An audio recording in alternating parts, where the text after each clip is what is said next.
In the mystical realm of the Great Zhou, Beiluo has traversed time and space to become the esteemed heir of the Northern Kingdom. As fate would have it, he finds himself wed to the strikingly beautiful and formidable female general at the very outset of his journey. However, according to the conventions of fantasy literature, shouldn't a marriage be followed by a sudden annulment? What is this inexplicable affection directed towards me? Chapter 1. A grand wedding at the outset in the imperial capital of the Great Zhou, the Northern Kingdom's royal residence is aglow with festivity, a scene of unparalleled celebration. Within the inner sanctum of the royal abode, the opulent and classical decor is adorned with auspicious symbols of joy. A tall youth stands before a polished bronze mirror, attended by two maidservants who assist him in donning a resplendent scarlet ceremonial robe, meticulously adjusting his attire. The young man, named Qin Beiluo, possesses strikingly handsome features, resembling a sculpted visage, exuding an air of refinement and nobility. Truly, he is a paragon of elegance in a world rife with mediocrity. The maidservants, unable to contain their blush, steal glances at him in awe. Qin Beiluo, the heir of the Northern Kingdom, is also a time traveler, having arrived in this fantastical world 3 days prior. Gradually coming to terms with his new reality, he discovers that he has not only crossed dimensions, but is also accompanied by a system known as the Supreme Fortune System. Upon his arrival, the system issued its inaugural task to marry a girl of exceptional fate, promising rewards upon its completion. What a troublesome system, urging marriage right after my arrival. Qin Beiluo muses silently. Yet, the timing of this task is rather fortuitous, as he learns that he is indeed to wed the illustrious General Qiuchanyi, a decree personally ordered by the Empress of the Great Zhou. Qiuchanyi's name resonates throughout the realm. A prodigy among her peers, she has achieved the remarkable realm of transformation at a young age, demonstrating unparalleled talent. Not only is she a masterful commander, sent by the Empress to guard the northern city of Xuanwu against the demon tribes, but she has also earned respect and admiration from countless soldiers through her numerous feats in battle. Qin Beiluo's father, the Northern King, holds Qiuchanyi in the highest regard, predicting that within a decade, the Great Zhou will witness the emergence of a female war deity. Host, Qiuchanyi is indeed the girl of fortune. Marrying her will grant you the system's rewards, the mechanical voice of the system informs him. Yes, I understand, Qin Beiluo replies dismissively. Today marks the day of his grand marriage to Qiuchanyi. The intricate and traditional rites have been meticulously observed. 3 documents, 6 rituals, for gifts, 5 precious metals, a grand palanquin, and a procession adorned in red, culminating in the awaited moment of consummation. The royal estate is alive with jubilation, while outside, guests bustle about, with hundreds of banquet tables set for celebration. Listening to the cacophony outside, Qin Beiluo inwardly reflects. While a wedding at the outset is acceptable, I sincerely hope the clichés of time travel do not unfold, such as an enforced annulment or being looked down upon by the heroine. As he laments, he adjusts his attire before the mirror, marveling at his flawless and strikingly familiar features. The body he inhabits mirrors that of his former life, down to the minutest detail, a remarkable coincidence indeed. Non-reincarnation. The original self is the protagonist. This is hereby noted. Host, please make an effort. You are but one final step away from consummating the marriage and fulfilling your task. The system's notification echoed in his ears, plunging Qin Beiluo into deep contemplation. After several days of acclimatization to this new world post-transportation, he had come to grasp the essence of the realm he found himself in. This was a fantastical domain, teeming with formidable and terrifying demons, soaring cultivators, and vast sects and dynasties. The Great Zhou Dynasty was one such powerful kingdom, where nearly every individual engaged in cultivation, revering strength above all else. The 10 realms of cultivation known to ordinary practitioners were body refinement, qi refinement, foundation establishment, golden core, nascent soul, spirit transformation, void refinement, composite body, tribulation crossing, and great ascension. Qin Beiluo held the esteemed identity of the heir to the Northern Kingdom, a position of unparalleled nobility and exceptional status. Regrettably, his innate talent was abysmally poor. His cultivation remained at the initial stage of qi refinement. It was noteworthy that, as the heir to the Northern Kingdom, he lacked neither elixirs, nor precious materials, nor the finest techniques to aid his cultivation.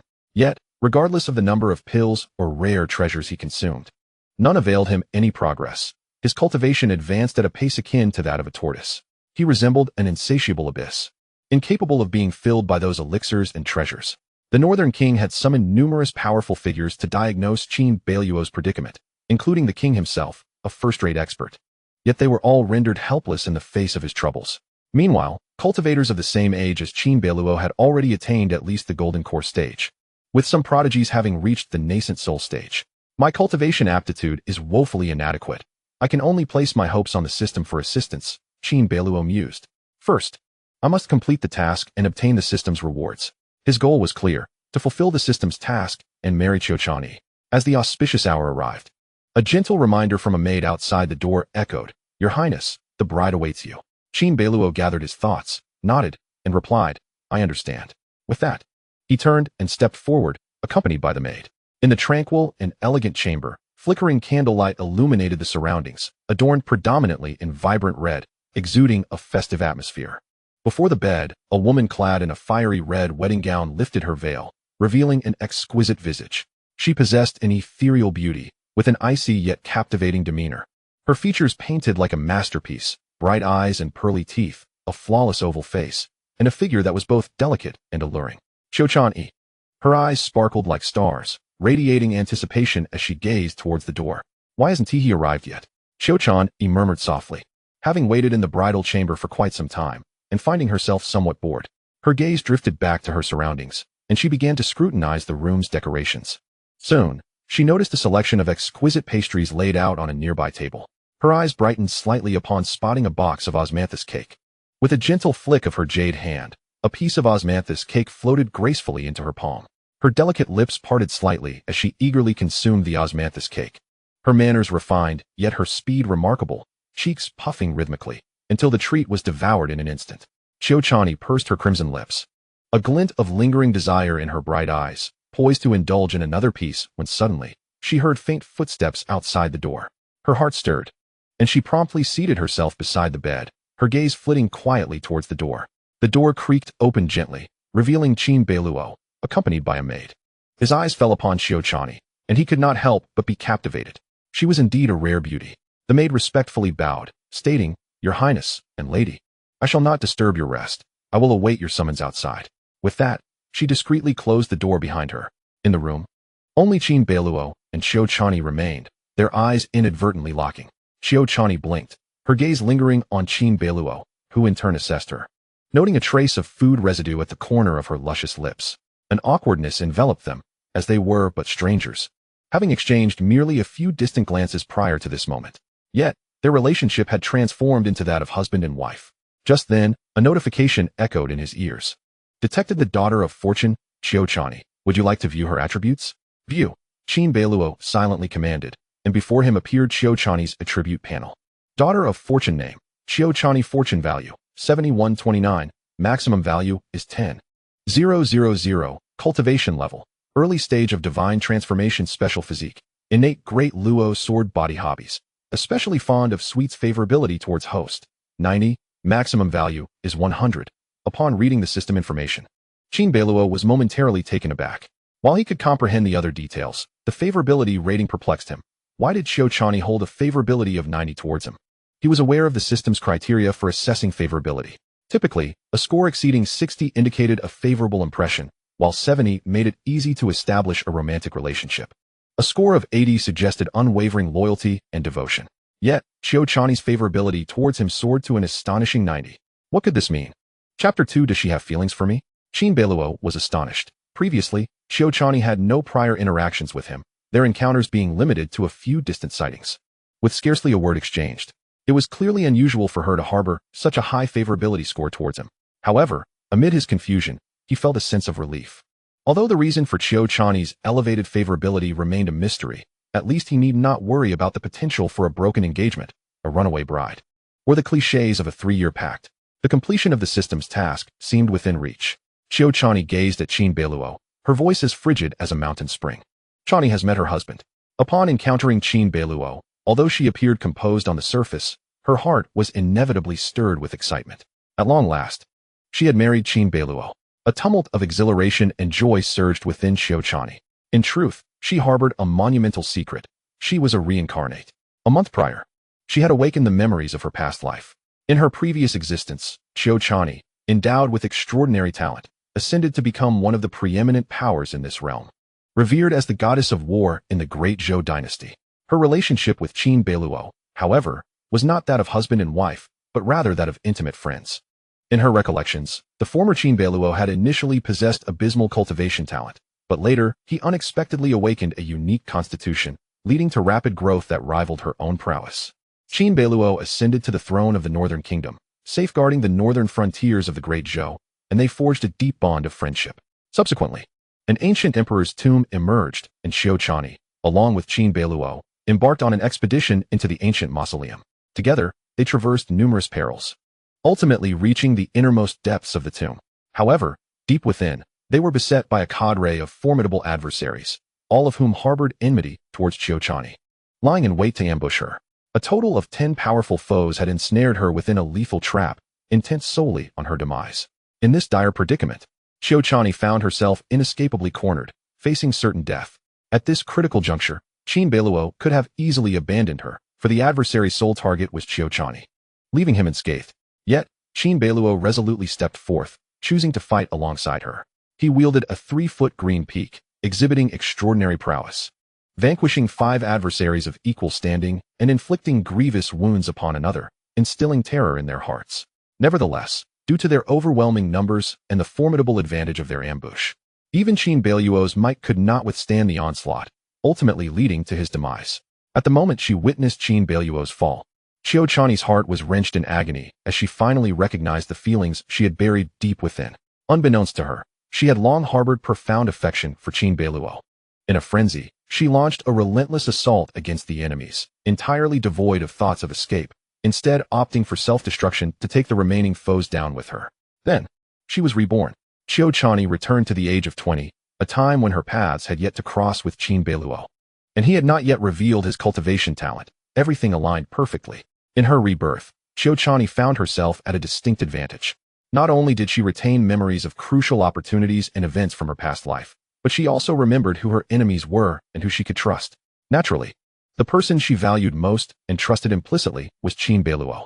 Through the experience of reincarnation, she gained clarity regarding her own heart's desires. She was determined to rectify the regrets of her former life. Thus, the first action she took was to commission her family to propose the idea of marriage to Qin Beiluo, to the Empress of the Great Zhou.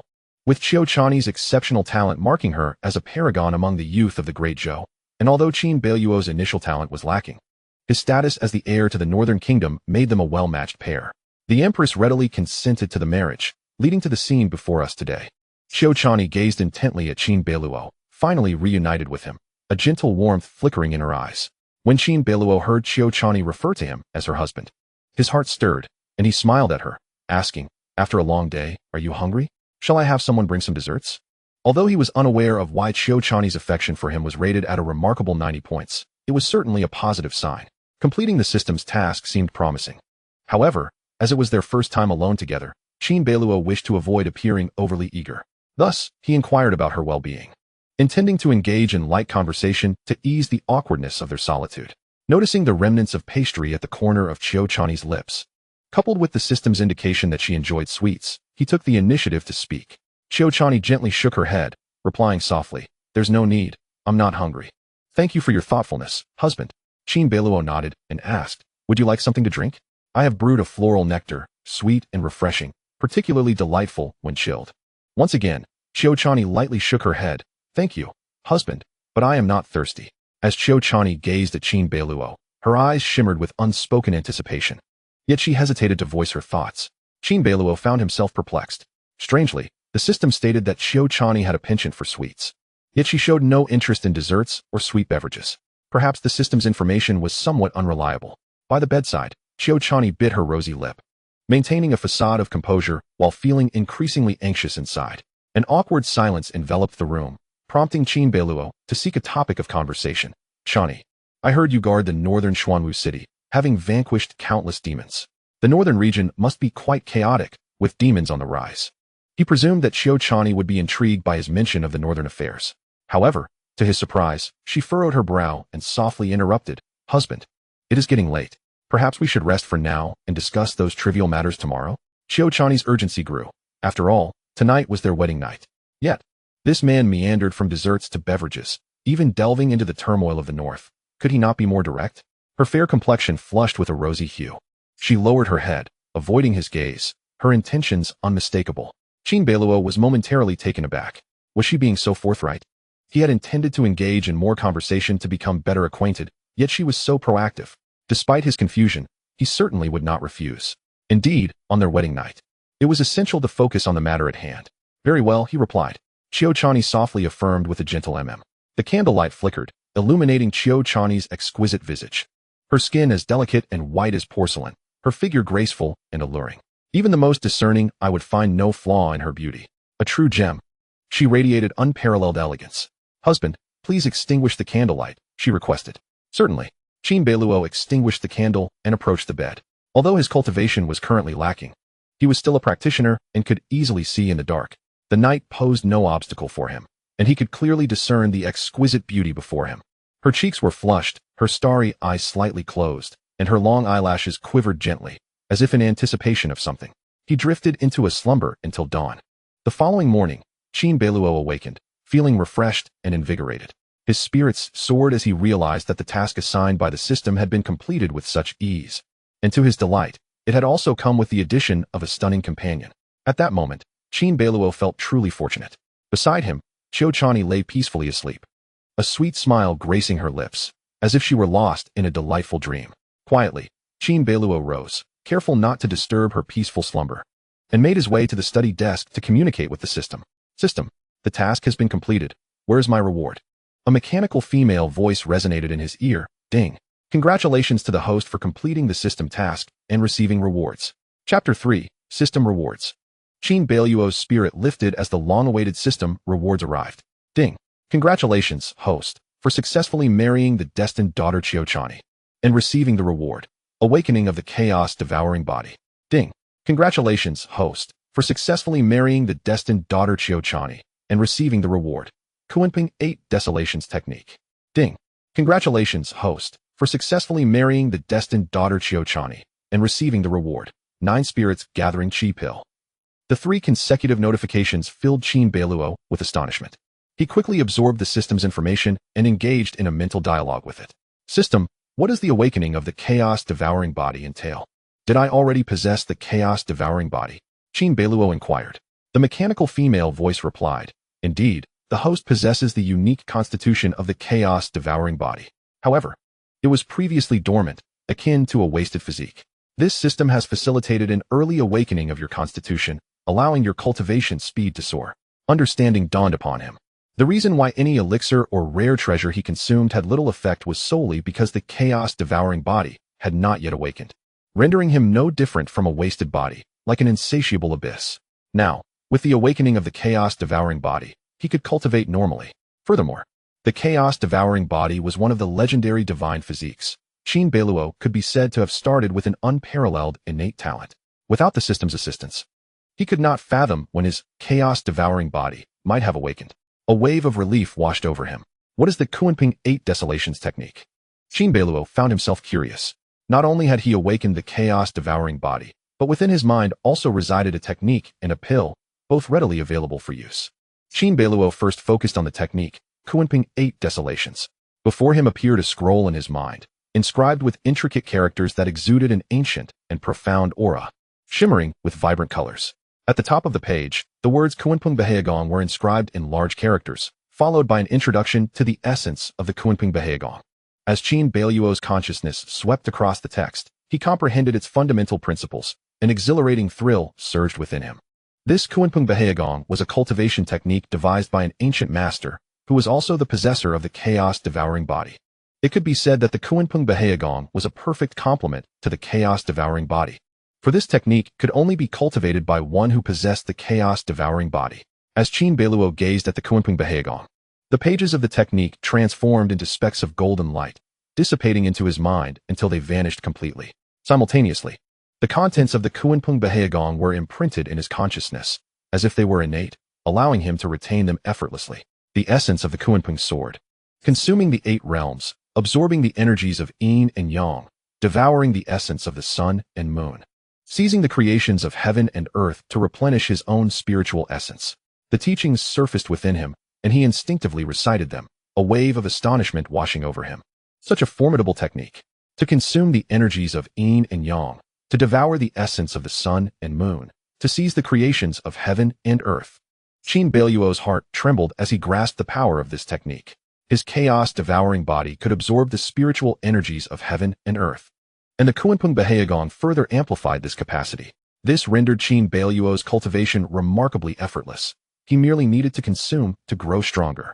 Indeed, it was that simple. The combination of the chaos-devouring body and the Qiuchanyi allowed him to draw upon the spiritual essence of all things in the universe, replenishing himself. And how was this spiritual essence drawn forth? By consuming spirit herbs, celestial materials, and the flesh of demons. Anything that could enter his body could be refined into spiritual power, enhancing his physique and cultivation. It was straightforward yet astonishingly effective. Qin Beiluo felt immense satisfaction with this technique. It was devoid of unnecessary embellishments, yet extraordinarily potent. In an instant, the Qiuchanyi was etched into his mind, dissipating as a golden light and merging with his very being. He experienced a newfound clarity, fully mastering this technique. Soon after, Qin Beiluo's attention was drawn to the final reward provided by the system. 9 spirits gathering Qi pill, a rare and exquisite divine pill. Crafted from 49 types of celestial materials, capable of significantly enhancing cultivation. This was precisely the elixir he needed to elevate his cultivation, having acquired a supreme physique and technique. The addition of a pill to enhance his abilities would be nothing short of delightful. The system's prompt inquired whether he wished to consume the pill. Without hesitation, Qin Beiluo affirmed, "Consume." In an instant, a torrent of potent medicinal energy surged into his dantian. He felt his body ablaze with heat. Waves of warmth coursing through his limbs, flowing through the meridians and into his bones and skin, only to return to his dantian, creating a cycle.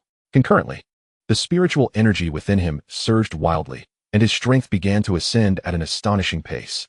His cultivation commenced with a breakthrough from the initial stage of Qi refinement, advancing through the intermediate and culminating in the perfected late stage.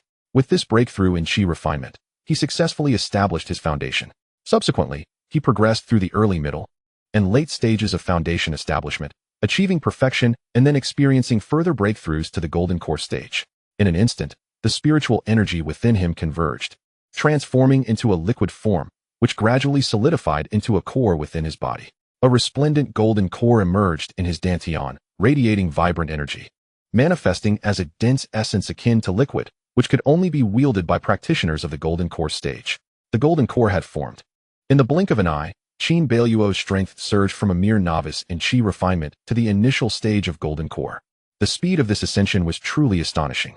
Moreover, Qin Beiluo felt his entire being invigorated, his bones resilient, with no signs of instability in his cultivation. Rather, he possessed a profound and robust foundation. The breakthrough aided by the 9-0 gathering Qi pill brought him no adverse effects. Qin Beiluo sensed the flow of spiritual energy transforming into true essence, cleansing his entire body. His strength underwent a qualitative transformation.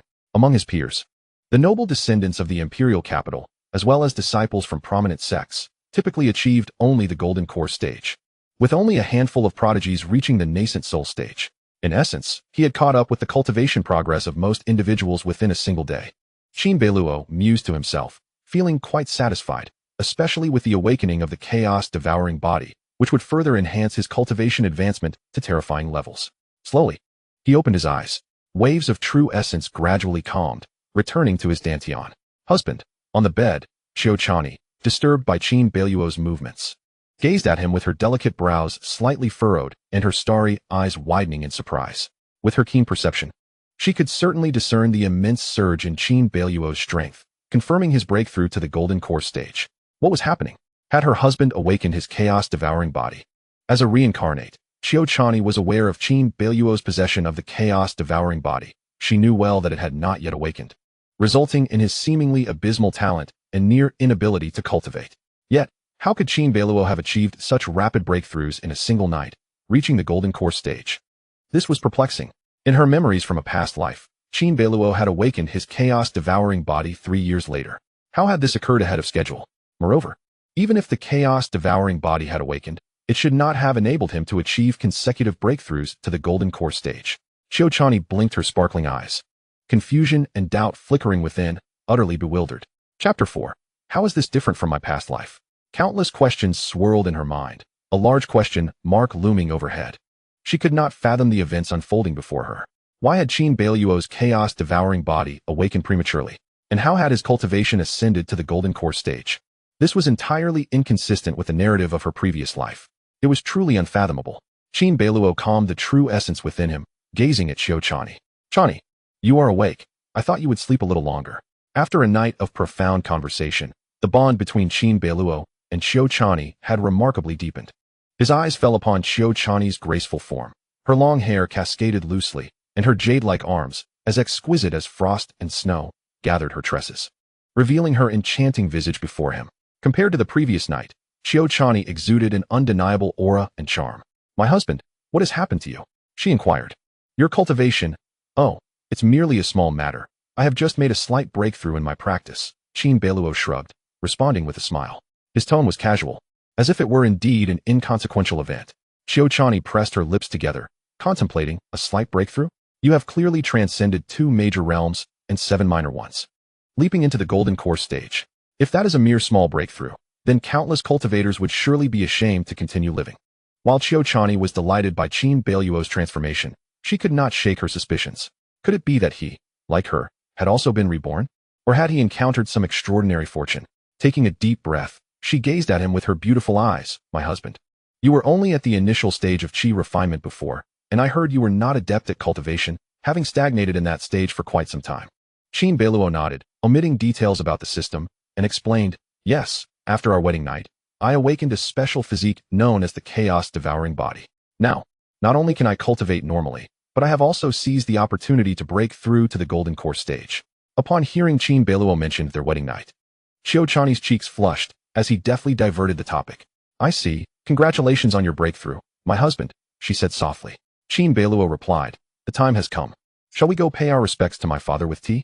According to tradition, newlyweds were required to present tea to their elders the day after their wedding.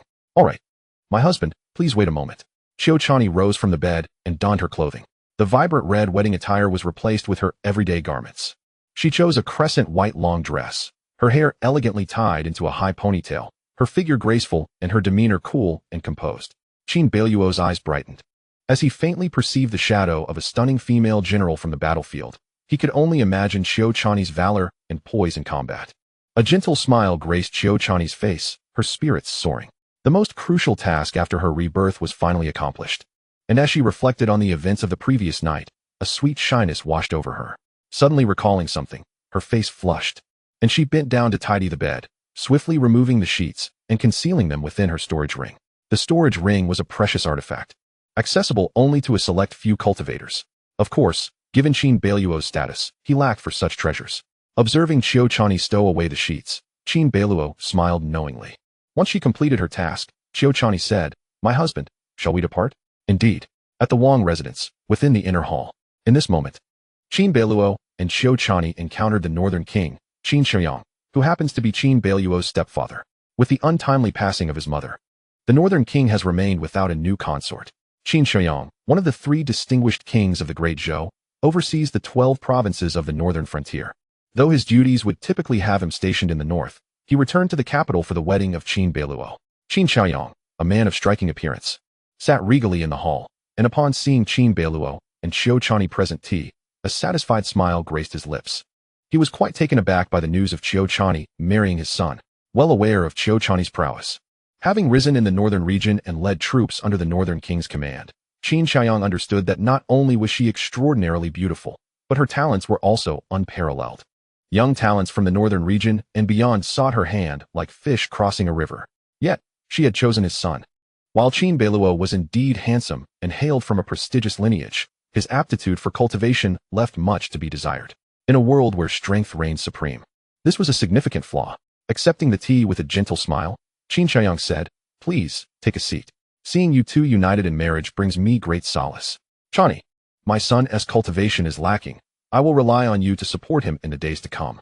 As he spoke, he noticed Qiuchanyi hesitating, while Qin Beiluo maintained a serene smile. Then, Qin Beiluo proclaimed, Father, I am able to cultivate normally now. I have reached the golden core stage. With that, his true essence surged forth, a powerful force erupting to reveal his newfound cultivation level. Realizing the gravity of this revelation, Qiuchanyi was initially taken aback, his eyes reflecting shock and then unrestrained joy. He rose abruptly, unable to contain his excitement. Beiluo, is it truly so? Qin Beiluo replied, Father, you heard correctly. My previous inability to cultivate was due to my unique constitution, which had not yet awakened. After yesterday, my constitution has fully awakened. He succinctly explained the circumstances to Qiuchanyi, choosing not to conceal his special nature, as there was no need for secrecy. Moreover, as his only son, Qiuchanyi had always been concerned for him, and the difficulties in cultivation had weighed heavily on his heart. As Qiuchanyi listened to his son, the joy in his eyes deepened. With a hearty exhale, he clapped his hands and laughed heartily, his demeanor exuberant. Excellent. My son, Beiluo, is indeed extraordinary. Not only can you cultivate, but you have also reached the golden core stage.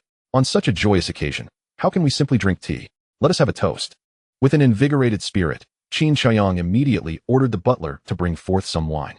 Soon, the butler, an elderly man named Wu Hua, who had served Qiuchanyi for many years and was his most trusted aide, presented 2 jars of aged fine wine. During Qiuchanyi's absence from the palace, Wu Hua had been responsible for looking after Qin Beiluo, whom he affectionately referred to as Old Wu.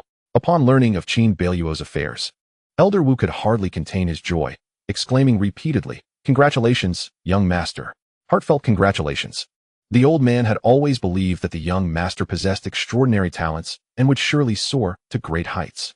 Qiuchanyi indulged in his wine, his laughter infectious, while Qin Beiluo's spirits lifted in response. After downing 3 cups, Qiuchanyi dispelled the shadows from his heart and remarked, "Now that you can cultivate normally, Beiluo, I am at ease. In a few days, I shall return to the northern realm. Should you require any elixirs or rare treasures for your cultivation, feel free to consult Butler Wu. You shall have full authority over the royal treasury." "Thank you, father," Qin Beiluo nodded, a thought crossing his mind. Why the sudden urgency for my father to return to the northern realm? Oh, the northern realm often faces disturbances from demons and requires my oversight, Qiuchanyi explained. As a prince of a different surname guarding the frontier, he commanded a vast army and wielded immense power. According to the customs of the Great Zhou Dynasty, as the son of the northern king, Qin Beiluo was obliged to remain in the capital as a counterbalance. Qin Beiluo nodded in understanding. Qiuchanyi remained silent, for she too would soon return to the northern realm. The empress had granted her a mere 3 months' leave for this grand wedding. At that moment, Butler Wu seemed to recall something and cheerfully said, "By the way, in just a few days, the Ziyun Academy will commence its new term. Young master, I am certain you will shine brilliantly and rank among the top." The Ziyun Academy, established by the royal family of the Great Zhou, is the foremost institution dedicated to nurturing the most gifted young cultivators. Having been in existence for over a millennium, it enrolls students every 3 years. In previous selections, Qin Beiluo had refrained from participating due to his inability to cultivate. Although his status would have allowed him entry, it seemed meaningless without the requisite abilities.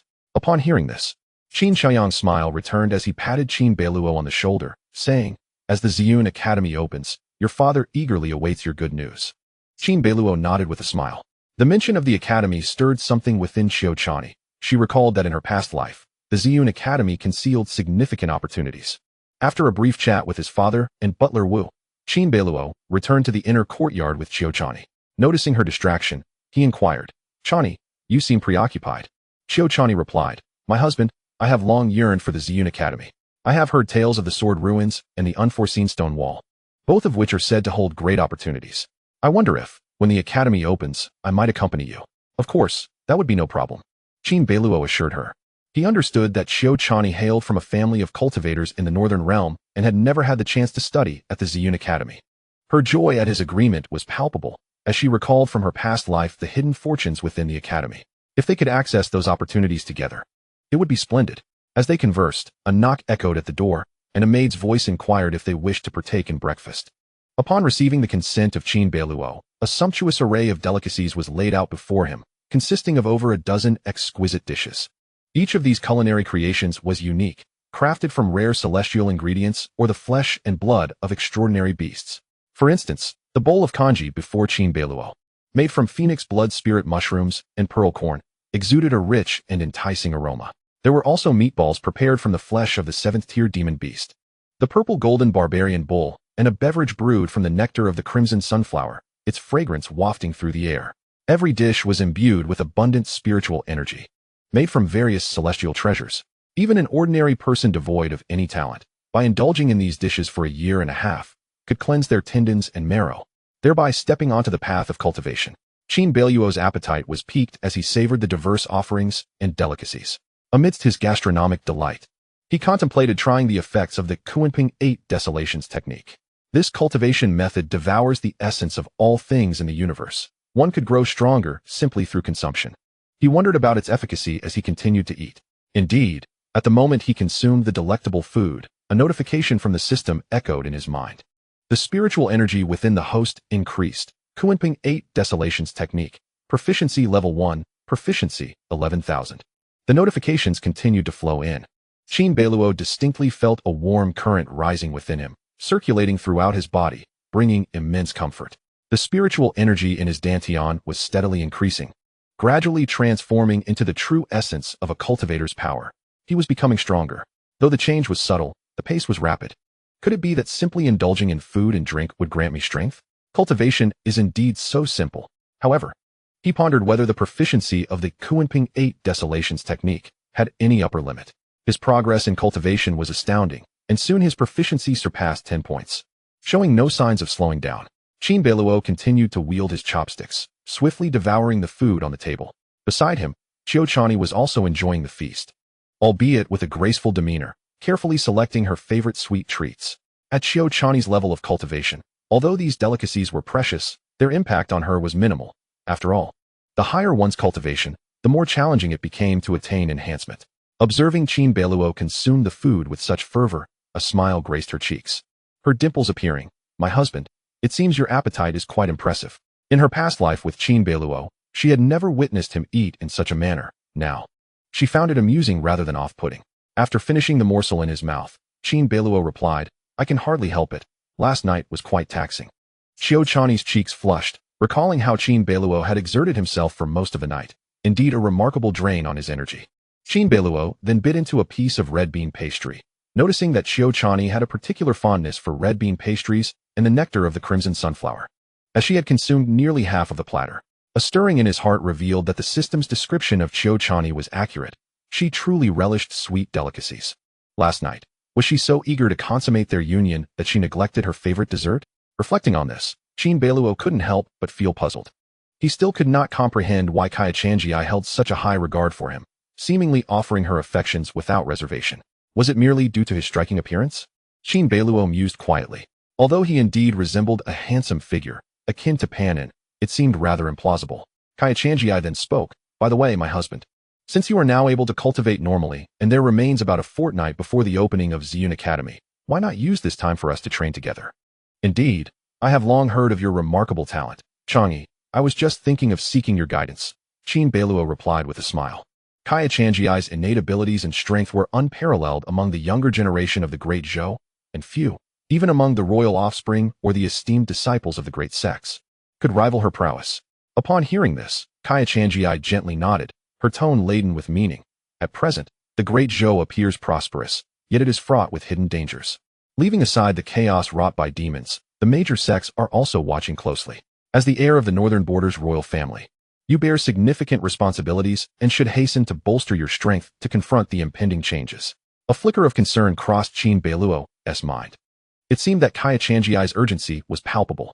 Yet, she spoke the truth. The facade of the Great Zhou's strength belied the lurking crises.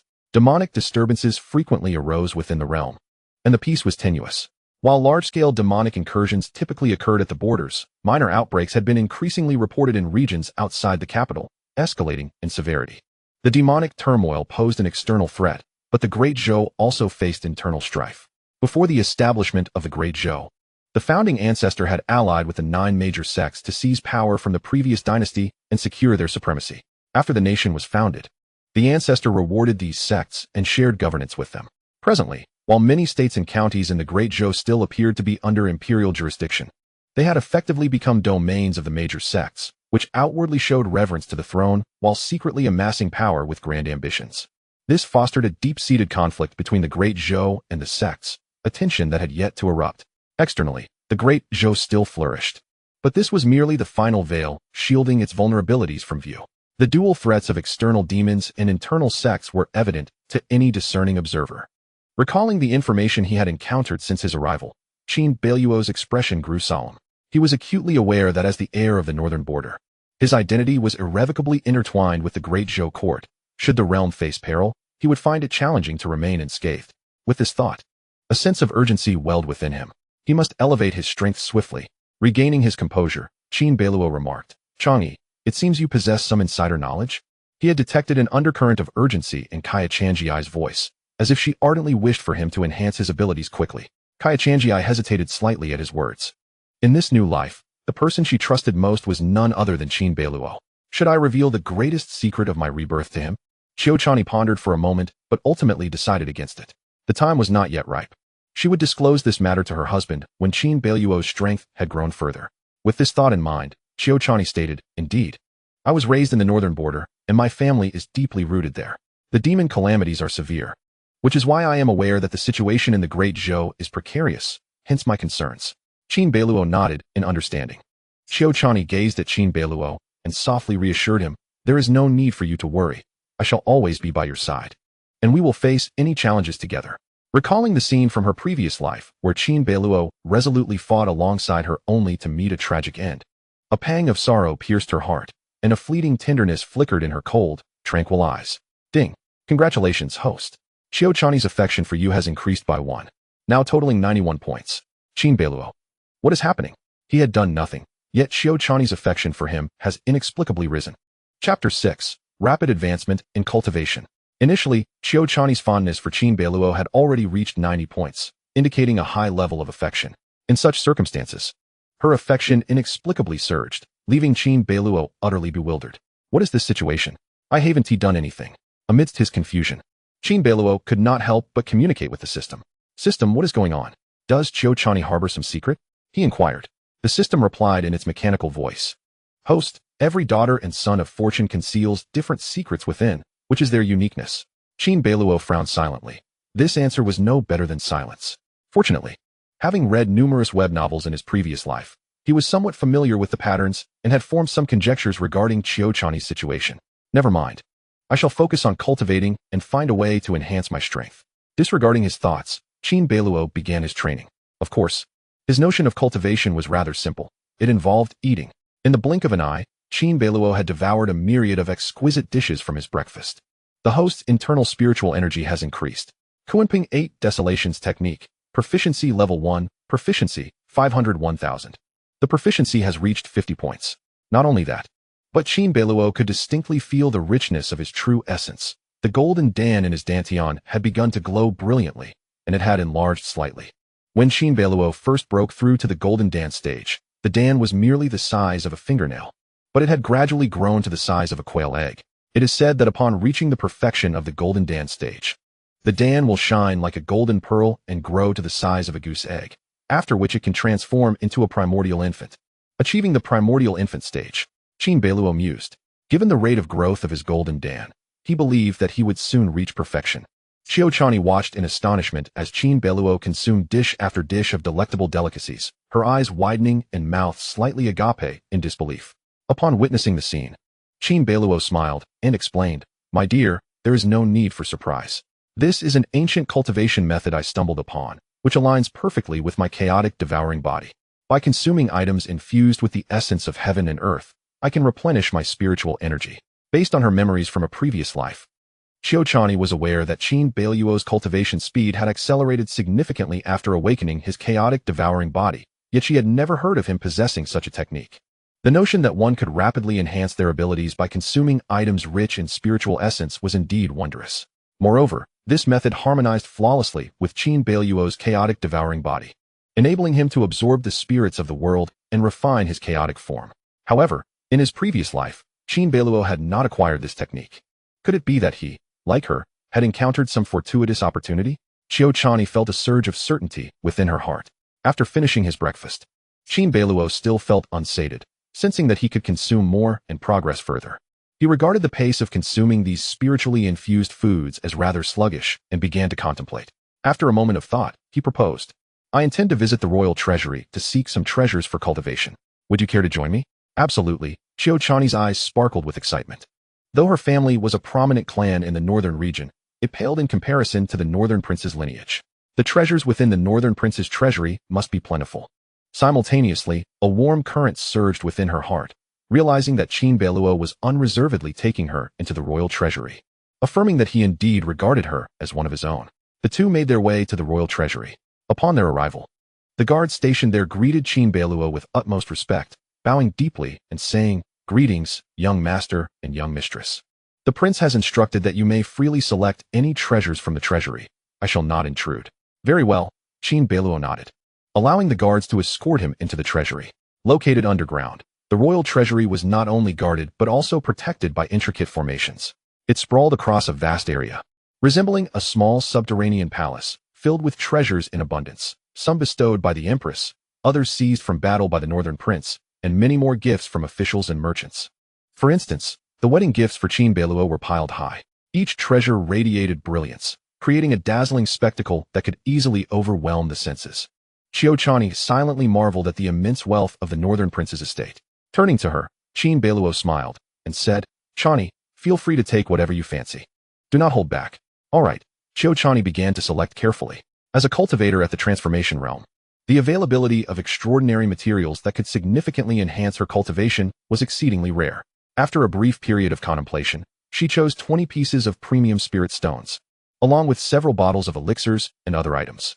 Spirit stones were categorized into 4 grades: low grade, mid grade, high grade, and premium, with the latter being exceedingly rare and precious. One piece of premium spirit stone contains spiritual energy 1,000 times that of a high-grade spirit stone.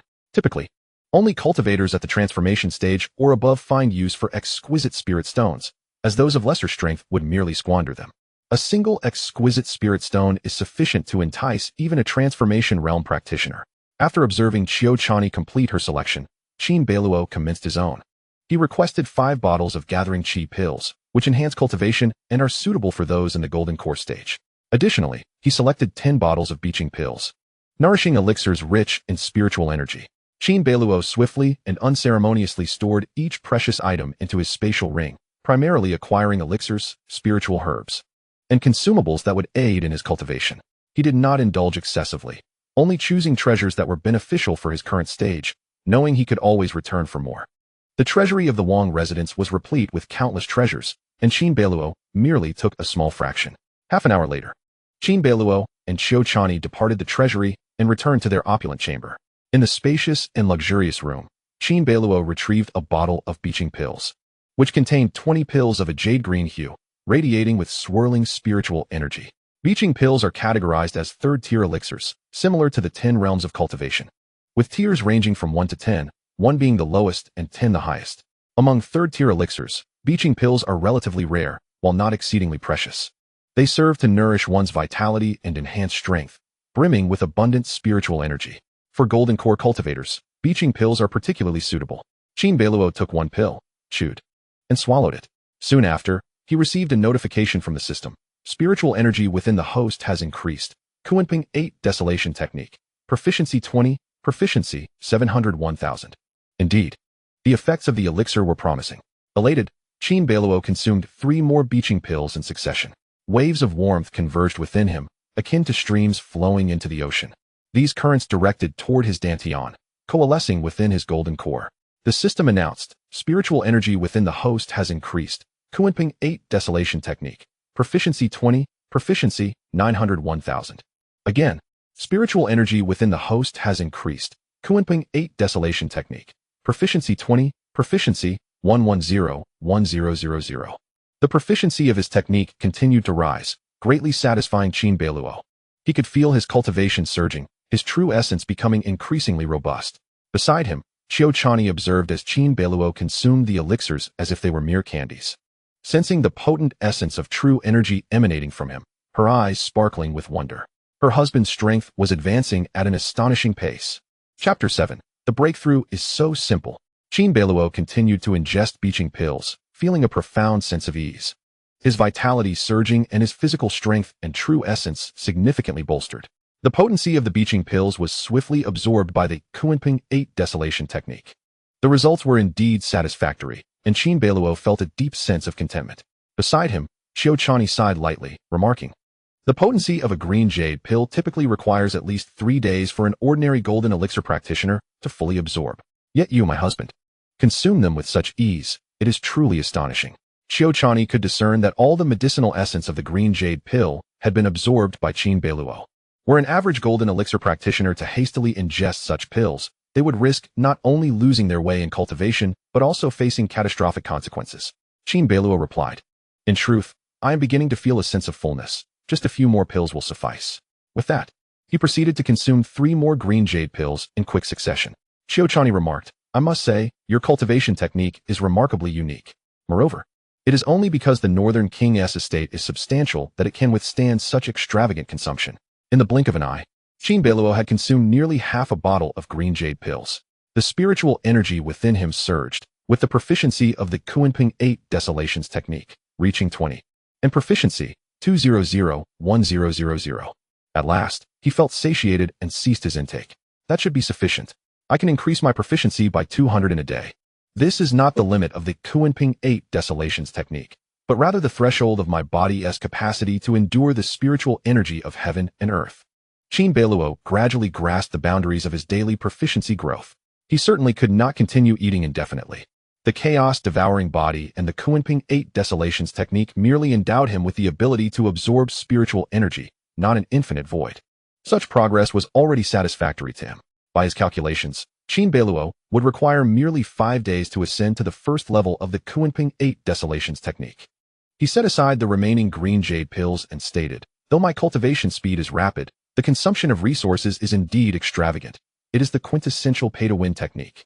Qiuchanyi, puzzled, inquired, my husband, what do you mean by pay-to-win technique? Oh, it refers to methods that require significant financial expenditure for swift advancement. Qiuchanyi, still perplexed, softly responded, this notion of pay-to-win is new to me. You speak the truth. This is indeed such a technique, and not a common one at that. The speed of cultivation is astonishing, seemingly tailored for you.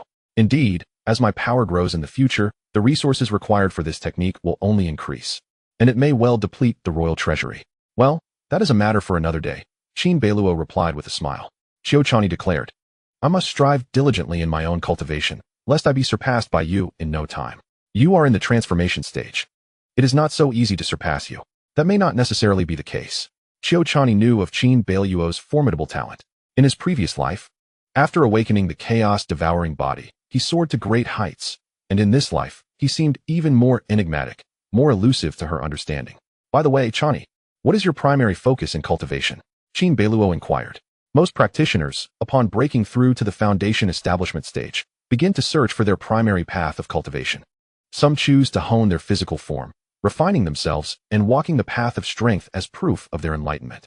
Others pursue the sword, dedicating themselves to the sword arts. While some are blade practitioners, specializing in techniques of the blade, there exist various practitioners, such as Taoists who specialize in refining their spirit, and Buddhists who cultivate virtue and meditation, with some even focusing on the art of dreams, capable of vanquishing foes within their slumber.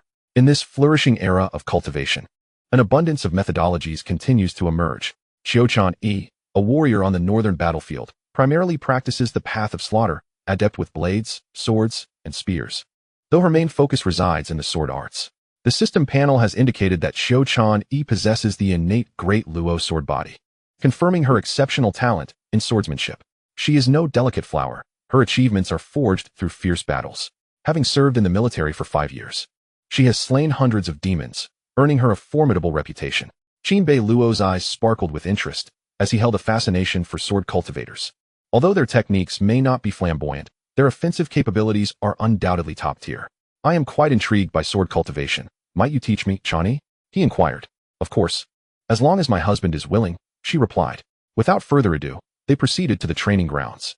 At the Northern Royal Palace, the training arena sprawled across a vast expanse of land. Qin Beiluo and Qiuchanyi took their positions on the flat and spacious training ground. Dressed in a fitted white outfit that accentuated her graceful figure, Qiuchanyi exuded an air of elegance. With a subtle movement of her delicate hand, a gleaming sword materialized, reflecting a cold light. Clad in white and wielding the sword, she radiated an aura of serene beauty. Husband, I shall engage with you using only my golden core strength, so be cautious, she warned, and with a swift motion, she glided toward Qin Beiluo, her sword flashing like a brilliant comet. Qin Beiluo felt a thrill of anticipation, fully concentrating on the duel. Recently having attained the golden core realm, he possessed the power but lacked mastery in spells and combat techniques, rendering him somewhat clumsy in battle. However, he quickly adapted, especially with Qiuchanyi's guidance. She noted his remarkable talent, as he grasped many combat techniques with ease, often able to extrapolate from simple concepts. To her astonishment, Qin Beiluo's physique was exceptionally robust. even surpassing that of others at the same level. This was due to the nourishing effects of his Qiuanping 8 Desolations technique, which continuously fortified his blood, bones, and muscles, enhancing his physical prowess beyond that of his peers. Not only was his physical strength superior, but his mental fortitude and spiritual essence also greatly exceeded that of his contemporaries.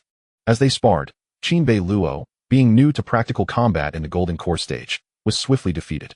Yet, he began to find his footing, making rapid progress. They spent the majority of the day in the training arena, returning to their quarters only as dusk fell.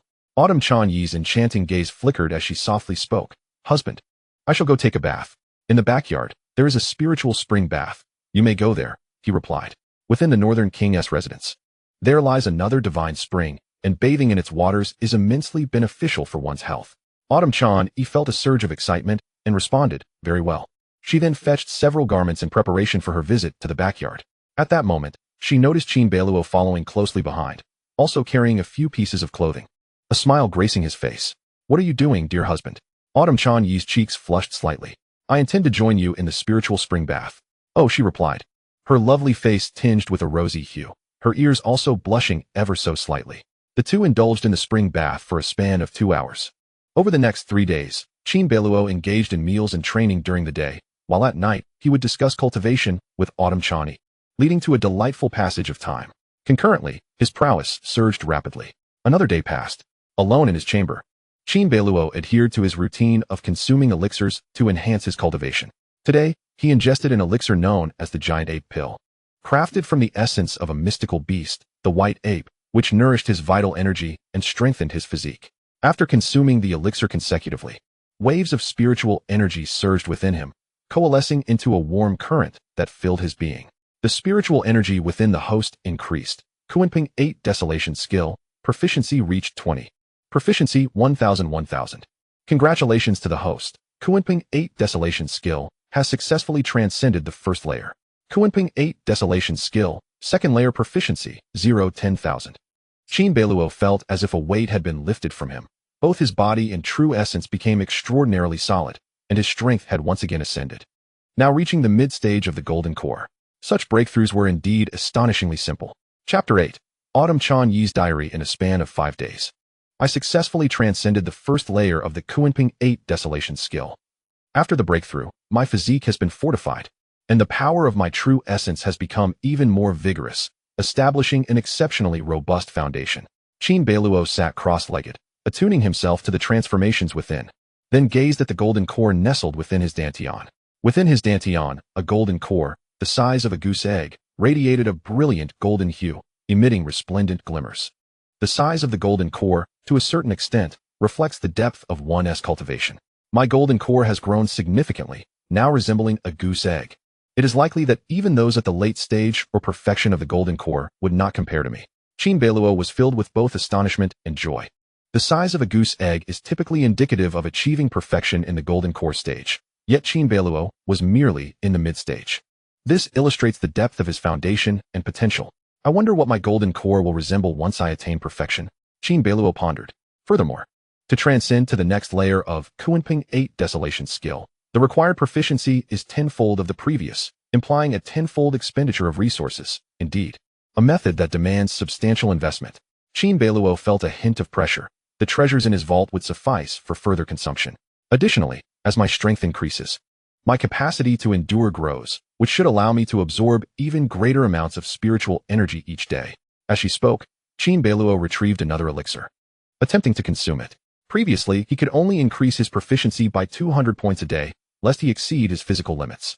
Indeed, after taking the elixir, his proficiency surged once more. Upon testing, Qin Beiluo discovered that his daily increase in proficiency had risen to 300 points. This implied that under the current circumstances, he would only require a little over a month to break through to the second layer of the Qiuanping Baoangong. He was quite pleased with this progress. After all, should his cultivation rise again, he would be able to endure more spiritual energy, thus accelerating his training. Qin Beiluo paused his practice to seek out Qiuchanyi. At that moment, Qiuchanyi was diligently training alone in the martial arts arena.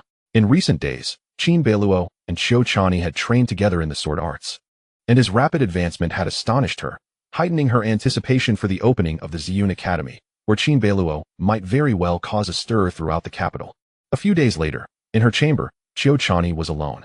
Qin Beiluo's father, King Qiuchanyi of the Northern Realm, had departed the capital that day, and Qin Beiluo had accompanied him out of the city, yet had not yet returned. Qiuchanyi remained in her room, engrossed in her diary. Since her rebirth, she had cultivated the habit of chronicling her thoughts. Having completed her entry, she perused the pages of her diary, where elegant characters adorned the pages. In the 4th year of Wulin, on the 5th day of April, a momentous event occurred today. I have been reborn, returning to 20 years prior. Countless memories from my past life surged into my mind, my experiences dreamlike, yet undeniably real. I was conspired against and murdered by Tang Haishan, Li Waner, and others.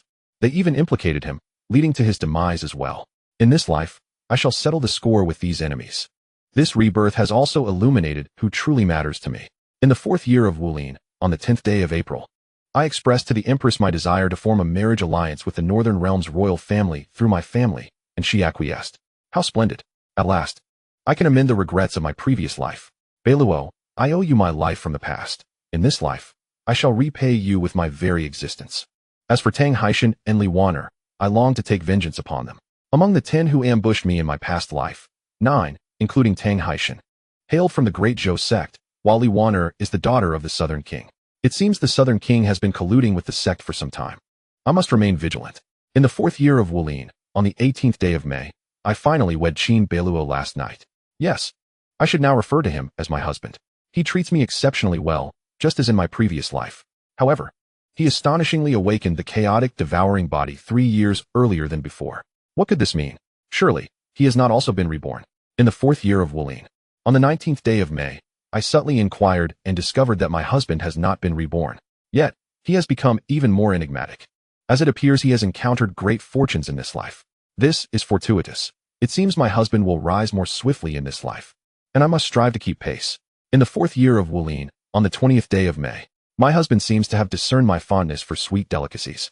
Today he specifically instructed the kitchen to prepare delightful confections such as red bean pastries and osmanthus cakes for my enjoyment. My spirits soared, for he truly is a wonderful partner. On the 22nd day of the 5th month in the 4th year of Wulin, my husband's innate talent is indeed formidable, and his cultivation techniques are rather peculiar. Pay to win seems an apt description. Today, he has once again achieved a breakthrough. On the 23rd day of the 5th month in the 4th year of Wulin, I spent the night engaged in heartfelt conversation with my husband and consequently rose late this morning. On the 24th day of the 5th month in the 4th year of Wulin, I once again conversed deeply with my husband through the night, resulting in yet another late awakening. On the 25th day of the 5th month in the 4th year of Wulin, Qiuchanyi, having been reborn. How can you focus solely on personal affections? One must strive diligently to enhance one's strength and ascend to the pinnacle of cultivation alongside one's husband. On the 26th day of the 5th month in the 4th year of Wulin, I have risen late once more. On the 27th day of the 5th month in the 4th year of Wulin, my husband has made further progress in his cultivation. How unfair. Why does he advance so swiftly? Yet, who can question his prowess when he is my husband? Thus, all is well. On the 20th day of the 5th month in the 4th year of Wulin, tomorrow marks the opening day of the Ziyun Academy, an event occurring every 3 years. The sword ruins and the Wuwang stone wall within the academy harbor immense opportunities, which I regrettably overlooked in my past life. I am eager to see if I can make amends this time around. I anticipate my husband's remarkable performance. He is sure to astound everyone. Moreover, I have heard my husband mention that many noble youths from the imperial capital will participate, including the daughter of the southern town king, Li Waner. This woman possesses profound cunning, and I hold her in deep disdain. In my previous life, she feigned friendship only to betray me and orchestrate my demise. In this new life, I shall ensure that Li Waner pays the most excruciating price for her treachery. With that, I conclude my diary entry. Qiuchanyi closes her journal and places it into her storage ring. She becomes lost in thought. Li Waner's betrayal of both me and my husband must have been supported by the southern town king's estate. Before my rebirth, the sects had already severed ties with the Great Zhou, and a war with the Great Zhou looms, threatening the Empress's throne. I must find a way to inform my husband that Li Waner is our mortal enemy. Yes, I shall seek an opportune moment to reveal my rebirth to him. Just as Qiuchanyi ponders these matters, she hears the familiar sound of footsteps. Her husband has returned. Qin Beiluo arrives at the royal residence, having just seen off his father, the Northern King. Before parting, Qiuchanyi shared some concerns regarding the situation in the north. The borders of the Great Zhou, including the northern region, have long suffered from the scourge of demons, a menace that is escalating. Qin Xiaoyang informed him that several demon kings are eyeing the northern territory, yet reassured Qin Beiluo that he need not worry, for he believes he can handle it. However, Qin Xiaoyang hopes that Qin Beiluo will quickly enhance his strength and then venture into the north for training. Qin Beiluo agreed. Reflecting on the myriad of information encountered since his arrival in this world, Qin Beiluo exhales deeply. Indeed, these are tumultuous times for the Great Zhou. He must elevate his power. Strength is paramount. Chapter 9. Ziyun Academy, a gathering of talents. Another day has passed. It is a special morning. For today marks the opening day of the Ziyun Academy. At the inception of the Great Zhou Dynasty, the esteemed Ziyun Academy was established. This institution represents the pinnacle of scholarly pursuit for the youthful cultivators of Great Zhou, welcoming disciples from all corners of the realm to impart the path of cultivation and to select the most promising talents for the dynasty. Once one is accepted as a disciple of Ziyun Academy, they are afforded exceptional privileges, with prospects of military service or official positions within the court being virtually guaranteed. Among the myriad of civil and military officials in the Great Zhou, it is said that at least half hail from the hallowed halls of Ziyun Academy. Every 3 years, Ziyun Academy opens its doors anew, beckoning countless young cultivators to ascend the mountain and undergo a series of rigorous examinations in hopes of gaining admission. However, entry into Ziyun Academy is no trivial feat. Each opening only admits 3,000 students, while the number of aspirants often swells into the tens of thousands, if not more. This stark competition illustrates the formidable challenge of gaining admission. Those who do not secure a place at the academy but possess commendable qualifications may still enroll in various regional academies, with opportunities to serve in the military or hold office in the future, albeit with a less advantageous starting point compared to their peers from Ziyun Academy. The distinction between Ziyun Academy and other institutions in Great Zhou is akin to the disparity between ordinary universities and the prestigious Tsinghua and Peking universities of a bygone era. Qin Beiluo mused as he organized the information in his mind. Given Qin Beiluo's esteemed status, he is exempt from the rigorous entrance exams and may enter Ziyun Academy directly for his cultivation. However, due to his inability to practice in the preceding years, he had refrained from joining the academy until now. With the academy's reopening, Qin Beiluo received an invitation, allowing him to bypass the entrance assessments entirely. In his chamber, Qin Beiluo donned resplendent attire, adorned with a jade belt at his waist and cloud-treading boots upon his feet, exuding an extraordinary charm that set him apart from the ordinary. Upon witnessing this scene, Qiuchanyi's eyes sparkled with admiration for her husband. In terms of appearance, Qin Beiluo undoubtedly stood out among the countless young men in the imperial capital. "My lord, the carriage is ready. Shall we depart?" A respectful voice from outside the door inquired. Exchanging glances with Qiuchanyi, Qin Beiluo smiled and said, "Let us go to Ziyun Academy." "Indeed," she replied as they exited the royal residence, where a lavish carriage awaited them. It was an exceptionally spacious and opulent vehicle, drawn by 5 ebony-hued rhinoceros beasts, towering and robust, classified as third-tier demonic beasts, radiating an imposing presence. The 5 ebony rhinoceros beasts emitted low growls, their aura formidable. The Great Zhou Dynasty is known for its strict ceremonial regulations, governing the modes of transport for its citizens. The emperor's carriage is drawn by 6 steeds, that of a feudal lord by 5, while officials of the 3rd rank and above utilize 4, those of the 5th rank and above 3, and other officials 2. Commoners are permitted but 1. The 5 ebony rhinoceros beasts pulling the carriage serve as a symbol of the noble status of the northern region's prince, and those who behold this sight readily recognize the grandeur of a noble's passage. Once aboard the carriage, the 5 ebony rhinoceros beasts surged forward along the broad thoroughfare, while the interior of the carriage remained remarkably stable. As Qin Beiluo gazed through the window, watching the scenery rush by, he felt a wave of emotions surge within him. This world is far more advanced than he had ever imagined. It is not a backward feudal era, but rather a realm where the technological tree has taken a peculiar twist. The cultivators employ various methods such as formations, beast taming, artifact forging, and alchemy, allowing the common populace to reap the benefits. For instance, through beast taming, they can harness demonic beasts to pull carts, supplemented by formations, enabling them to traverse thousands of miles in a single day. Qin Beiluo has even heard that the court has a specialized institution for taming beasts, cultivating monstrous cattle with demonic bloodlines for plowing, achieving remarkable efficiency. Additionally, formations are employed in major cities like the imperial capital, Linen, to safeguard against demonic incursions. In the realm of alchemy, even low-level alchemists can concoct basic elixirs such as vitality pills, which, when consumed by ordinary citizens, guarantee robust health, allowing them to remain free from illness for a year or more. All these factors sufficiently attest to the commendable level of development in this world. Qin Beiluo and Qiuchanyi are seated in a demonic beast-drawn carriage, making their way to the Ziyun Academy. The academy is situated on the outskirts of the imperial capital, atop Ziyun Mountain, a rare blessed land abundant in spiritual energy. It was here that the founder of the Great Zhou Dynasty recognized its potential, commissioning the construction of palaces and the establishment of formations, expending vast resources to create the present Ziyun Academy. Soon, the carriage ascended the mountain, racing swiftly before gradually coming to a halt. As the carriage stopped, they found themselves in a level expanse, bustling with a dense crowd. A glance around revealed at least tens of thousands of people outside the carriage, an unending sea of heads. Were it not for the formations set up on Ziyun Mountain, the cultivators could have easily soared through the air to wait. The road leading up the mountain was exceptionally wide, with demonic beasts pulling carts visible everywhere. However, the carriage that Qin Beiluo and Qiuchanyi occupied was particularly distinctive, emblazoned with the emblem of the Northern Territory's royal house. Upon witnessing this scene, the crowd instinctively parted to create a path, murmuring among themselves. Which prince's offspring is this, riding in a beast-drawn carriage? Did you see that emblem? It's from the Northern Territory's royal house. The Northern Territory? I recall that the Northern Territory's king has only one son, and it is said he cannot cultivate. Why is he at Ziyun Academy today? Indeed, the king's son is rumored to be a natural-born failure. What business does he have mingling here? Shoo, quiet. Silence. The murmurs reached Qin Beiluo's ears, but he paid them no mind. Instead, it was Qiuchanyi beside him who seethed with indignation, feeling aggrieved for her husband. So, this is how her husband has been living all these years, under the shadow of the Northern Territory's royal title, yet subjected to ridicule for his inability to cultivate. Qin Beiluo lifted the carriage curtain and stepped out alongside Qiuchanyi. In that moment, a hush fell over the surroundings, and all eyes instinctively focused on Qin Beiluo and Qiuchanyi.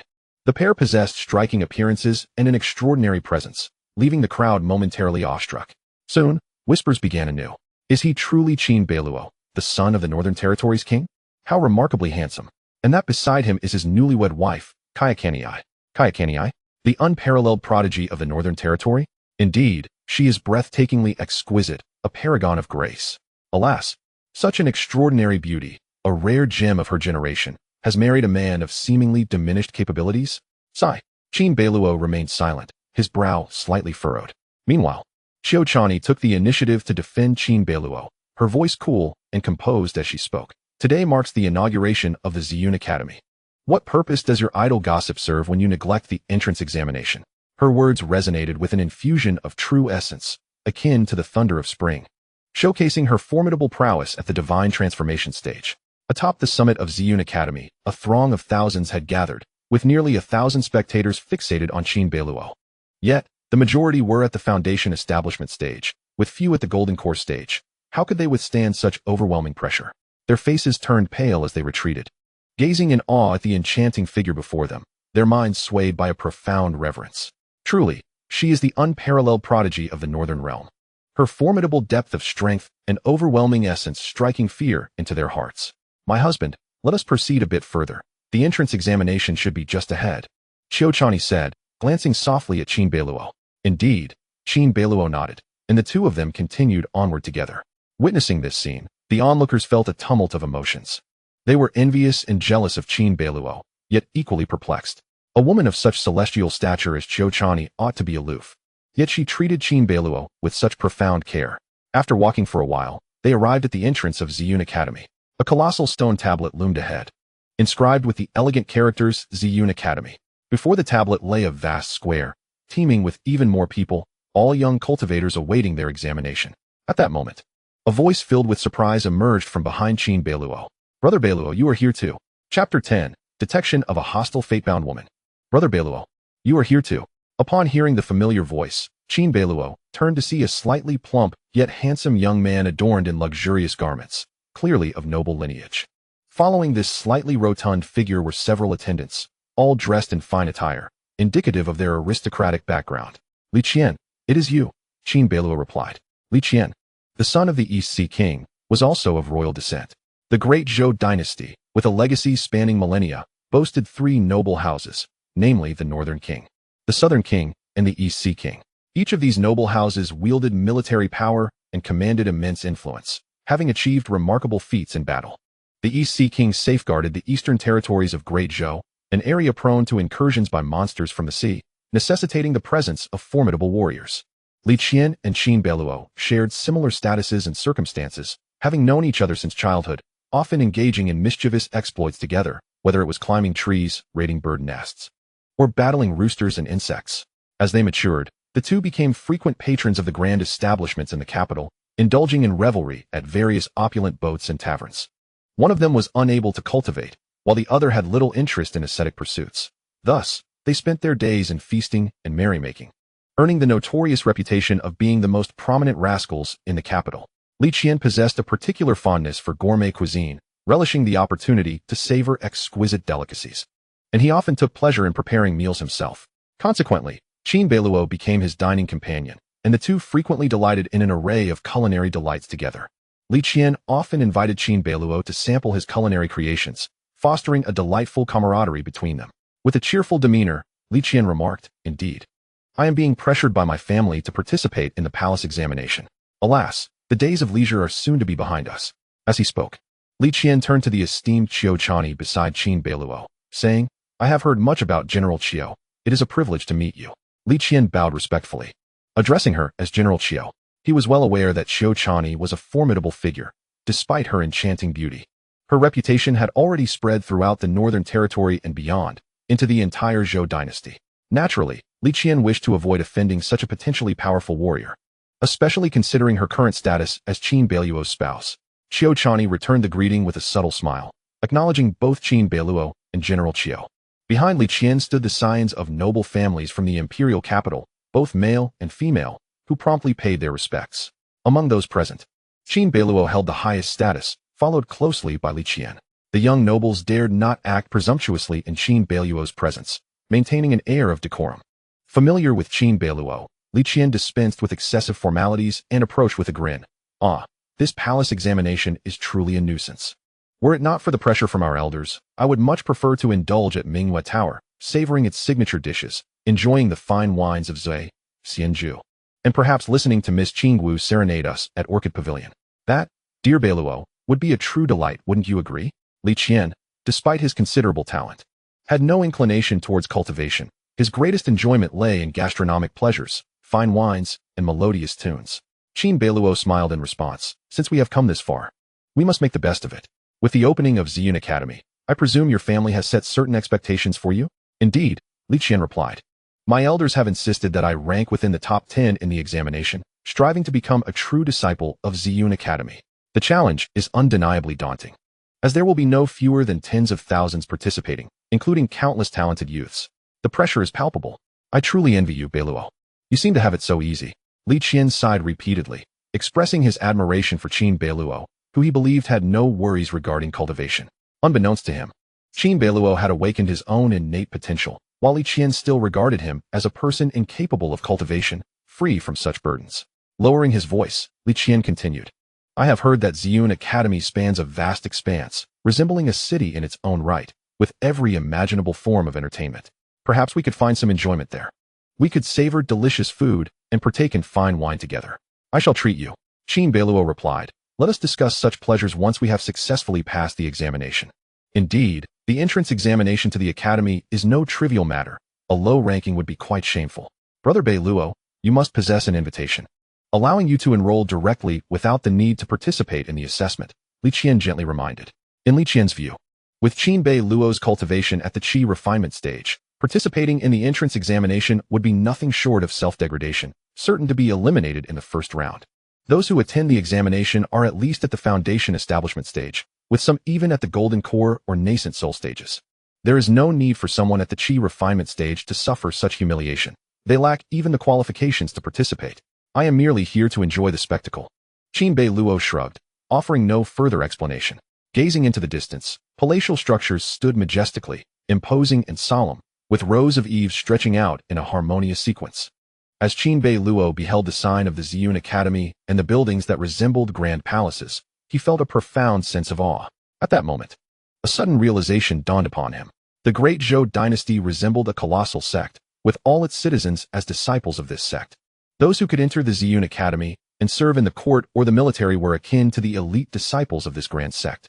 Surveying his surroundings, Qin Beiluo noticed a throng of people gathered in the square before the Ziyun Academy. Soon, An elderly man clad in a blue robe approached with measured steps. His robe adorned with exquisite cloud patterns, a symbol of his status within the academy. The elderly figure, a steward of the Ziyun Academy, commanded respect. His voice resonated throughout the crowd as he solemnly announced, "Today marks the opening of the Ziyun Academy. I, Qiuchanyi, am the steward of this esteemed institution. I welcome you all, but to join our academy and become a formal disciple, you must pass through 4 trials. The first trial is the Ziyun Grand Formation. I shall activate the formation, and those who can withstand its pressure for a quarter of an hour will pass the first trial." A flicker of interest ignited within Qin Beiluo. Traditionally, the entrance examination of the Ziyun Academy consisted of 4 trials, while the latter 3 often varied. The first trial remained the Ziyun Grand Formation. This formation served as the Academy's protective barrier, capable of unleashing immense pressure to deter foes. However, those participating would face a weakened version of the formation. As long as they could endure the pressure for a quarter of an hour, they would successfully pass the first trial. Upon hearing this, many young cultivators adopted serious expressions, rolling up their sleeves and nodding in determination. The blue-robed elder nodded slightly, stroking his beard as he added, "If any of you cannot endure, retreat to the stone tablet at the entrance to avoid injury." As he spoke, the blue-robed elder waved his sleeve and declared, "Commence." Upon uttering this command, he held a formation talisman and crushed it. Instantly, the crowd felt a tremor throughout their bodies as an overwhelming force swept over them. What immense pressure! My legs are trembling. Stop talking, close your mouths, and channel your energy to resist. Upon their first encounter, a young monk found himself unable to withstand the overwhelming aura. Feeling as if he had plunged into an icy abyss, his limbs grew cold, and beads of sweat trickled down his brow as he instinctively retreated. Qin Beiluo, too, sensed a heaviness enveloping him, akin to carrying a small mountain, rendering him nearly immobile. With a flicker of thought, he activated the true essence within him, channeling the Qiuchanyi swallowing heaven technique, which alleviated much of the pressure instantaneously, allowing him to breathe a little easier. At his side, Qiuchanyi appeared unfazed, exuding an air of effortless grace as her robust true essence enabled her to withstand the formidable pressure emanating from the Ziyun Grand Array. In that moment, Qiuchanyi turned to Qin Beiluo, and their eyes met, each reflecting mutual concern, before they exchanged a knowing smile. Her slightly pursed lips accentuated her exquisite beauty. Suddenly, Qiuchanyi's gaze shifted to a figure on Qin Beiluo's right, her expression momentarily tinged with animosity, though she concealed it well. Sensing something amiss, Qin Beiluo glanced to the right and beheld a slender silhouette. It was a young girl clad in a white palace gown, her visage pure and charming, evoking an instinctive desire to protect her. While her beauty was undeniable, she lacked the allure of Qiuchanyi, appearing rather ordinary in comparison. Indeed, it was she, Li Waner, one of the 3 non-clan princes of the Great Zhou, and the daughter of King Zhun. Suddenly, a notification echoed in Qin Beiluo's mind, alerting him to the presence of a hostile fate-bearing woman. A hostile fate-bearing woman.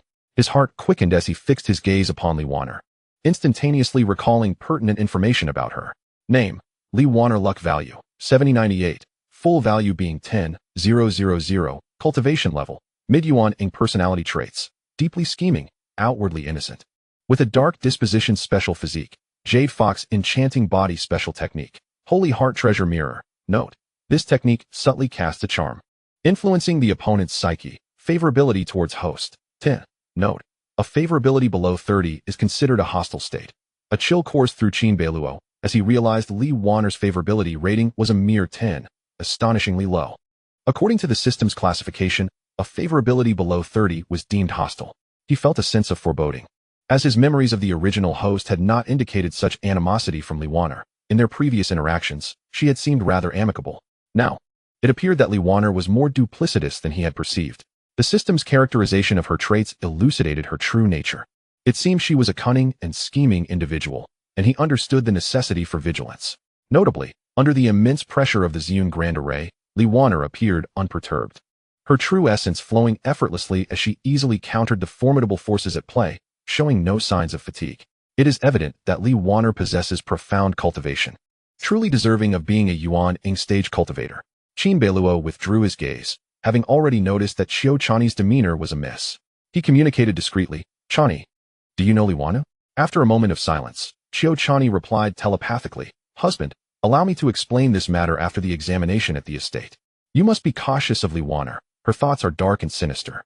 Although she appears innocent on the surface, she is deeply calculating." Qiuchanyi intended to disclose her reincarnation to Qin Beiluo after the assessment concluded. In their previous life, the downfall of both Qiuchanyi and Qin Beiluo was significantly orchestrated by Li Wanner, among the 10 individuals who ambushed them in their past life. The notorious duo of Tang Haishan, the holy son of the Tang sect, and Li Wanner led the charge. Upon hearing this, Qin Beiluo refrained from further inquiries. His suspicions had long been formed, and Qiuchanyi's words undoubtedly confirmed his innermost thoughts. At that moment, the notification from the system echoed in his ears. Ding! Congratulations, host. You have successfully triggered a task. Task name: Manifesting Glory Before Others. Task content: Shine brilliantly during the estate examination and ensure your final ranking surpasses Li Wanner. Task reward: 3 random draws.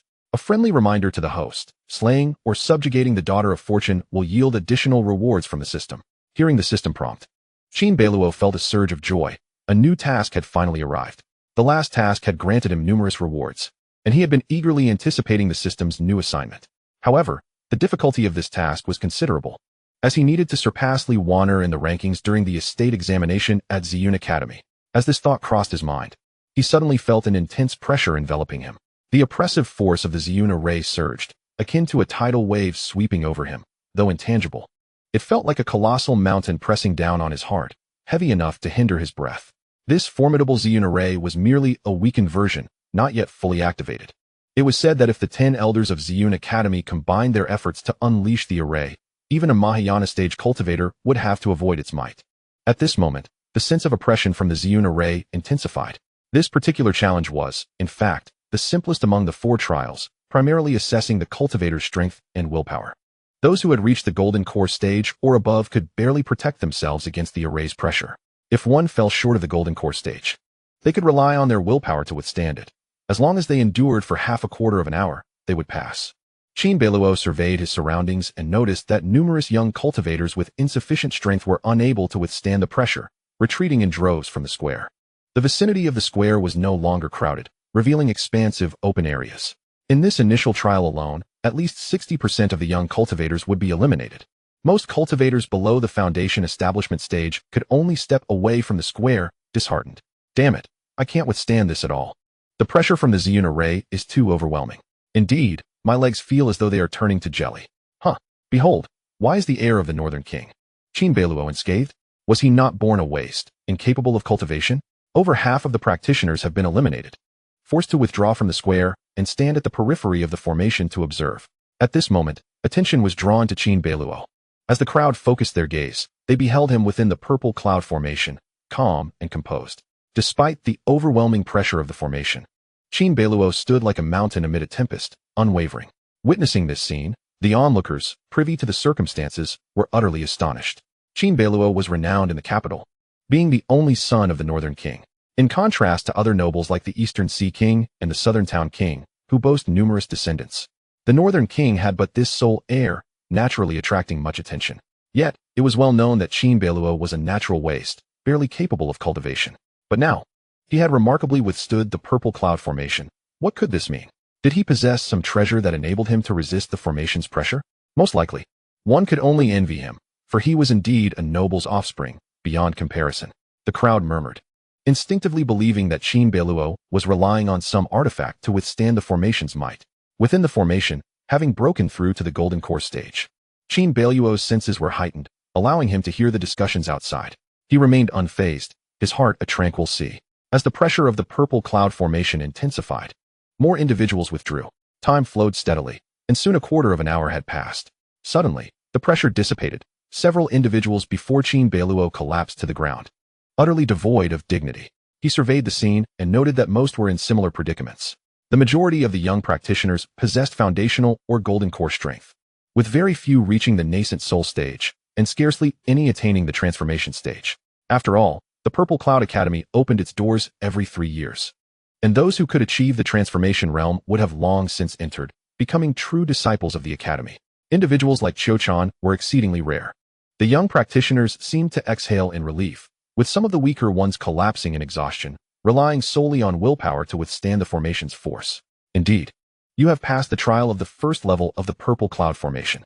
Proceed straight for 300 paces to reach the second assessment site, declared the elder in the azure robe. Qin Beiluo's expression softened. He retracted his aura, quietly consolidating the Qiuchanyi 8 Desolations technique. He had discerned that this technique, bestowed by the system, was truly exceptional. Not only did it harmonize perfectly with his chaotic devouring body, but it also rendered his physical form remarkably refined and his spirit equally solid. The pressure from the purple cloud formation, which would weigh heavily on even ordinary golden core practitioners, had barely affected him. This was the merit of the Qiuchanyi Desolations technique. At this moment, both his corporeal and spiritual aspects, as well as his soul, far exceeded those of his peers at the same realm. Qin Beiluo mused inwardly. At that moment, a voice filled with astonishment broke through the air beside him. He turned to see Li Qian approaching, his physique somewhat portly, yet remarkably agile as he hurried forth. With a face etched in surprise, Li Qian exclaimed, "Brother Beiluo, how is it possible that you have passed the trial of the Ziyun Great Array? You can cultivate normally now?" His disbelief was palpable. After the activation of the Ziyun Great Array, Li Qian had been positioned close to Qin Beiluo and had witnessed firsthand how Qin Beiluo had single-handedly withstood the formidable array, without any external assistance. This fellow can cultivate normally now. Li Qian's words drew the attention of many around them, who instinctively turned their gazes towards Qin Beiluo. Among them, Li Waner, not far ahead, cast a sideways glance, her eyes flickering with a hint of intrigue. Chapter 12. Li Qian's eyes widened in disbelief as he looked at Qin Beiluo. Behind him, a dozen or so young disciples from prestigious families exchanged bewildered glances. Each one captivated and astonished, fixated on Qin Beiluo. They were well aware of Qin Beiluo's innate frailty.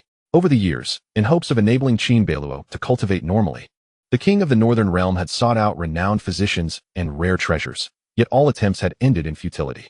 Despite never relinquishing hope for Qin Beiluo, even the king had grown disheartened after countless failures. The tale of Qin Beiluo's natural incapacity had long since spread throughout the capital, becoming a shared understanding among the young scions of noble families.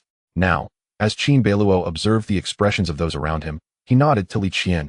"Indeed, Brother Li. My physique has recovered recently, and I am now able to cultivate normally. No wonder you were able to withstand the might of the Ziyun Great Array." "How delightful, Brother Beiluo," Li Qian exclaimed joyfully, his fists clenched in exhilaration. Other young disciples from noble families also approached to congratulate Qin Beiluo, who graciously returned their gestures. Some of the disciples expressed their sentiments. "It has been over a decade, has it not?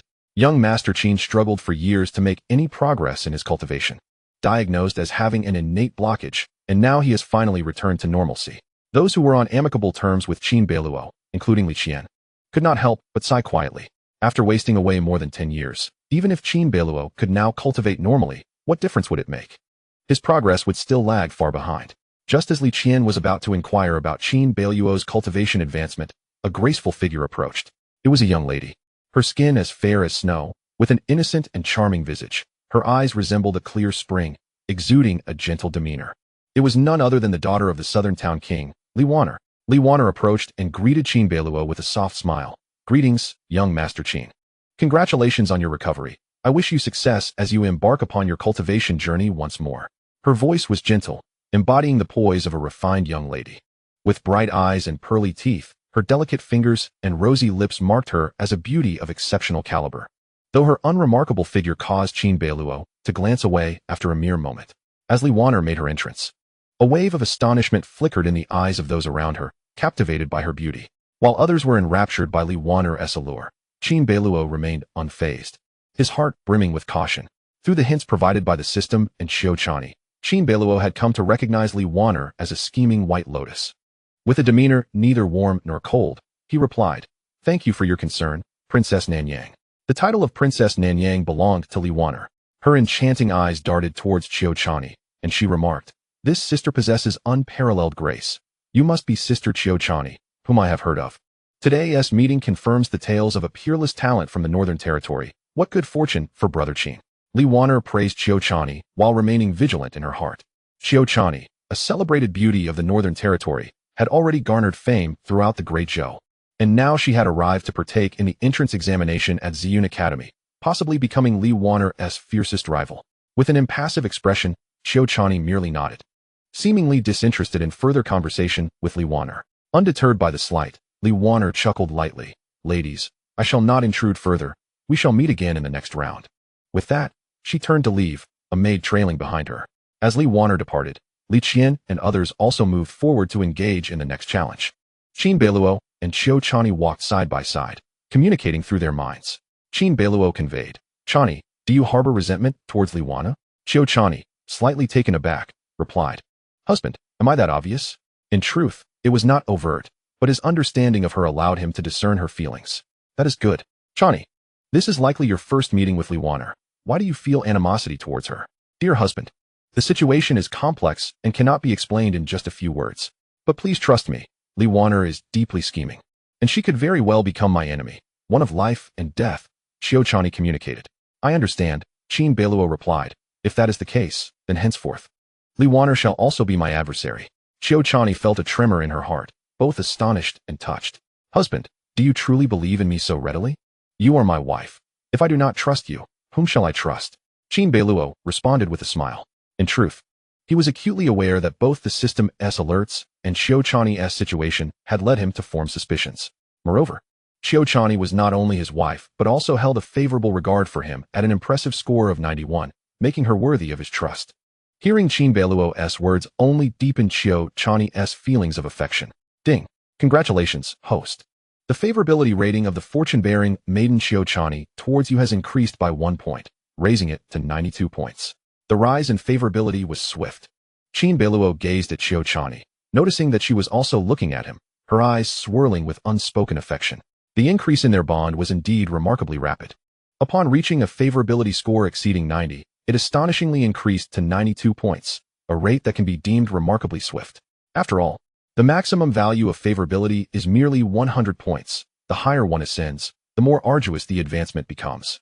Meanwhile, Liwana and her devoted maid, Yinping, tread the path to the next challenge, engaging in a whispered conversation.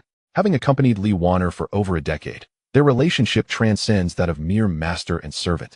Exhibiting a profound intimacy, Yinping inquired softly, Princess, how did that young Master Qin suddenly acquire the ability to cultivate? Was he not born with a frail constitution? Liwana replied nonchalantly, who can say? Nevertheless, we need not concern ourselves with him. He poses no threat to me, even if he has begun to cultivate. What of it? After years of wasted effort, he remains but a shadow of his potential. Indeed, the true threat to you, Princess, is still Qiuchanyi. Yinping hastily added. Correct. To be considered for true discipleship, one must rank in the top 10 during the assessment. Especially if I wish to contend for the top position, Qiuchanyi is likely my most formidable rival, Liwana acknowledged. While Liwana remained vigilant of Qiuchanyi, she dismissed any notion of Qin Beiluo as a competitor. Despite Qin Beiluo's illustrious lineage, she felt no inferiority. The disparity in their strengths and talents was even more pronounced. Although the reasons behind Qin Beiluo's sudden ability to cultivate eluded her, she did not regard him as a worthy opponent. As Qin Beiluo and Qiuchanyi advanced together, they swiftly arrived at the second stage of the entrance examination. The gathering crowd grew increasingly dense as individuals gradually arrived at the scene.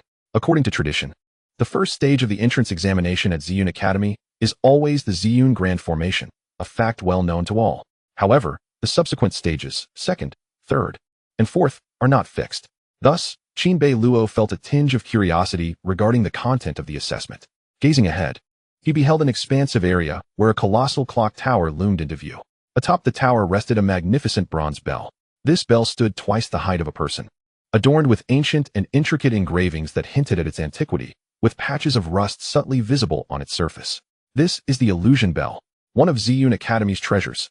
Someone in the crowd exclaimed upon recognizing the bell. Indeed, it is the illusion bell. It appears that our second stage assessment will be related to this bell. The renowned bronze bell, celebrated for its legendary status, is said to be a relic from ancient times, known as the illusion bell. Understanding dawned upon Qin Beiluo. It seemed that the second stage of the entrance examination revolved around the illusion bell.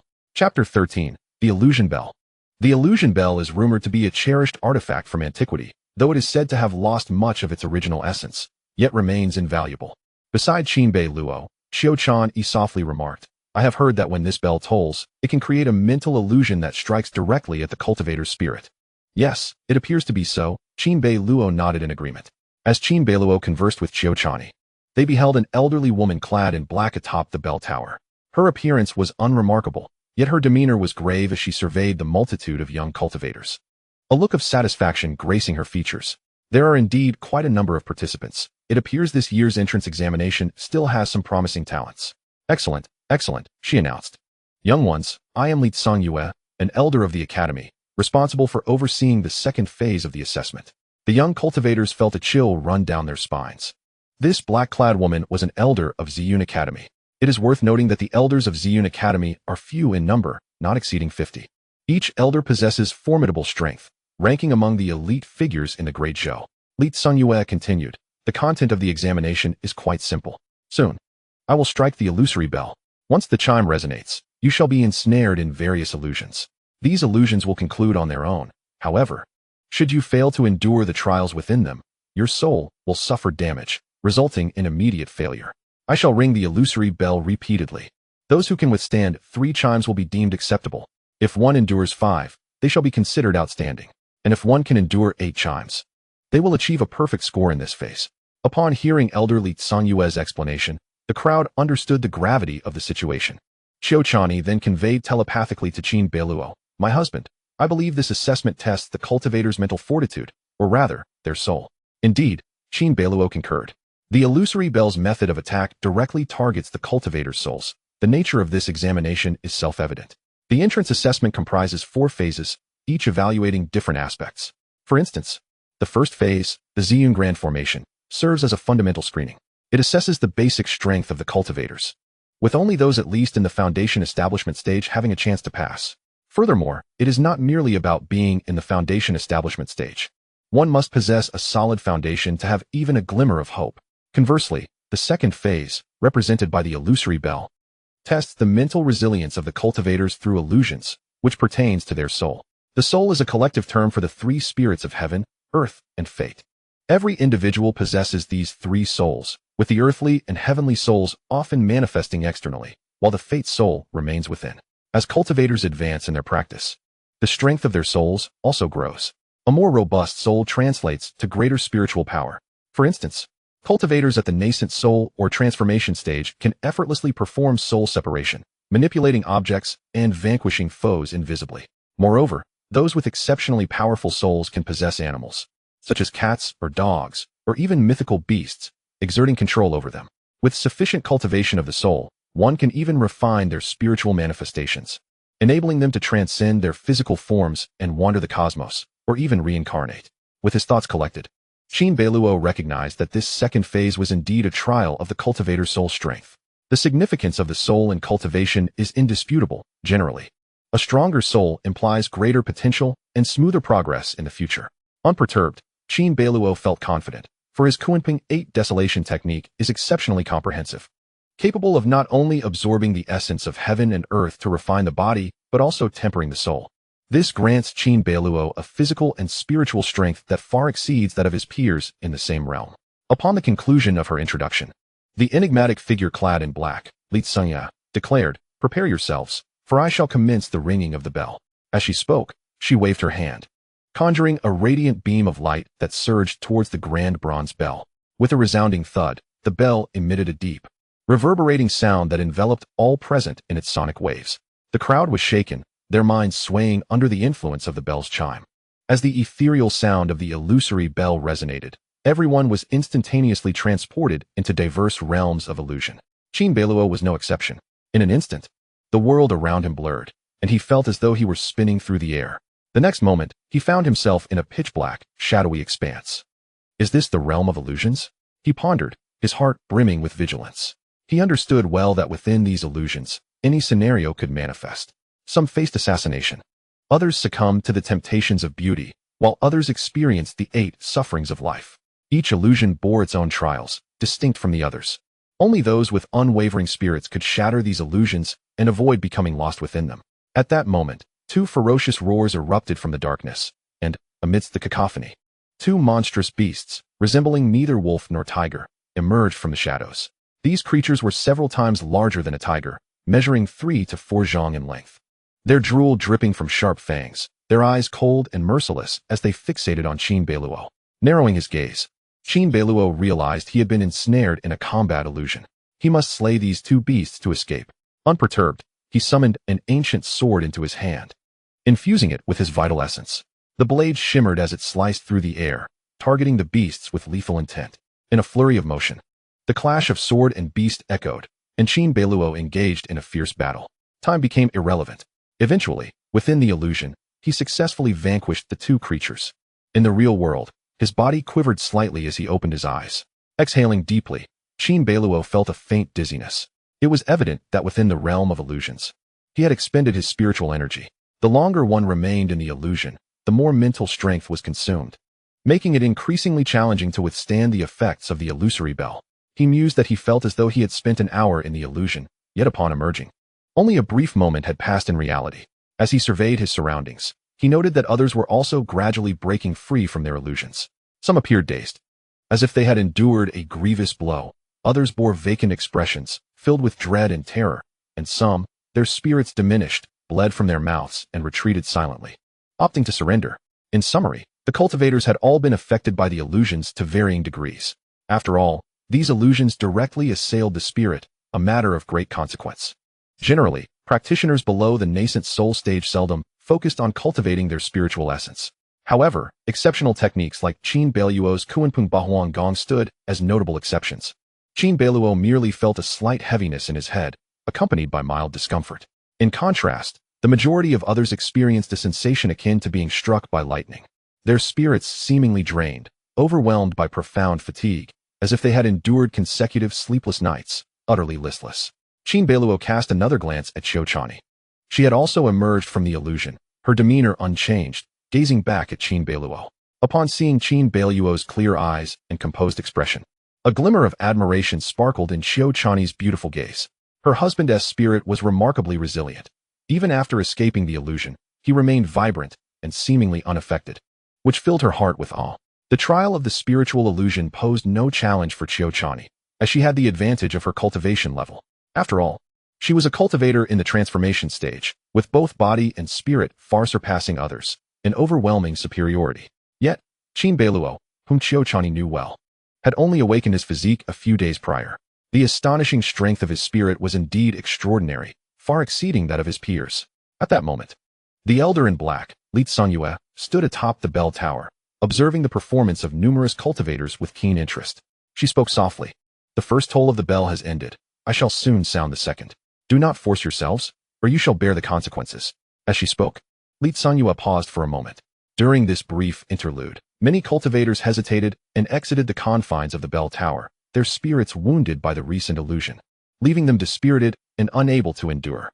The illusions conjured by the illusory bell were no trifling matter. Those with weakened spirits risked the annihilation of their souls, facing potential death on the spot.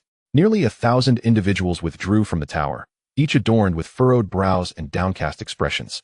The entrance examination for the Ziyun Academy was indeed arduous, with tens of thousands of cultivators participating each year, yet only 3,000 were ultimately accepted. Among them, only around 10 true disciples were chosen, a selection as rare as finding a gem in a vast expanse. It is worth noting that those who could partake in the Ziyun Academy's examination were predominantly the promising young talents from various prefectures and counties of the Great Zhou, making the competition fierce beyond imagination. After a brief wait, Qiuchanyi observed that those who needed to withdraw had mostly done so. With a raised hand, she unleashed her energy and struck the illusory bell. The bell emitted a deep, resounding clang, heralding the second toll, and the illusion re-emerged. Chapter 14.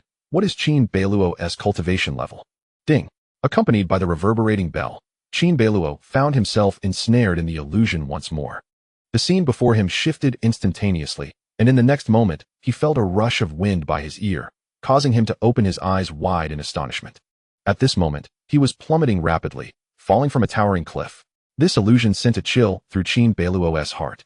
The intense sensation of weightlessness and the fierce wind whipping past his ears filled him with a sense of impending peril. Falling from a precipice of such height, he was surely doomed. In the face of life and death, terror loomed large. Should he perish within the illusion, his spirit would undoubtedly suffer devastating consequences. In that fleeting moment, Qin Beiluo gathered his true spirit, unleashing waves of spiritual power that coalesced into a formidable shield, enveloping his body as though protected by a fragile yet resilient eggshell. With a thunderous crash, he ultimately plummeted from the precipice, his instinctive reaction saving his life, only to find himself submerged in a bottomless pool. The icy waters engulfed him, flooding his lungs and invoking a sensation of drowning that compelled him to struggle. The fall from the cliff and the ensuing near-drowning sent a chill through Qin Beiluo's heart, as this trial in the illusion appeared to be centered on a harsh natural environment. Indeed, upon escaping the grasp of the water, He inexplicably found himself confronting a fire disaster not long after. After a considerable duration, Qin Beiluo liberated himself from the illusion and opened his eyes. This time, he sensed a slight heaviness in his head, yet overall, his spirit remained remarkably vibrant. Scanning his surroundings, he noticed that many cultivators could no longer endure and were withdrawing from the assessment. Remarkably, with just the second toll of the bell, a large number of cultivators had already been eliminated.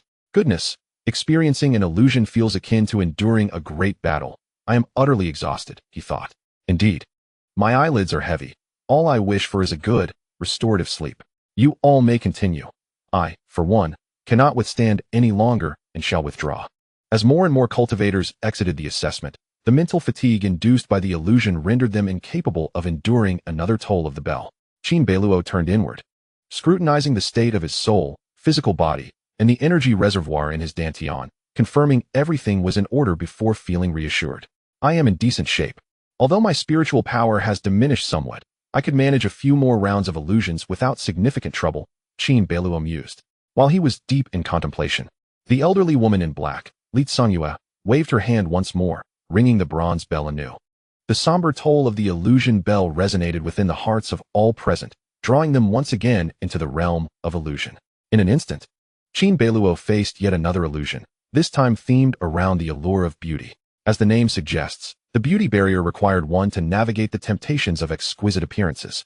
Within the illusion, Qin Beiluo confronted the seductions of several enchanting maidens, including a captivating fox spirit, a pure and charming young girl, and a mature woman exuding sophistication. Yet, steadfast in his resolve, Qin Beiluo resisted the temptations of beauty. Ultimately, as the illusion dissipated, he successfully withstood the third trial, averting the toll of the bell once again. Phew, I have managed to withstand yet another illusion, though my head is beginning to throb, and the pressure on my spirit has intensified, he reflected. Upon escaping the illusion, he promptly assessed his condition, noting that the strain on his soul had indeed increased. Fortunately, there were no signs of injury to his spirit, as such wounds are notoriously more challenging to heal than ordinary injuries. With the toll of the bell 3 times completed, another group of cultivators was eliminated, escorted by some disciples of the Ziyun Academy for healing or rest. A cursory glance revealed a significant reduction in the number of cultivators present, with an estimate suggesting fewer than 10,000 remained. The elderly woman in black surveyed the crowd, a subtle smile gracing her lips. Remarkable. It seems that many of you have successfully endured the trials of the 3 chimes. Should you feel that you have reached your limits, you may proceed along the mountain path to the next stage of assessment. However, if you believe you possess further strength, you may opt to face the illusionary challenge of the illusory divine bell.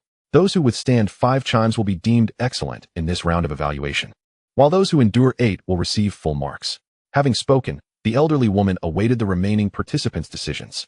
The cultivators present fell into contemplation before gradually arriving at their conclusions.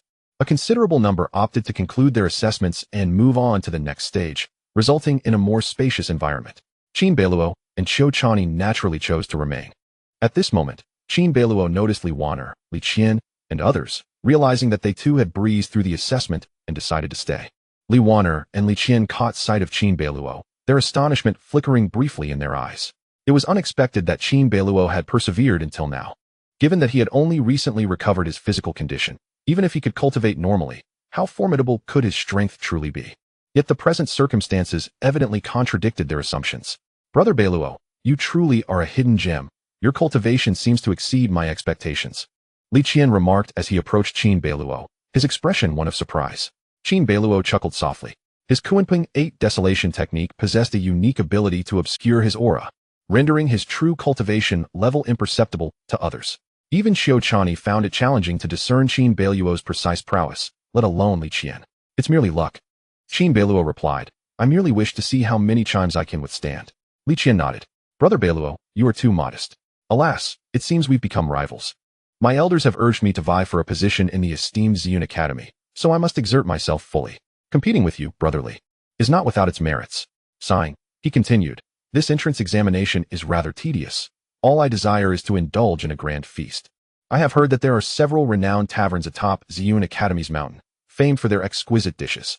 Unlike the Northern King, who has but a single heir in Qin Beiluo, both the Eastern Sea King and the Southern Guardian King boast numerous offspring, with the former being particularly abundant. Li Qian has many siblings, and the competition amongst them is fierce. Should he wish to inherit the family business or even a noble title in the future, he must present commendable achievements. Thus, he places considerable importance on securing a position among the true disciples of Ziyun Academy. Despite his reluctance, Li Qian must compete fiercely. The Ziyun Academy opens its doors every 3 years, and typically, only around 10 individuals are selected as true disciples. This is akin to passing an imperial examination, a task of immense difficulty. Of course, the advantages of becoming a true disciple of Ziyun Academy are substantial. In short, should a true disciple enter the service of the Great Zhou Dynasty, the prospect of attaining nobility and governmental positions is well within reach. After a brief and casual exchange with Li Qian, Qin Beiluo noticed the elderly woman in black, Qiuchanyi, beginning to strike the bell once more. Clang. Once again, the sound of the bell resonated, its waves reverberating across several miles, stirring invisible ripples. All the cultivators present experienced yet another illusion. After a moment, the phantasm dissipated. Qin Beiluo inhaled deeply. His spirit remained resilient. Though a sense of confusion clouded his mind more intensely than before, yet he persevered. Immediately following, the 5th toll of the bell echoed. Ding! The illusion struck once more. After a brief interval, Qin Beiluo broke free from the illusion and awakened. He had endured 5 tolls of the bell. By this point, the cloaked elder, as customary, inquired whether the young cultivators wished to continue. This time, a considerable number chose to withdraw. Enduring 5 tolls was already commendable, and those who could successfully navigate all 4 trials might have the opportunity to become formal disciples, or even initiate disciples. This had left most cultivators quite content. Fewer than 1,000 remained on site. Qin Beiluo assessed his condition. His mental state was satisfactory, and the tenacity of his spirit was astonishingly robust. The breakthrough of the first layer of the Qiuchanyi Desolations art had greatly amplified the strength of both his body and spirit beyond that of his peers. The potential of a second layer breakthrough promised even more extraordinary enhancements, a thought that filled him with anticipation. He understood the remarkable efficacy of the Qiuchanyi Desolations art. Otherwise, he would not have withstood this trial so effortlessly. Typically, a cultivator at the Golden Core stage, even if able to withstand the illusion 5 times, would be utterly exhausted and visibly wan. How unlike his current state of ease. Meanwhile, Li Qian and Li Waner both noticed Qin Beiluo's commendable condition, their surprise palpable. Particularly, Li Waner, while astonished, furrowed her brows in contemplation. What was the matter with Qin Beiluo? Was he not a congenital waste? Even if he had resumed cultivation, how strong could he possibly be? How could he endure 5 tolls of the illusionary bell? It was truly perplexing. Chapter 15. Overcoming the second trial. Li Waner's brow remained furrowed, her gaze fixed intently upon Qin Beiluo, utterly baffled. In terms of status, Li Waner and Qin Beiluo were akin, both descendants of nobility, and they interacted from time to time. Yet, while she projected politeness and gentility towards him, deep within, Li Waner held him in utter disdain. Merely a congenital waste. Aside from his exceptional appearance and his status as the Northern King's only son, he was hardly worthy of comparison. Yet now, Li Waner's brow knitted tighter as she squinted at him. Even if he had made commendable progress in his cultivation, what of it? After wasting over a decade, he was no longer my rival. While withstanding 5 tolls of the illusory bell demonstrated some ability, it was merely that. The Northern King's lineage was already lacking in concern. However, with the addition of Qiuchanyi by Qin Beiluo's side, he had become somewhat troublesome. Well then, if it came to that, I shall have my brother intervene. Li Waner mused, retracting her gaze, choosing to no longer focus on Qin Beiluo. Beneath the bell tower, Qin Beiluo felt a subtle stir within his heart. In truth, he had been attentively observing Li Waner's movements and had noticed her quietly regarding him. The fact that Li Waner had been designated by the system as a daughter of opposing fortune was certainly not without reason. Did this imply that both Li Waner and the Prince of Nan behind her harbored animosity towards him? A thought flickered in Qin Beiluo's mind. He had no time for further contemplation, for the cloaked elder in the bell tower had commenced ringing the bell. Ding! Once again, he found himself ensnared in an illusion. Within this realm, Qin Beiluo endured the agonies of life, aging, sickness, and pain, persevering for an extended period until he finally extricated himself. Upon escaping the illusion, he felt an unmistakable increase in mental fatigue. His head grew increasingly heavy, and his thoughts began to spiral into disarray. After experiencing 5 illusions, the burden on his spirit intensified. A shiver ran down Qin Beiluo's spine as he sensed a mounting pressure. With 2 more trials to endure, could he possibly hold on? He must persevere. He resolved to view this as a crucible for his intellect. Within the illusion, encountering countless crises had indeed fortified his mental acuity, even enhancing the strength of his spirit. This succession of illusions posed a significant test to his spiritual fortitude, thus honing his essence. After a brief pause, several participants could no longer withstand the strain and opted to withdraw. The number of cultivators present dwindled, leaving only a few hundred.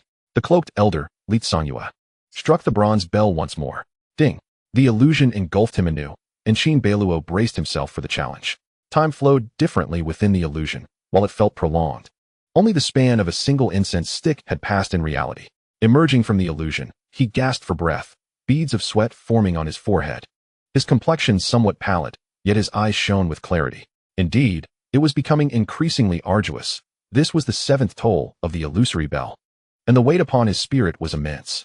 Qin Beiluo mused silently, feeling the overwhelming load on his spirit, with mental exhaustion weighing heavily upon him. Should he simply close his eyes now, slumber would surely claim him. "My husband, are you well? Do not force yourself, lest your spirit suffer harm," came the concerned voice of Qiuchanyi at his ear. Her delicate countenance was etched with worry as she sensed Qin Beiluo's less than ideal state. Qin Beiluo transmitted a reassuring thought. "Do not worry, I am fine. Merely a bit fatigued mentally. I can still endure, with only one final trial remaining." He was resolute in his determination to press on. Seeing the steadfastness in his demeanor, Qiuchanyi could only nod gently in response. The final illusion awaited him. He must endure. "I can't hold on any longer. You all take my place. Damn it, I withdraw." Many of the fellow cultivators participating in the assessment lamented, their spirits frayed and bodies exhausted from the relentless illusions, and one by one, they chose to retreat. The crowd grew even thinner, leaving only a little over 100 participants. Among them stood Li Wanner, Li Qian, and several familiar signs from esteemed families. This is indeed quite reasonable. Li Wanner, Li Qian, and others can be regarded as the elite among the younger generation. As scions of prestigious families, their cultivation resources far exceed those of ordinary households. Their foundations are profound, and their strengths markedly superior. As preparations conclude, there remains one final toll. From the bell tower, the words of the old woman in black resonate, reminding everyone. As the cultivators ready themselves, those who need to withdraw have done so, and the old woman strikes the illusory, divine bell for the last time. The sound reverberates, sending waves of resonance through the air. The illusion unfolds in an instant, and Qin Beiluo senses himself ensnared within this illusory realm. After a considerable duration, this trial of illusions finally concludes. In the crowd, Qin Beiluo abruptly opens his eyes, exhaling a heavy breath. His chest rises and falls rhythmically. Beads of sweat cascade from his forehead, and his back is drenched. He has managed to endure. It has not been an easy feat, he murmurs to himself. At this moment, he feels an unprecedented fatigue, his mind awash with confusion, and his reactions dulled. This is a sign of excessive depletion of spiritual essence. Had it not been for the resilience of his spirit, far greater than the ordinary, he would have sustained injuries long ago. Steeling himself, Qin Beiluo surveys his surroundings. He observes that less than a few dozen cultivators remain standing in the arena. Even so, most of them appear pallid, their breath strained. This final trial of illusions has eliminated over half of the participants. Ultimately, only a handful remain upright. Among them, Qin Beiluo spots the figures of Li Qian and Li Wanner. Li Qian also notices Qin Beiluo, his eyes widening in astonishment. "Beiluo, what on earth is happening with you? Have you already restored your physique, hiding your strength all these years?" Li Qian is utterly bewildered.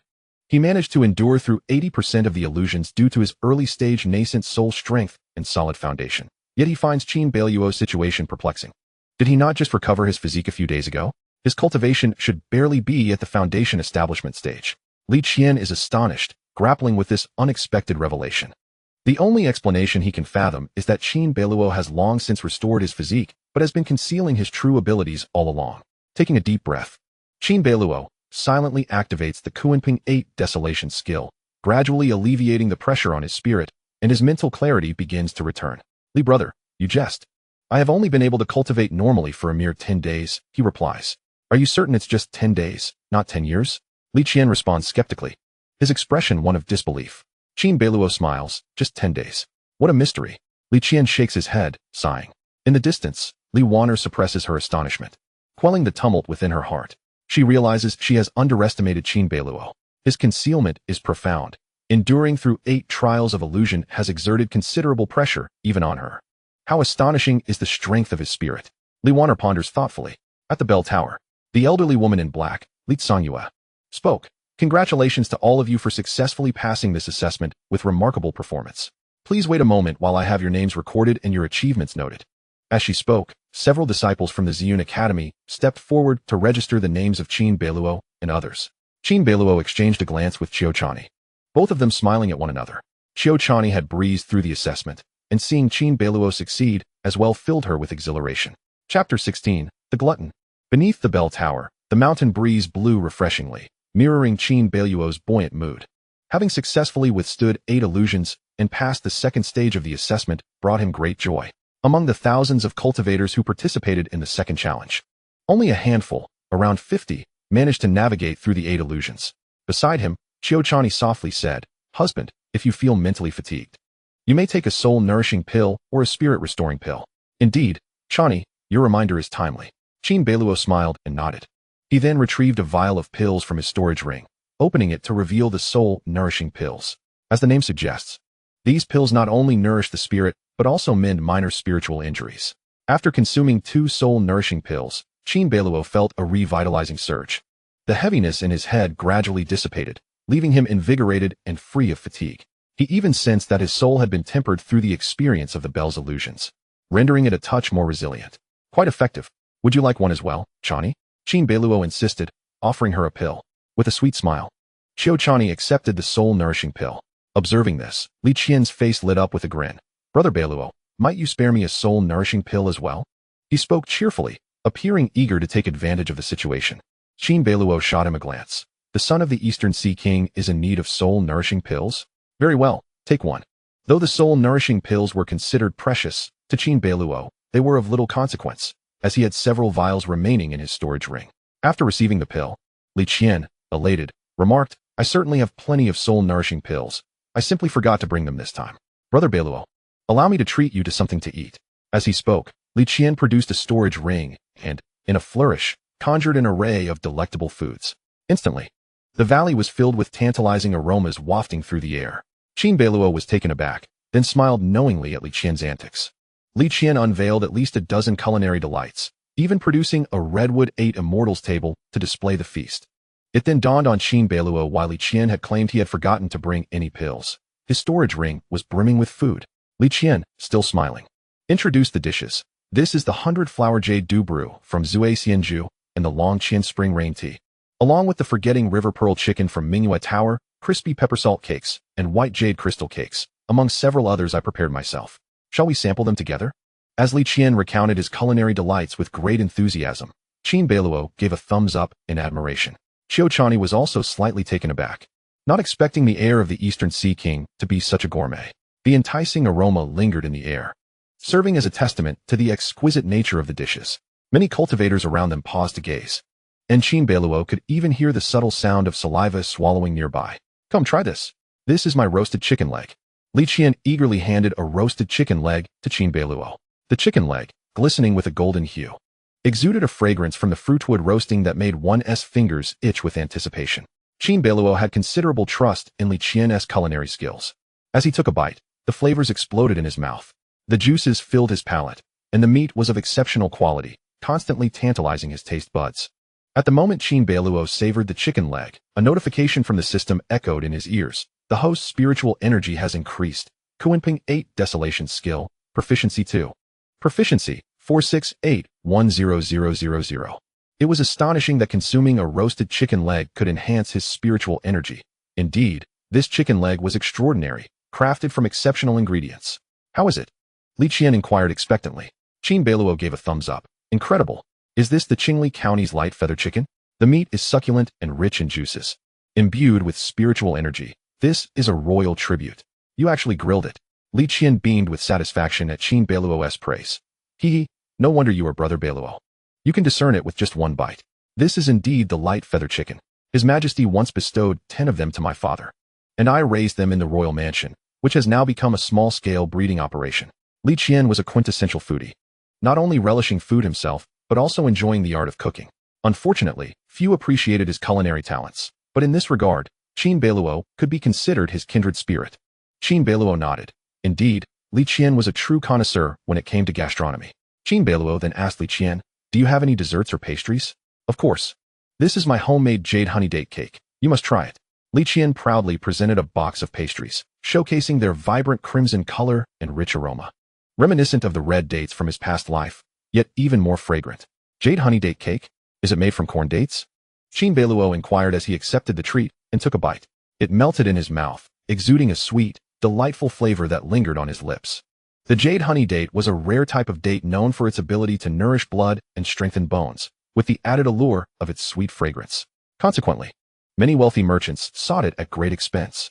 The host's spiritual energy has increased. Qiuchanyi 8 Desolation Skill, Proficiency 5, Proficiency, for 7310000. Indeed, his proficiency had risen again. After savoring a piece of jade honey date cake, Qin Beiluo handed the box of pastries to Qiuchanyi beside him.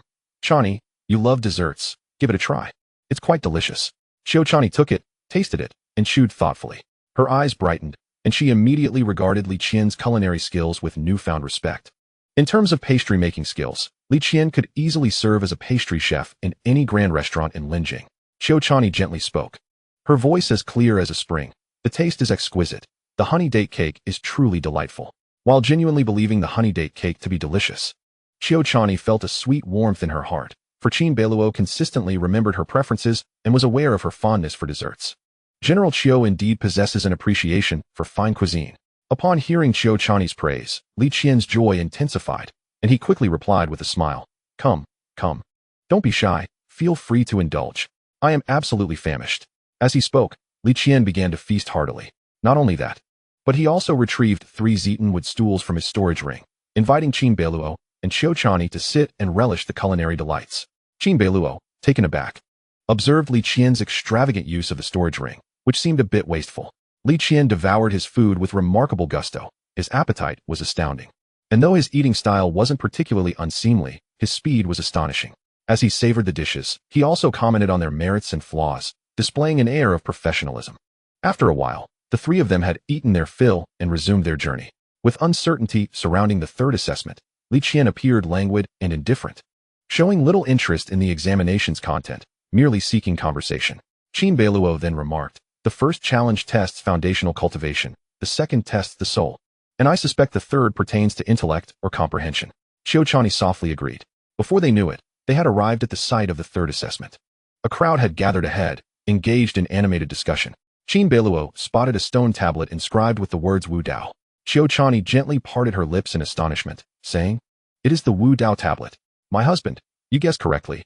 This 3rd challenge tests comprehension. The Wu Dao tablet." Chapter 17, The Wu Dao Tablet. The Wu Dao tablet. Before them stood a stone tablet towering to the height of 2 men, with the characters Wu Dao inscribed in a vigorous script. The tablet was weathered and pockmarked, bearing the marks of time, its duration and place unknown. "This is the renowned Wu Dao tablet of the Ziyun Academy," Qin Beiluo murmured. Beside him, Qiuchanyi and Li Qian scrutinized the Wu Dao tablet with keen interest, clearly familiar with its legends. Qin Beiluo continued in a hushed tone. "It is said that this Wu Dao tablet was left behind by the first president of the Ziyun Academy, who was a close confidant of the founding emperor. Both ascended into the void together, leaving behind a tale of camaraderie. The leader of the Ziyun Academy is referred to as the president, and that inaugural president was an unparalleled master of cultivation, a contemporary of the founding emperor of the Great Zhou. This Wu Dao tablet is said to have been crafted during his youth." Both Qiuchanyi and Li Qian nodded, having heard these tales before. Li Qian murmured softly. The Enlightenment Stone Tablet, as its name suggests, was where the first president of the Ziyun Academy comprehended magical arts in his youth, thus earning its title. However, it is said to be merely an ordinary stone tablet, upon which the first president inscribed the magical techniques he had grasped, imbuing it with spiritual essence. Qin Beiluo nodded in agreement. While the group was engaged in discussion, they were suddenly drawn by a series of exclamations from ahead. Following the sound, they beheld a young man clad in a dark robe, with a handsome visage, who shouted as he swung his fists, unleashing a powerful blow. This punch conjured a phantom of a black dragon mid-air, accompanied by a faint whistling sound that left the onlookers in awe.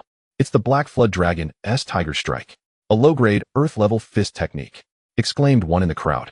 "No wonder he is the son of Duke Zhongwu. His cultivation has already reached the late Golden Core stage, and his comprehension is astonishing, having grasped earth-level techniques from the Enlightenment Stone Tablet." Indeed, admiration filled the air as the crowd gossiped, expressing envy over his exceptional understanding of earth-level methods, which guaranteed him at least a B grade in the entrance assessment. Perhaps even the opportunity to be taken as a disciple by an elder. Li Qian focused intently and muttered to himself, "It's that Wu Shiwei. He seems to have comprehended quite a remarkable technique from the Enlightenment Stone Tablet. Qin Beiluo nodded in acknowledgement. The Enlightenment Stone Tablet seals the magical arts comprehended by the first president of Ziyun Academy in his youth, allowing future generations to gain insight. The stronger one's comprehension, the more profound the techniques one can grasp from the tablet. Take the son of Duke Zhongwu, Wu Shiwei, for instance. He has mastered an earth-level technique. Qin Beiluo raised an eyebrow, intrigued by this development. His own cultivation technique, the Qiuchanyi desolation skill, was unparalleled, and he took great satisfaction in it. However, he had little knowledge of various techniques. If the cultivation method can be likened to the internal martial arts of a wuxia novel, then the techniques represent the martial arts moves themselves. Fists, palms, legs, fingers, blades, swords, and an array of arcane arts are all within the grasp of cultivators. Though Qin Beiluo possessed the formidable Qiuchanyi desolation skill, his short training time left him with scant techniques. Hence, he remained quite interested in the art of techniques. Among the crowd, the son of Duke Zhongwu, Wu Shiwei, was surrounded like a star, basking in the praises and compliments from the onlookers. Unable to suppress the smile creeping upon his lips, Qin Beiluo exchanged a glance with Qiuchanyi, and together they approached. At that moment, Qin Beiluo noticed a woman in white standing before the Enlightenment Stone Tablet. She appeared to be in her late 20s, with features as exquisite as a painting and eyes like autumn waters, exuding an air of aloof elegance. The white garb she wore bore a trace of purple cloud patterns, indicating her affiliation with the Ziyun Academy. The woman in white lifted her gaze to the surroundings, and upon noticing the newcomers, reiterated the rules for the third phase of the entrance examination. I am Lu Qingzhu, an elder of Ziyun Academy, responsible for overseeing your third phase assessment. The task is simple. All must comprehend the Enlightenment Stone Tablet within a time limit of 3 days. Those who can grasp techniques of Xian level or above within 3 days will pass. If one can comprehend Earth level techniques, they may be directly admitted to the esteemed Ziyun Academy as an inner disciple. Should one grasp Heaven level techniques, they will be granted the status of a true disciple and receive focused cultivation from the Academy. The white-clad woman, Lu Qingzhu, provided a brief explanation and then fell silent. A spark ignited in Qin Beiluo's heart as he instantly grasped the assessment criteria, accompanied by a sense of astonishment. He was taken aback by the youthful appearance of Lu Qingzhu, who, despite her seemingly tender years, held the esteemed position of an elder at Ziyun Academy. Although practitioners possess methods to maintain their youth, one cannot ascertain age solely based on appearance. Yet, Lu Qingzhu radiated an aura of youthfulness, likely not surpassing 30 years of age. The name Lu Qingzhu rang a bell. Suddenly, he recalled that she was the youngest elder of Ziyun Academy, having been the top true disciple in the entrance examination 12 years prior. Her strength surged dramatically in a mere few years, propelling her to an elder's position through exceptional merit. Li Qian exclaimed. Qin Beiluo's realization dawned upon him. He too remembered this remarkable figure. Although he had previously been aloof to the realm of cultivation, Lu Qingzhu's illustrious reputation and extraordinary talents were indeed well known to him. He never anticipated that the examiner for the third stage would be her. Clad in snow-white robes, Lu Qingzhu stood beside the Enlightenment Stone Stele, captivating the attention of many onlookers. Numerous young male cultivators discreetly observed her with admiration. Qin Beiluo diverted his gaze and engaged in conversation with Qiuchanyi. She spoke softly. So, it seems that by comprehending Earth-level techniques from this Enlightenment Stone Stele, one can become an inner disciple of Ziyun Academy. No wonder the individual who comprehended Earth-level techniques earlier garnered such envy from the crowd. Naturally, techniques are ranked by their potency, categorized into 4 grades: Heaven, Earth, Mysterious, and Yellow, with Heaven being the highest and Yellow the lowest. Qin Beiluo nodded. Thus, if one's comprehension is sufficiently high, one may glean Heaven-level techniques from the Enlightenment Stone Stele. How intriguing. Li Qian shook his head and sighed. Brother Beiluo, your words sound simple, but Heaven-level techniques are not so easily acquired. My family's treasury houses countless technique tomes, yet we possess only 2 Heaven-level techniques, both of the lowest grade. To my knowledge, over the course of Ziyun Academy's millennia-long history, only a dozen individuals have managed to comprehend Heaven-level techniques from this Enlightenment Stone Stele. Those capable of such feats are undoubtedly dragons among men, exceptional talents of their generation. For my part, I would be content to comprehend an Earth-level technique. Li Qian lamented. He lacked grand ambitions, being far more interested in gourmet food, possessing a keen self-awareness. Brother Beiluo, General Qiu, allow me to attempt to comprehend techniques from the Enlightenment Stone Stele first. Li Qian volunteered, stepping forward to engage with the stele. Qin Beiluo and Qiuchanyi nodded in agreement, inviting Li Qian to proceed. Chapter 18. heaven-level techniques. Li Qian, brimming with anticipation, approached the Enlightenment stone stele. Despite the throng of cultivators surrounding the Enlightenment stele, Li Qian managed to find a favorable vantage point, where he paused to observe the stele intently. In that fleeting moment, he was enveloped in an enigmatic state, as if a figure were guiding him in the ways of magic. "My dear, how long do you think it will take Li Qian to comprehend?" Qiuchanyi inquired softly, a smile gracing her lips. Earlier, Lu Qingzhu had mentioned a time limit of 3 days. One must glean insights from the stele within this time frame. Typically, however, realization would not extend to the full 3 days. Most would achieve understanding within half a day, while those of exceptional talent might grasp the principles in less than 2 hours. Naturally, should one find the insights lacking, they could continue their contemplation until the 3-day limit expired. Qin Beiluo remarked, "Do not be deceived by Li Qian's apparent indulgence. His aptitude for cultivation is commendable, and his comprehension is sharp. I estimate he will achieve results in less than an hour." "Indeed, we shall wait and see," Qiuchanyi replied. The two refrained from rushing forward to seek understanding, choosing instead to observe from the sidelines. At this juncture, individuals began to awaken to their insights, grasping various magical arts. "I have comprehended it. The mid-level mystical art, Yunming spell of death. Haha, I have succeeded," exclaimed one. "I too have gained insight, yet alas, it is merely a yellow-level art, falling leaves finger. No, I must continue to contemplate," boasted another. "Behold my high-level mystical art, dragon capture claw." The atmosphere was lively, filled with expressions of both despair and elation. Qin Beiluo took note and observed that the majority had only attained yellow and mystical arts, with earth-level arts being exceedingly rare, let alone the heavenly level. After a while, 3 individuals finally grasped earth-level arts, though all were of the lower grade. "What is taking Li Qian so long?" Qin Beiluo muttered to himself. After waiting another half-hour, he still saw no sign of Li Qian's activity. Li Qian stood still as a statue, motionless in the center, his eyes tightly shut. Moments later, Li Qian suddenly opened his eyes, a spark of excitement igniting within them. With a determined shout, he began to demonstrate the magical art. At that moment, spiritual energy surged towards him, prompting gasps from the onlookers, who instinctively turned their attention to him, quickly realizing that he had comprehended a formidable technique. "It is Li Qian, the son of the East Sea King. What kind of art has this young prince grasped? Judging by his aura, it must be above earth level," they exclaimed, astonished, as the surrounding spiritual energy converged upon him. With clenched fists, Li Qian unleashed a powerful punch towards an empty space, causing the temperature in the surrounding area to plummet dramatically, enveloping it in an icy chill. Lu Qingzhu, who had maintained an impassive demeanor beside the Enlightenment stele, observed this with a slight tightening of her lips, remarking calmly, "Impressive. It is an upper-grade, earth-level art, ice spirit force." The crowd erupted in astonishment, their gazes fixed on Li Qian, filled with envy. Ice spirit force. This was indeed an upper-grade, earth-level art. Is this not the most formidable technique comprehended among all present? Li Qian was exceedingly pleased. The existence of the purple cloud great array significantly diminished the potency of any techniques unleashed within the confines of the Purple Cloud Academy.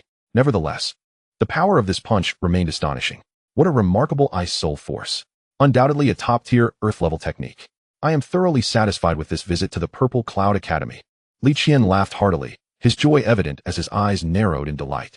Instantly, accolades poured in from those nearby, a continuous stream of flattery filling the air. Li Qian, slightly smug, exchanged knowing glances with Qin Beiluo and Qiuchanyi, silently urging them to hasten their understanding as well. Qin Beiluo and Qiuchanyi exchanged looks, and Qiuchanyi smiled lightly. "Shall I go first, my husband?" "Very well," Qin Beiluo replied. Qiuchanyi nodded, preparing to approach the stele for her comprehension. But at that moment, she sensed a tremendous surge of spiritual energy erupting skyward, sweeping through the surroundings. Everyone turned in confusion to witness the source of this commotion. The impact was even greater than what Li Qian had caused, leaving them all in awe. What could this mean? They beheld Li Waner, her garments flowing elegantly, opening her eyes to reveal profound astonishment. Standing in the center, she resembled a celestial maiden, the pressure emanating from her causing the onlookers to instinctively retreat. Gazing at her in uncertainty, Qin Beiluo narrowed his eyes. It appeared that Li Waner had comprehended an exceptionally powerful technique. In that moment, they saw Li Waner's delicate hand extend, her fingers dancing as they formed intricate seals. Upon completing the formation, she pointed toward the distant mist-laden mountains. Instantly, the sky transformed. The clouds collapsed, and a beam of golden light took the shape of a lotus, illuminating the heavens with a deafening roar. Such terrifying might was truly heart-stopping. Was this some sort of seal? It seemed to contain the exquisite essence of Buddhism, its power so formidable. Could it possibly be a heavenly level technique? It was undoubtedly a heavenly level technique. The crowd first fell into stunned silence, then erupted into fervent discussion. Some covertly glanced at Lu Qingzhu, awaiting her judgment. Lu Qingzhu nodded slightly, her beautiful eyes reflecting admiration. This is the heavenly level lower tier technique, the Lotus Treasure Seal. It is a technique comprehended by the first-generation Dean after delving into the essence of Buddhism, possessing boundless power and extraordinary profundity. Indeed, your innate talent is remarkable, and your comprehension is exceptionally rare. You deserve to be a true disciple. Lu Qingzhu gazed at Li Wanner, inwardly marveling at such a gifted individual. It seemed that during this entrance examination, this young woman not only ranked as a true disciple, but also held the potential to become the valedictorian. After all, in the thousands of years since the establishment of the Purple Cloud Academy, few practitioners had managed to grasp a heavenly level technique. Indeed, it is a heavenly level technique. Upon hearing Lu Qingzhu's words, the crowd buzzed with excitement. Li Wanner's personal maid, Yin Ping, beamed with joy, exclaiming, "Congratulations, Your Highness. I knew you would certainly grasp a heavenly level technique. You have now become the chief disciple, a position firmly established." The Ziyun Academy conducts assessments to enroll a total of 3,000 disciples, categorized into 3 levels: ordinary disciples, inner disciples, and true disciples. Among these, only a handful are true disciples, distinguishing themselves as the elite. The foremost among them is designated as the chief disciple, akin to the top scholar, a title of immense prestige and immense regard from the Ziyun Academy. Aspiring to become the chief disciple requires more than mere cultivation. It necessitates innate talent, mental acuity, comprehension, physical prowess, and spiritual essence, all indispensable qualities, rendering the selection process exceptionally rigorous, a true paragon of excellence. Given Li Wanner's remarkable performance, she stands a formidable chance of being named this year's chief. In an instant, her prominence eclipsed Li Qian, capturing the attention of the entire assembly. Li Qian, though begrudging, could not help but acknowledge her superiority. In the crowd, Qiuchanyi furrowed her brows, feeling discomfort as all eyes were riveted on Li Wanner. As one of the instigators of her and her husband's demise, witnessing Li Wanner bask in such glory was intolerable. Turning to Qin Beiluo, she proposed, "My dear husband, let us contemplate the stone monument together." Very well. With that, Qiuchanyi and Qin Beiluo shifted their focus from Li Wanner and approached the monument. Gazing intently at the inscription that read comprehension, a profound sensation surged within Qin Beiluo's heart. Chapter 19. Who is the true champion? Qin Beiluo scrutinized the stone monument, where the characters' comprehension were inscribed with vigor and grace, dancing across the surface in an ethereal manner. It was evident that the founding dean, who left these words, possessed exceptional calligraphic skill. Beyond mere artistry, the essence conveyed through these characters struck at the heart of understanding. Even after millennia, the formidable intention still resonated, hinting at the terrifying strength of that first dean. When might I reach such a realm? Thoughts flickered in Qin Beiluo's mind, gradually settling into a state of calm and composure. With increasing focus, he observed the monument, entering a state of profound insight. In that fleeting moment, he felt as if he were one with the natural world, experiencing a revelation. Suddenly, a shadow emerged in his mind, a tall figure clad in flowing robes, their features indistinct, blurring the lines of gender. The shadow surged towards him with startling speed, brandishing a long sword that materialized in its hand, radiating a brilliance akin to thunder. Could this shadow be the founding dean? Is it imparting swordsmanship to me?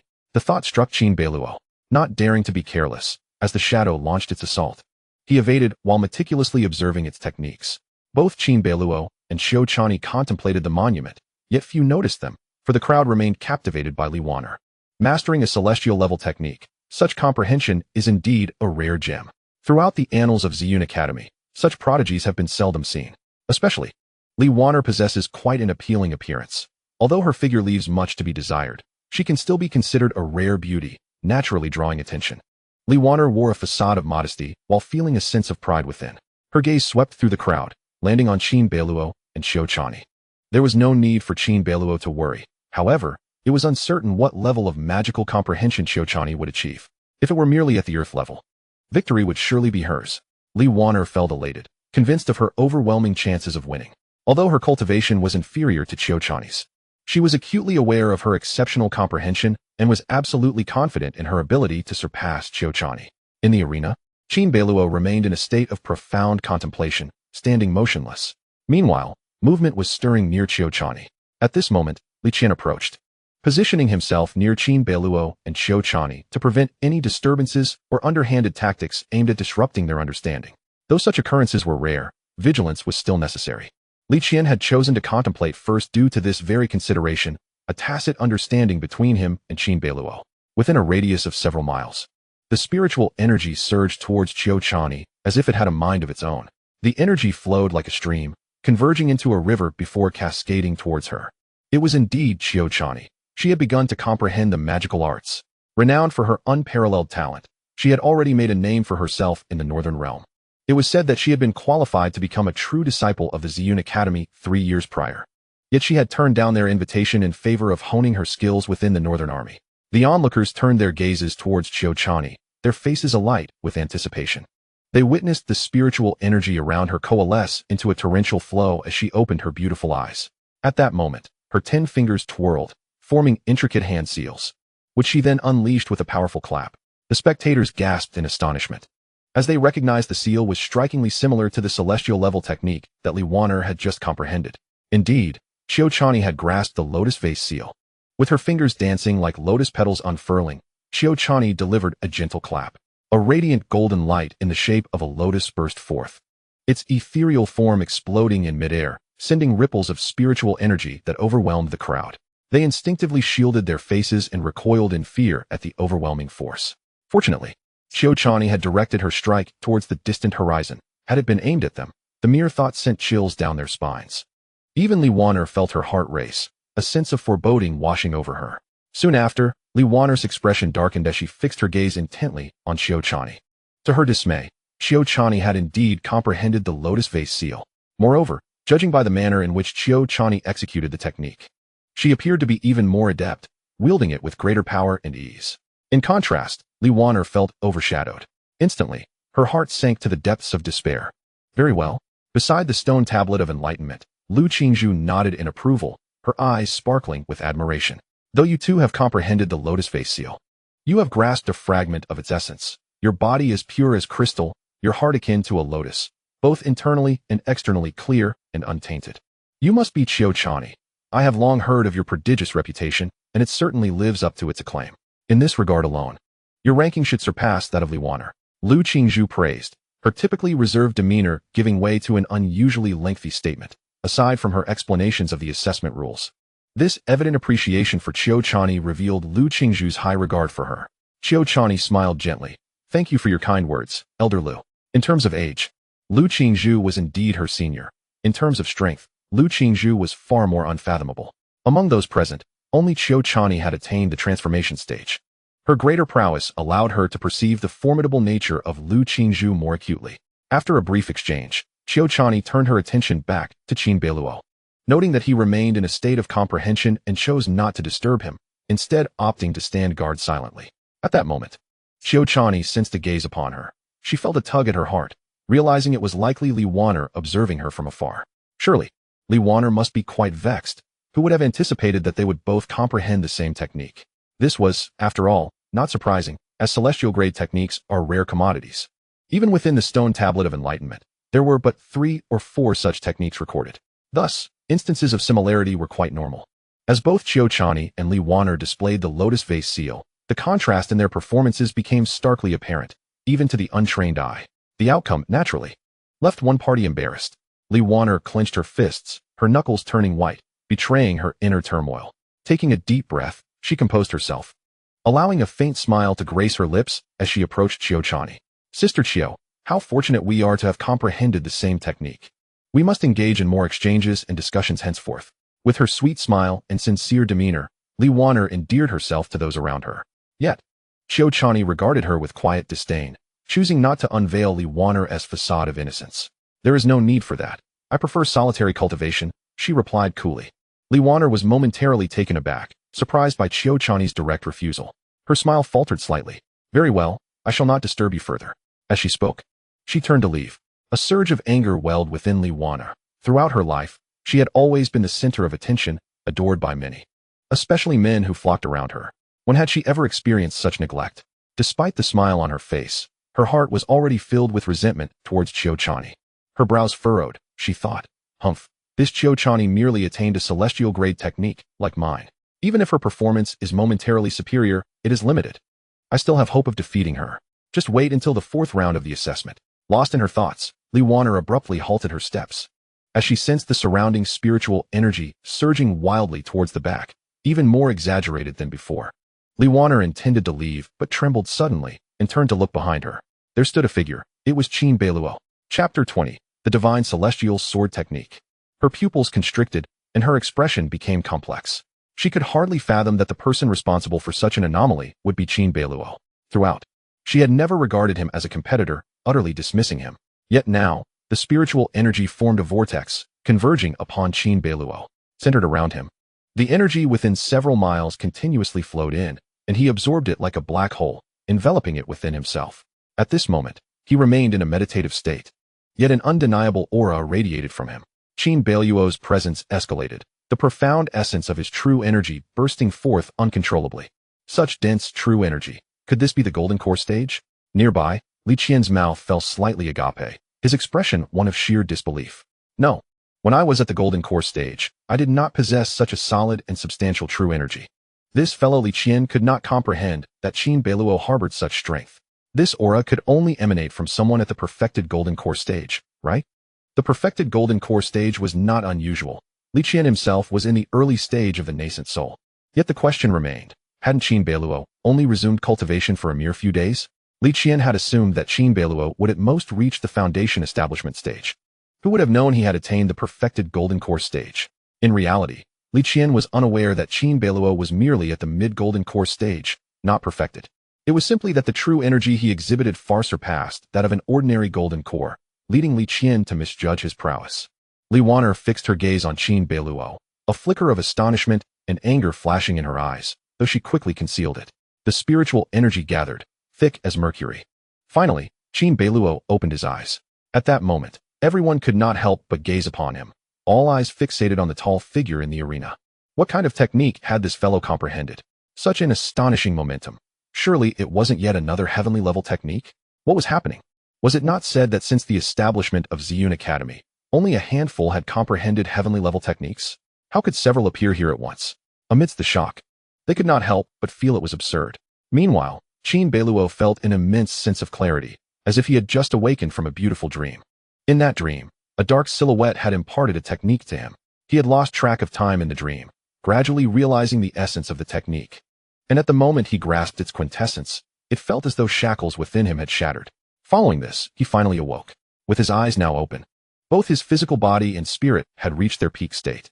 He glanced to his sides and met the gaze of Qiuchanyi, exchanging a smile with her. Immediately, Qin Beiluo extended his hand and retrieved a sword from his storage ring. This sword, resembling jade in its entirety, bore intricate patterns akin to rippling water, inscribed with the 2 delicate characters Ruoshui. The Ruoshui sword was a treasured artifact that Qin Beiluo had procured from the royal treasury.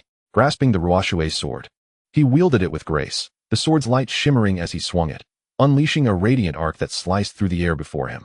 In that fleeting moment of his strike, the heavens and earth shifted in hue, and the clouds above grew dark and foreboding.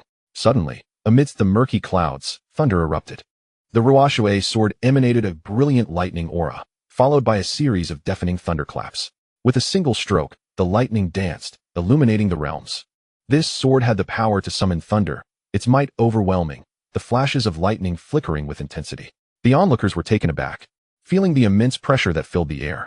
The force contained within the lightning, imbued with the grandeur of nature, rendered them unable to gaze directly at it.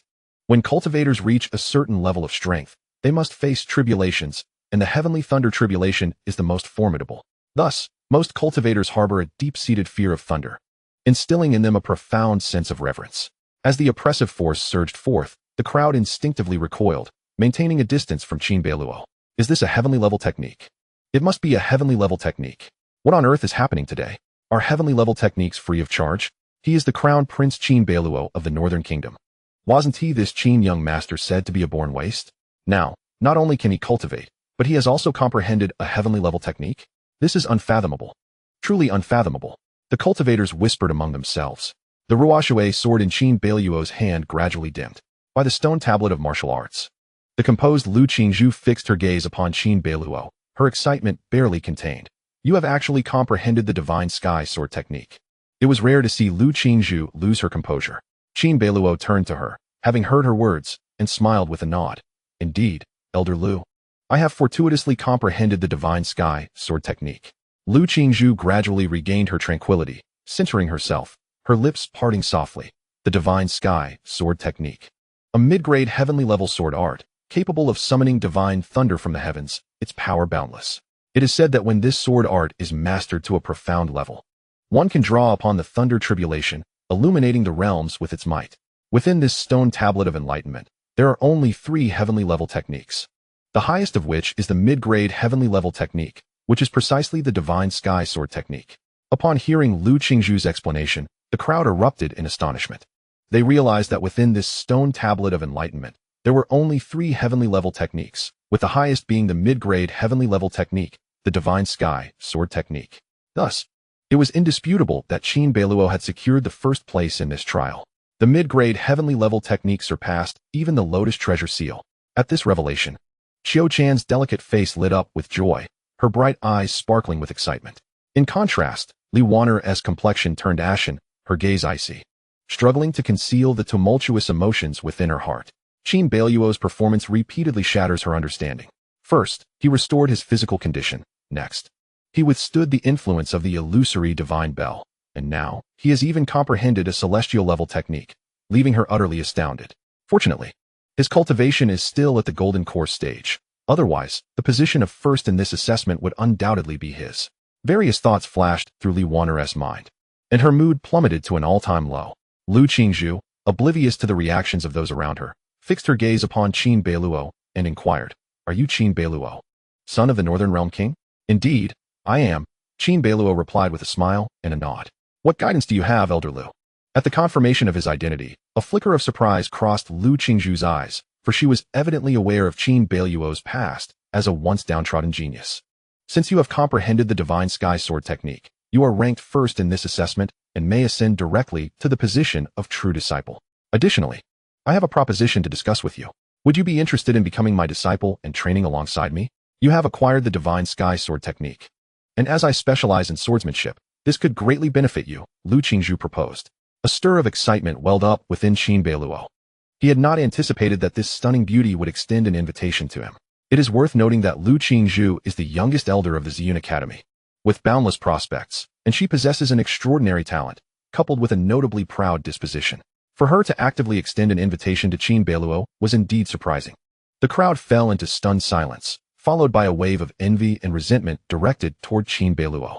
Chapter 21. Astonishment. Lu Qingzhu is a legendary figure at the Ziyun Academy. 12 years prior, she entered the academy and quickly rose to become the foremost true disciple among many. Subsequently, her cultivation progressed at an astonishing rate, earning her recognition from numerous elders of the Ziyun Academy due to her exceptional potential and strength. The current dean of the academy made an exception and appointed her as an elder, making her the youngest elder in the institution. While her status among the elders may not be the highest, nor her cultivation the strongest, she is undoubtedly the most promising and favored. Crucially, Lu Qingzhu has always been proud and has never taken on disciples. Yet, now she actively invites Qin Beiluo, underscoring her regard for him. Qin Beiluo felt a mix of surprise and astonishment. He opened his mouth to respond when another voice interjected. "Wait," accompanied by the sound. A figure swiftly approached like a shooting star. Clad in black, it was none other than the examiner from the second round, the elderly woman in black, Qiuchanyi. Having prepared to return to the academy after the assessment, Qiuchanyi happened to pass by the site of the third round. Witnessing Qin Beiluo demonstrating the divine sky sword technique, stunned, she then heard Lu Qingzhu extend her olive branch to recruit Qin Beiluo as her disciple. At that moment, a singular thought consumed Qiuchanyi's mind. Seize him. Such a prodigious talent must not be allowed to be taken by Lu Qingzhu. Qiuchanyi immediately intervened, turning to Qin Beiluo and inquiring, "Are you the son of the Northern Realm King, Qin Beiluo?" "Indeed, I am," Qin Beiluo replied with a nod. Qiuchanyi continued, "I am an old acquaintance of the Northern Realm King. In my youth, I ventured into the Northern Realm to vanquish demons and monsters, establishing a connection with your family." "Ah, I understand. It is an honor to meet you, esteemed elder," Qin Beiluo responded, bowing respectfully, his demeanor neither subservient nor arrogant. Qiuchanyi nodded with satisfaction, saying, "I initially presumed your cultivation to be modest, thinking to discreetly offer you some guidance. However, I did not anticipate your exceptional talent. Why not join my tutelage? I shall personally instruct you. I have held the position of elder at the Ziyun Academy for over 2 centuries, which affords me a certain standing. Hence, you need not worry about cultivation techniques or resources. What do you think? Qin Beiluo fell silent. While he had his suspicions, he did not expect Qiuchanyi to be so forthright. This was an unabashed contest against Lu Qingzhu. As expected, Lu Qingzhu frowned, her voice icy as she retorted. Qiuchanyi, what is your intention? With a calm smile, Qiuchanyi replied, Lu Qingzhu, we are both elders, and thus qualified to accept disciples. How could we allow you to monopolize such a gifted talent as Qin Beiluo? It would be wiser to grant him the freedom to choose for himself. Lu Qingzhu furrowed her brow in silence, her gaze fixed on Qin Beiluo, seemingly awaiting his perspective. The numerous onlooking cultivators exchanged astonished glances, a sense of indescribable shock enveloping them. In the blink of an eye, Qin Beiluo had become the center of attention. Not only had he comprehended heavenly-level techniques, but he had also drawn the interest of 2 elders vying for his mentorship. Both Lu Qingzhu and Qiuchanyi were eager to take him as their disciple. The spectators gasped, their discussions animated. Isn't it said that the son of the Northern Realm King is a natural failure? What is happening here? Am I dreaming? Clearly, the rumors were unfounded. This scion of the Northern Realm King possessed extraordinary looks and an ethereal demeanor, quite unlike a failure. Didn't you just claim that the Northern Realm King's son relied on treasures to reach this level? What nonsense. This young Master Qin had grasped a middle-grade heavenly-level technique, the pinnacle of the comprehension stone tablet. It was no wonder both elders valued him. Such insight could undoubtedly elevate him within the Ziyun Academy.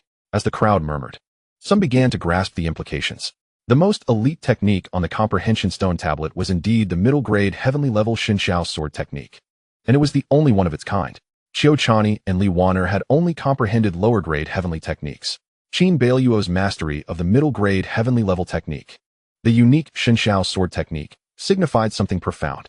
It suggested that his comprehension might be extraordinarily high, as there were no upper-grade heavenly techniques available on the stone tablet.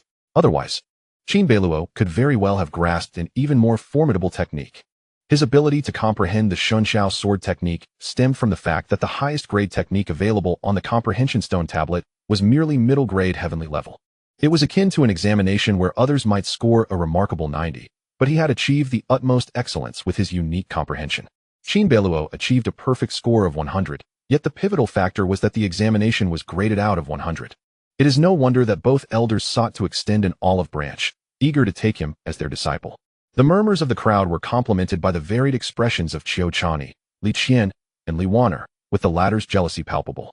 As Qin Beiluo glanced towards Lu Qingzhu and Qiuchanyi, both exhibited expressions of anticipation directed at him. Choosing to maintain diplomatic relations, he addressed them courteously. Elder Lu, Elderly, I am grateful for your invitations. However, as I am new to the Ziyun Academy, I am still unfamiliar with this place. Moreover, the assessment is not yet complete. I believe it prudent to wait until its conclusion before making my decision. With the assessment still ongoing, Qin Beiluo felt no urgency to select a mentor. Lu Qingzhu and Qiuchanyi exchanged glances, and Lu Qingzhu replied calmly, Very well, it seems my eagerness was premature. Let us proceed in this manner. The 4th round of the assessment would be presided over by Dean Zhao, with the elders observing. Qin Beiluo, we shall meet again at that time.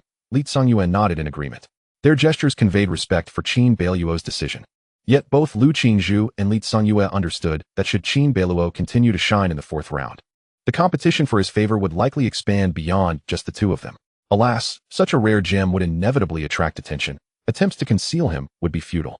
They resolved to await the conclusion of the assessment before competing further for his apprenticeship. With determination, both elders entertained thoughts of taking him under their wing. Qiuchanyi offered a slight nod to Qin Beiluo before vanishing from sight in an instant, while Lu Qingzhu maintained her composed demeanor, continuing to oversee the assessment. Qin Beiluo exhaled softly, turning to Qiuchanyi with a smile. Chanyi, have you grasped the techniques? Having just emerged from his contemplative state, he was unaware of the events that had transpired. Qiuchanyi smiled gently, moving closer to him, and whispered, Indeed, she recounted the recent occurrences, including both herself and Li Wan'er having comprehended the low-grade heavenly-level technique, the Lotus Treasure Vase Seal. Qin Beiluo was surprised to learn that Qiuchanyi, like Li Wan'er, had mastered the same technique. Qiuchanyi communicated telepathically. Li Wan'er may appear calm, but internally, she must be seething. Your mastery of the Divine Sky sword technique rightfully places you at the forefront of this assessment, overshadowing her completely. Her eyes sparkled with pride as she beamed at him. Chapter 22. Who is the shadowy figure? Seeing Qiuchanyi's adorable expression brought a smile to Qin Beiluo's face. He had not expected that she and Li Wanner had both grasped the same technique. Curiosity piqued. He wished to see Li Wanner's reaction. Scanning the crowd, he finally spotted her, but she had her back turned, hastily moving away, as though eager to escape the scene. As if sensing the gaze of Qin Beiluo, Li Wanner instinctively turned around, and in that fleeting moment, their eyes met. Immediately, Qin Beiluo discerned a mixture of anger and embarrassment reflected in Li Wanner's eyes. Her expression flickered for an instant before she quickly masked her emotions, nodding slightly at Qin Beiluo before turning to leave. Remarkably, her personal maid also managed to pass through this ordeal, closely trailing behind Li Wanner. Qin Beiluo, with a smile, conveyed through thought, Li Wanner exhibits remarkable composure. At least outwardly, one cannot discern any flaws in her demeanor. Given her cunning nature, she is adept at concealing her true feelings. It is likely that at this very moment, she is entertaining thoughts of wishing us harm. Qiuchanyi responded telepathically, having seen through Li Wanner long ago in her rebirth. Qin Beiluo smiled. If she is already contemplating our demise, she is yet to face the final challenge, which will surely test her further. I wonder what the nature of the last trial will be. If it pertains to cultivation strength, I could easily suppress Li Wanner. Qiuchanyi replied confidently. The third trial at the Enlightenment Stone Tablet specifically evaluates one's comprehension. Talent manifests in various forms. Some possess exceptional roots and unique physiques that facilitate rapid cultivation, while others are gifted with extraordinary souls, naturally strong, and able to advance in soul-related techniques at an astonishing pace. There are also those with remarkable comprehension, capable of drawing inferences from a single example, propelling their mastery of techniques to new heights. Such attributes are critical on the path of cultivation. Prior to this, the Ziyun Academy has already assessed numerous facets, such as foundational cultivation and soul strength, and the nature of the fourth trial remains uncertain. Qin Beiluo raised his thumb, exclaiming, "Truly, my wife is impressive. General Qiu exudes both authority and grace." Qiuchanyi's cheeks flushed slightly as she shot him a playful glare. It was at this moment that Li Qian approached. With a sigh, he remarked, "Brother Beiluo, you have truly surprised me. You have comprehended a heavenly-level technique. I had thought this would be my time to shine, yet here you all are, outdoing one another." Qin Beiluo shrugged, "Brotherly, your understanding of an earth-level superior technique already speaks volumes of your talent. Frankly, your words of consolation are unnecessary. You have grasped the divine sky sword art, invoking the divine thunder of the 9 heavens, illuminating the world and its rivers. It is enviable indeed." Li Qian's eyes sparkled with admiration, and he nearly drooled at the thought. Though he was not particularly interested in cultivation, the rarity of such high-level techniques was self-evident. Li Qian sighed again. "Moreover, Brother Beiluo, you have deceived me quite thoroughly. You claimed you had not yet restored your constitution. Clearly, you have already achieved perfection in the golden core stage. How is it possible that you only recovered a mere 10 days ago?" Qin Beiluo smiled, choosing not to elaborate further. Li Qian then inquired curiously, "Brother Beiluo, General Qiu, what scene did you encounter at the Enlightenment Stone Tablet?" He then described, "During my contemplation, it felt as though I were dreaming. I envisioned a vast expanse frozen in ice, the world enveloped in extreme cold, and then found myself cultivating within a frigid cavern, where I discovered the technique Ice Soul Force inscribed upon the cave walls." Qin Beiluo felt a stirring in his heart. It was evident that each individual's fate was unique. "Quite intriguing," Qiuchanyi softly remarked. "After my contemplation, I envisioned a bodhisattva's ethereal figure, seemingly imbued with unparalleled strength, akin to a deity. During a fierce battle with another malevolent force, she wielded a lotus treasure vase to vanquish the evil. This resonated deeply within me, leading to my understanding of this art." Qin Beiluo quietly mused, grasping the essence of Qiuchanyi's enlightenment process. At that moment, both Qiuchanyi and Li Qian turned their gaze towards Qin Beiluo. Their curiosity piqued regarding his experience of comprehension. Li Qian, more forthright, inquired, "Brother Beiluo, what about you? How did you come to understand this technique?" After a moment of reflection, Qin Beiluo replied, "My path of understanding was embodied by a shadowy figure, who imparted wisdom through demonstration of the Xinxiao sword art. However, I sensed that this figure bore a striking resemblance to the founding dean of Ziyun Academy. Could it be the actual spiritual projection of the founding dean personally bestowing teachings upon you?" Li Qian exclaimed in astonishment. Qin Beiluo pondered, "I cannot say for certain. The shadowy figure was quite indistinct, merely a silhouette. It is merely speculation." Li Qian, envious, interjected, "If it truly is the founding dean's spiritual projection, that would be remarkable. To receive teachings directly from such a revered figure is a dream for many." Qin Beiluo contemplated this notion. If indeed that shadowy figure was the founding dean of Ziyun Academy, it rendered the entire affair exceedingly intriguing. The Xinxiao sword art appeared to be exceptional. For while others encountered various phenomena in their comprehension, Qin Beiluo's understanding seemed to arise from a personal transmission by what could be the founding dean's spiritual essence. Perhaps, the Xinxiao sword art was even more extraordinary than he had initially surmised. Coupled with Lu Qingzhu's demeanor, Qin Beiluo grew increasingly convinced of his hypothesis. He resolved to dedicate time to further study this matter. Meanwhile, ahead, Li Wan'er left in silence, her rapid departure betraying the turmoil within her heart. Her face shrouded in an icy veneer. The nearby maid, Yin Ping, noted her mistress's distress and felt a growing unease. It was the first time Yin Ping had witnessed her lady so enraged. In a hushed tone, Yin Ping said, "My lady, please do not let anger consume you. I believe that young Master Qin was merely fortunate. He cannot possibly compare to you." Before she could finish, she was interrupted by Li Wan'er's cold retort. "Silence. Qin Beiluo has resumed his cultivation, successfully passed the entrance examination, and even comprehended the Xinxiao sword art from the steel of enlightenment. Do you still consider this mere luck?" Yin Ping fell silent. Li Wan'er's eyes were frigid. Underestimating an opponent leads one perilously close to demise. Yin Ping, taken aback, hurriedly replied, "Yes. I shall heed your counsel, my lady." Li Wan'er had keenly perceived the changes occurring within Qin Beiluo, fully comprehending that he had undoubtedly encountered a significant opportunity, enabling him not only to restore his cultivation, but to soar to unprecedented heights. It can be said that Qin Beiluo has now become her rival, a significant obstacle in her examination at the estate. Li Wan'er remarked calmly, "There is no need to belittle one's opponent, nor to fear them. Although Qin Beiluo possesses remarkable insight, his cultivation is his Achilles heel. Moreover, there remains the fourth assessment. Should it pertain to cultivation, he would still be unable to surpass me. However, even as Qiuchanyi has come to regard Qin Beiluo as a competitor, her greatest adversary in her heart remains Qiuchanyi herself. Despite Qin Beiluo's evident talent, his cultivation is undeniably limited. The chasm between the golden core and the nascent soul stages is significant, especially considering that Li Wan'er is already in the mid-nascent soul stage. In comparison, the opponent most formidable in Li Wan'er's mind continues to be Qiuchanyi. Chapter 23. The Gathering of Luminaries at Ziyun Academy. The assessment of the Insight Stone has concluded. Yet, the cultivators, including Qin Beiluo, did not depart but remained before the Insight Stone, awaiting further developments. The assessment lasted a full 3 days. Qin Beiluo too waited patiently for the conclusion of this phase before the commencement of the fourth assessment. Although the evaluations at Ziyun Academy are divided into 4 stages, in reality, most disciples only need to endure the first 3. Passing the 3rd stage suffices for one to become an ordinary disciple of Ziyun Academy. As for the 4th stage, only those who have comprehended earth-level techniques from the Insight Stone or excelled in the earlier stages may participate. In the arena, each cultivator, after contemplating the stone, expressed their sentiments with heartfelt sighs and reflections. The crowd displayed a spectrum of emotions. Some were euphoric, others remained composed, while many wore expressions of sorrow, unable to conceal their disappointment. The majority of them faced elimination. With nearly 100,000 participants in the entrance examination, only about 3,000 would ultimately gain admission to Ziyun Academy, highlighting the arduousness of the process. Alas, the difficulty of Ziyun Academy's assessments is daunting. Indeed, I shall return in 3 years. I can afford to wait. For me, it is impossible. The maximum age for participation is 20. Alas, I must try my luck at the State Academy." Voices of lament echoed, a chorus of sighs rising from the crowd. A group of cultivators left disheartened.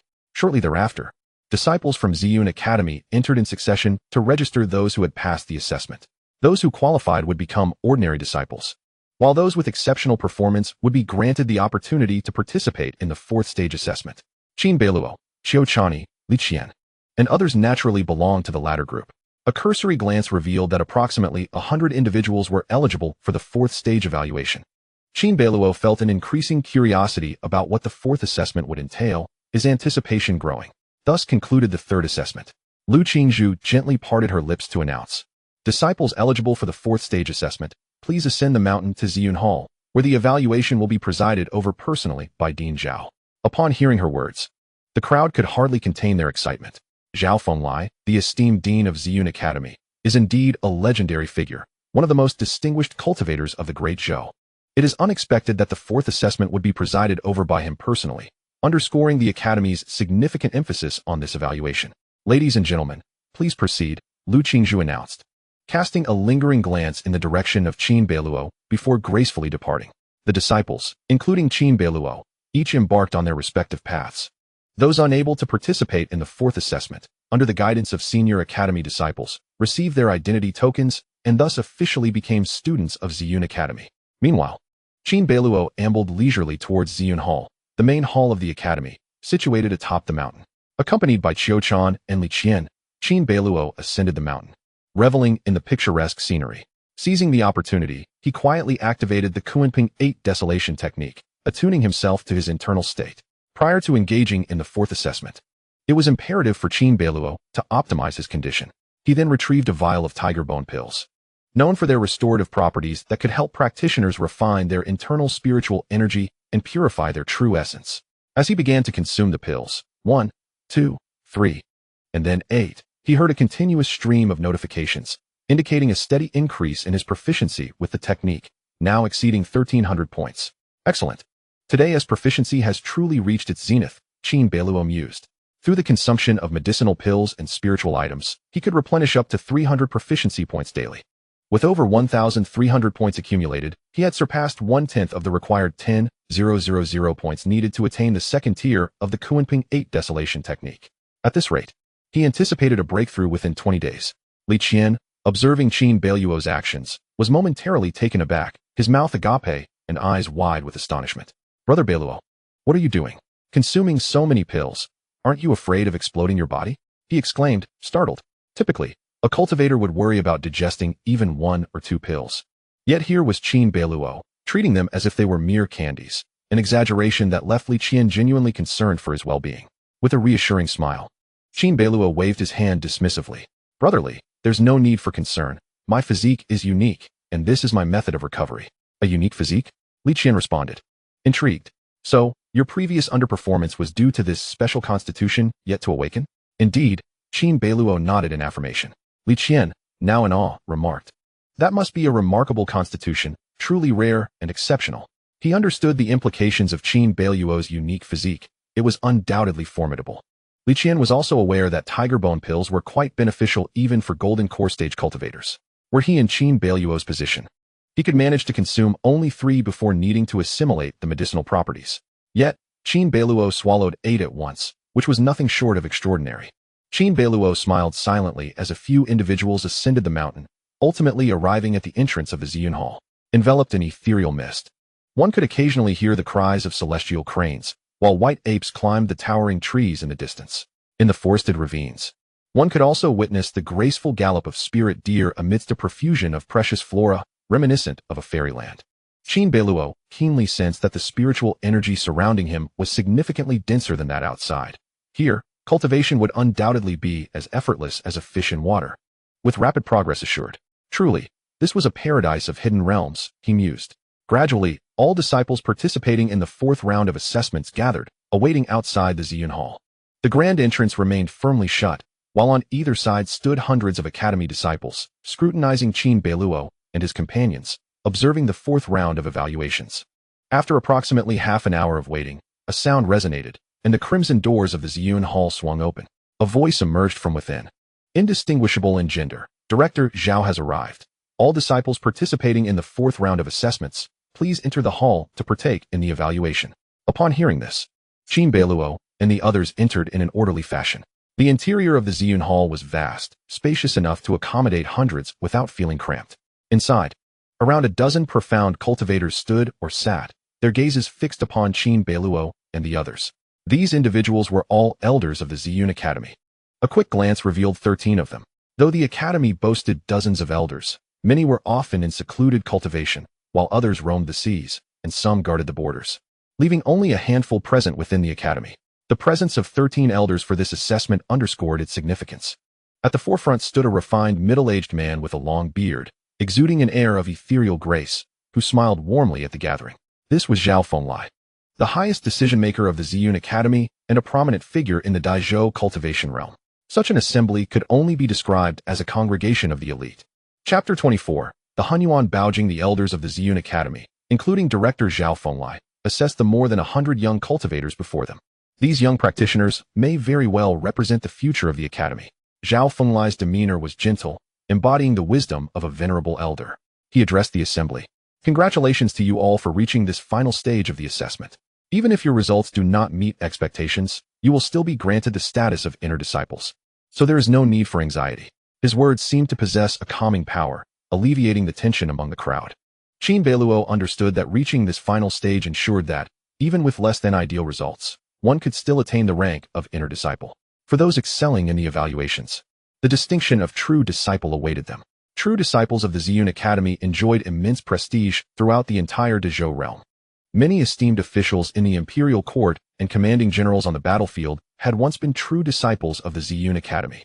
Thus, even Li Qian, the son of the East Sea King, was urged by his family elders to become a true disciple of the Ziyun Academy. Having become the true disciple of the Ziyun Academy, Qin Beiluo anticipated a future where he would navigate the tides of the Great Zhou with relative ease. Taking a deep breath, he cast his gaze over Zhao Fenglai and the esteemed elders beside him, recognizing the familiar faces of Lu Qingzhu and Li Zhongyue. Zhao Fenglai then proclaimed, "In the interest of fairness and impartiality for the fourth assessment, I shall personally preside over this evaluation, accompanied by 13 elders as observers." He continued, "The fourth assessment is, in fact, rather straightforward. It will measure your comprehensive talents." Comprehensive talents? A spark of intrigue ignited within Qin Beiluo, as the others expressed their astonishment. They had anticipated that the fourth round would evaluate their cultivation levels or combat skills, yet it turned out to be a test of innate abilities. What precisely did comprehensive talents entail? As they pondered this, Zhao Fenglai made his move, stating, "Our Ziyun Academy possesses numerous spiritual treasures, among which is a revered artifact left by the founding dean, known as the Hunyuan Mirror." The Hunyuan Mirror. Qin Beiluo squinted, well acquainted with its legend. It was said to be the most enduring spiritual treasure associated with the founding dean, shrouded in mystery, and had been preserved by successive deans since the inception of the academy.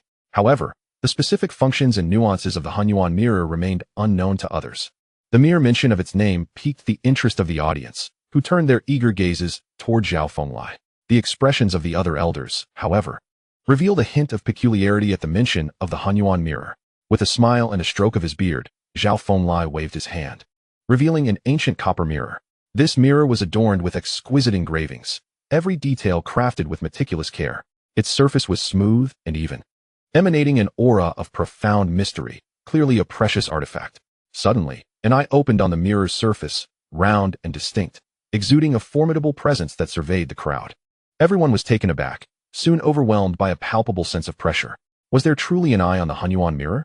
Qin Beiluo felt a jolt of surprise. Exchanging a glance with Qiuchanyi, both recognizing the astonishment mirrored in each other's eyes. "By the heavens, Zhao Fenglai, you old rascal, you finally let me out.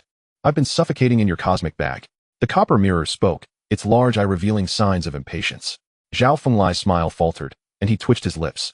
The other elders bore expressions of restrained amusement. The copper mirror continued, grumbling, "Last time you deceived me, claiming you would nurture me with purple energy. But it turned out to be a mere farce.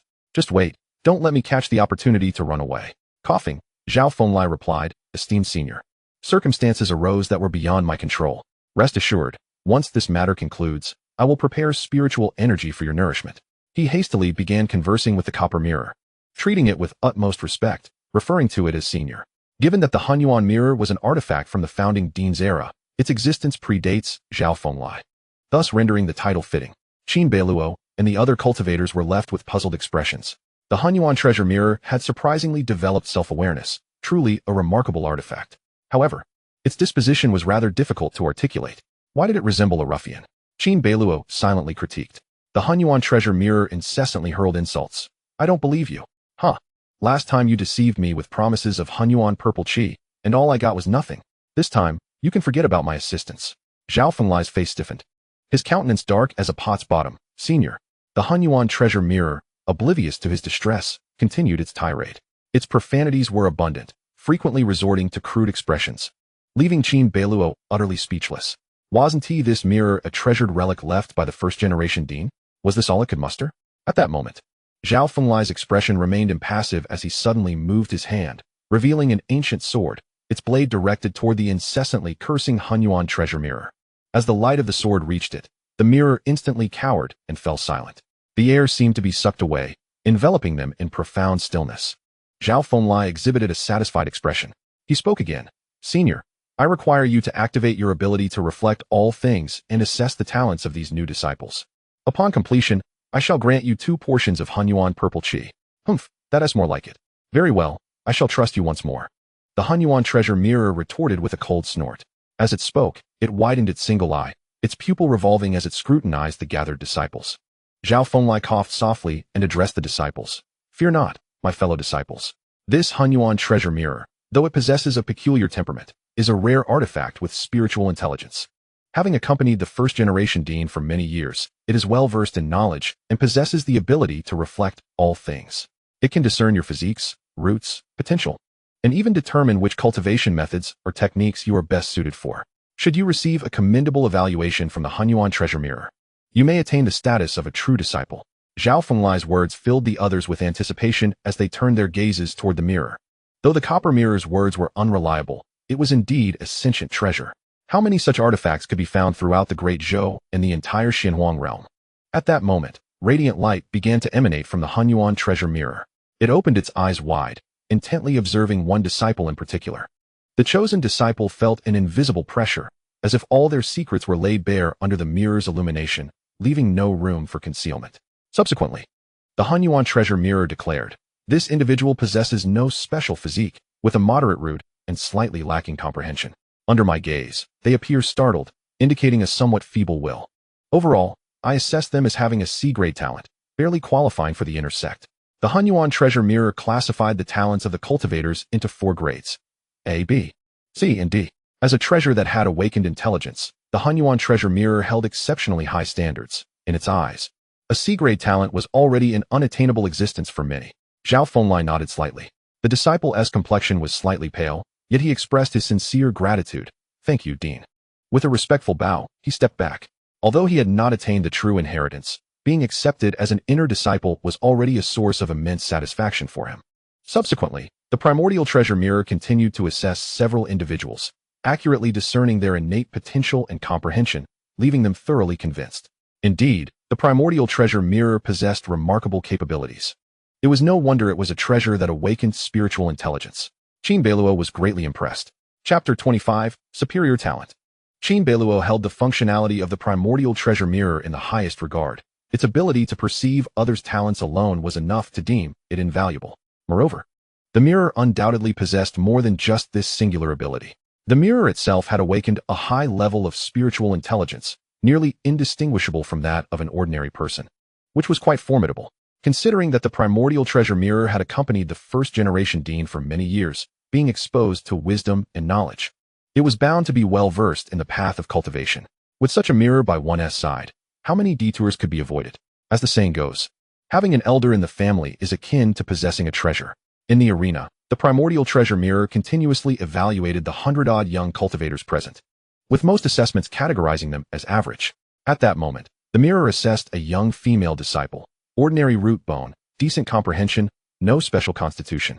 Compatibility with water-type techniques rated as upper average, barely qualifying for inner sect entry. Thank you, senior. The young woman could not conceal her disappointment, but still bowed respectfully. The primordial treasure mirror, with its large, expressive eyes, expressed impatience. Strange, how is it that not a single one of you possesses B-grade talent? You are the worst cohort I have ever encountered. These familiar words made Qin Beiluo silently scoff, feeling as though he were being reprimanded by a homeroom teacher. The primordial treasure mirror had already evaluated over 20 individuals, yet all were rated as C-grade, with not a single B-grade talent appearing. Ahem, please be a bit more patient. Senior.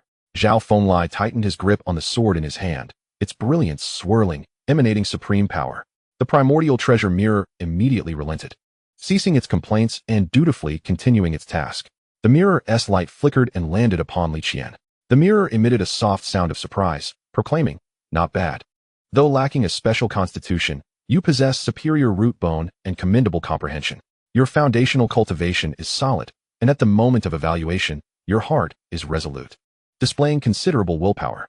Your talent is comprehensively rated as upper B grade." Upon hearing this, Zhao Fenglai and the elders present were filled with joy. To be rated as upper B grade by the primordial treasure mirror was indeed a mark of extraordinary talent. Observing this, an elder beside Zhao Fenglai whispered a few words, to which Zhao Fenglai nodded repeatedly, his delight evident. Zhao Fenglai remarked, "So, you are the son of the king of the East Sea, Li Qian. Indeed, like father. Like son. Li Qian, having met Ding Zhao before, expressed his gratitude, clasping his hands in salute. Zhao Fenglai smiled and said, with upper B-grade talent, "You may qualify for true inheritance." Li Qian was overjoyed and hurriedly expressed his thanks. Having completed all of this, Li Qian beamed at Qin Beiluo, giving him an encouraging gesture to uplift his spirits. Qin Beiluo smiled and nodded in response. It was only natural for Li Qian to become a true disciple. The emergence of the first true disciple invigorated the crowd, filling their hearts with anticipation. Unfortunately, after that, the Hunyuan mirror evaluated 5 or 6 more individuals, with the highest rating being merely a B tier, thus leaving them bereft of the title of true disciple. The onlookers deduced that to attain true disciple status, one must at least achieve a B rating or preferably higher in the Hunyuan mirror's assessment. At that moment, the Hunyuan mirror cast its gaze upon Li Waner. Qin Beiluo's attention sharpened as he attentively listened to the mirror's evaluation. The Hunyuan mirror's eyes widened in astonishment as it proclaimed, "This girl possesses a unique physique known as the Jade Fox 100 Charms body. Her comprehension is exceptional, and her innate qualities are of the highest order. In terms of cultivating water and yin techniques, her results are remarkable, yielding significant benefits. However, her mental state is somewhat lacking, burdened by heavy thoughts and a multitude of distractions. Her overall talent is rated as A-. An A-. The first A-tier rating had emerged. The crowd gasped collectively, their gazes fixated on Li Waner. Yet, she maintained a calm demeanor, a flicker of pride glimmering in her eyes. An A-tier evaluation is exceedingly rare. The Hunyuan mirror has witnessed countless talented cultivators, and to receive an A-grade rating, even as an A-, is a rarity indeed. After all, the Hunyuan mirror has previously been associated with the inaugural dean, possessing a perspective of unparalleled height. Everyone was astonished. Even Zhao Fenglai raised an eyebrow and remarked, "Truly, she is the daughter of the Southern King. Her talents are extraordinary, rivaling those of her brother." It was evident that Zhao Fenglai was familiar with Li Waner, succinctly revealing her identity. Li Waner smiled lightly, rising to offer a respectful bow, appearing demure as she spoke in a melodious tone. "Thank you for your kind words. Ding Zhao, my brother's brilliance is unparalleled. I fall far short in comparison. If I could attain even 7 or 8 parts of his prowess, I would be thoroughly satisfied." Zhao Fenglai chuckled and remarked, "An A- talent certainly qualifies for true disciple status." "Thank you, Dean." Li Waner performed her courtesy impeccably, leaving no room for criticism. At that moment, a female elder, a middle-aged woman of authoritative demeanor, spoke up. Though not conventionally beautiful, she exuded a commanding presence reminiscent of a head instructor from a previous life. Qin Beiluo observed the elder, silently appraising her. "Elder Sun Wuxia, please proceed," Zhao Fenglai replied. The elder named Sun Wuxia stated, "I wish to take Li Waner as my disciple. Her brother is also my direct disciple. If she joins my ranks, it would create a remarkable narrative." It turned out she was there to vie for a disciple. Absolutely not. Such a precious gem should not fall into your hands again. Sun Wuxia, how dare you think so highly of yourself? The last time, securing the Southern King's son as your disciple was already a boon. Do you wish to benefit further? Indeed, we must compete against one another before any decision is made. Immediately, several elders voiced their opposition, their formidable presence suggesting an imminent confrontation with Sun Wuxia. Sun Wuxia, unperturbed, sneered. "Humph. I, Sun Wuxia, have served as an elder for over 500 years. Do you think I fear you in terms of strength and strategy? My Qianju Peak is the most resource-rich and powerful. What do you have to compete with me?" Sun Wuxiao exuded an overwhelming dominance, unleashing a surge of true essence that rendered the atmosphere momentarily still. "Sun Wuxiao, others may fear you, but I do not." A robust middle-aged man, characterized by his bald head and square face, responded with a deep voice. This man, known for his fiery temperament, unleashed his own true essence with a wave of his hand, resembling a surging tide, confronting Sun Wuxiao. Sun Wuxiao paused, a flicker of caution crossing his face. "Qiuchanyi, are you challenging me?" The elder known as Qiuchanyi merely chuckled silently. At that moment, Zhao Fenglai cleared his throat gently and flicked his fingers against the ancient sword he held, producing a resounding clang that alleviated the tense standoff between Sun Wuxia and Qiuchanyi. Zhao Fenglai remarked nonchalantly, "If you wish to fight, I shall personally accompany you." "Ha ha," the dean jested. "You shall be the judge of this matter."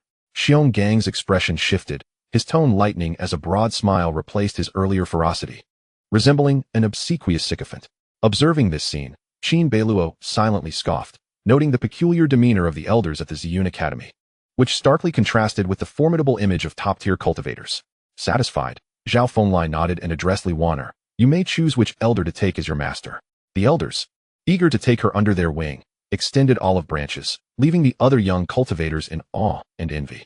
Li Wanner gently inclined her head and inquired, Dean, may I ask if you are still accepting disciples? Zhao Fenglai chuckled me. I am burdened with mundane affairs and have no intention of taking on students. Understanding his implication, Li Wanner resolutely declared, then I choose Sun Wuxia. Elder Sunday Zhao Fenglai nodded in agreement. The other elders sighed in envy, while Sun Wuxia beamed with pride. However, Lu Qingzhu and Li Tsunyue were not disheartened. They both turned to Qin Beiluo, their expressions filled with anticipation. Chapter 26, Astonishment, A Grade. Sun Wuxia's successful apprenticeship of Li Wanner incited considerable envy among the other elders. Both Li Wanner and her brother, Li Suifeng, chose to study under Sun Wuxia, both being exceptionally gifted and rare talents. With such promising disciples in his grasp, it was no wonder the other elders were incensed. As the elders sighed in frustration, the other young cultivators shared their sentiments. Truly, the disparity was disheartening. While they were content with a C grade, Li Wanner stood as a genuine prodigy, receiving an A grade evaluation, and was fervently sought after by the elders. After a brief surge of excitement, the Hunyuan treasure mirror continued to illuminate the gathering. Subsequently, several B-grade talents were selected as true disciples. Unfortunately, following Li Wanner's remarkable display, the attention on the others waned significantly. Just then, the Hunyuan treasure mirror focused on Qiuchanyi. A radiant beam of light surged forth, illuminating Qiuchanyi. In that instant, she felt as though she were being bathed in brilliance, soon accompanied by the commentary of the Hunyuan treasure mirror. The mirror widened its eyes, its voice tinged with a hint of excitement. Ah, this girl possesses the innate Luo sword body? Remarkable, indeed. Her comprehension is of a superior grade. Her constitution is exceptional, and she possesses a unique physique, with a steady and resolute mind, as well as commendable soul strength. It has been a long time since I have encountered such prodigious talent. Should I classify her as A-grade top or A-grade mid? The Hunyuan treasure mirror murmured to itself. A-grade top, A-grade mid. Upon hearing this, Zhao Fenglai displayed a hint of astonishment, while the other dozen elders gasped, their gazes riveted upon Qiuchanyi. It was she, Qiuchanyi, the renowned prodigy of the northern region. Truly, her reputation is well deserved.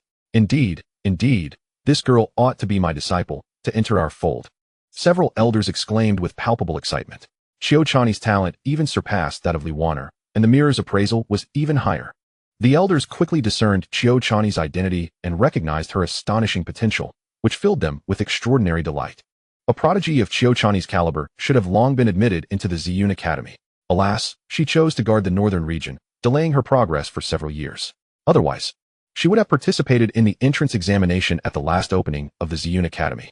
Zhao Fenglai, in high spirits, stroked his beard and smiled. Qiuchanyi, your talent is extraordinary. You shall be a true disciple of the Ziyun Academy. Your praise is excessive, Dean, Qiuchanyi replied with a graceful nod, remaining unfazed by the accolades.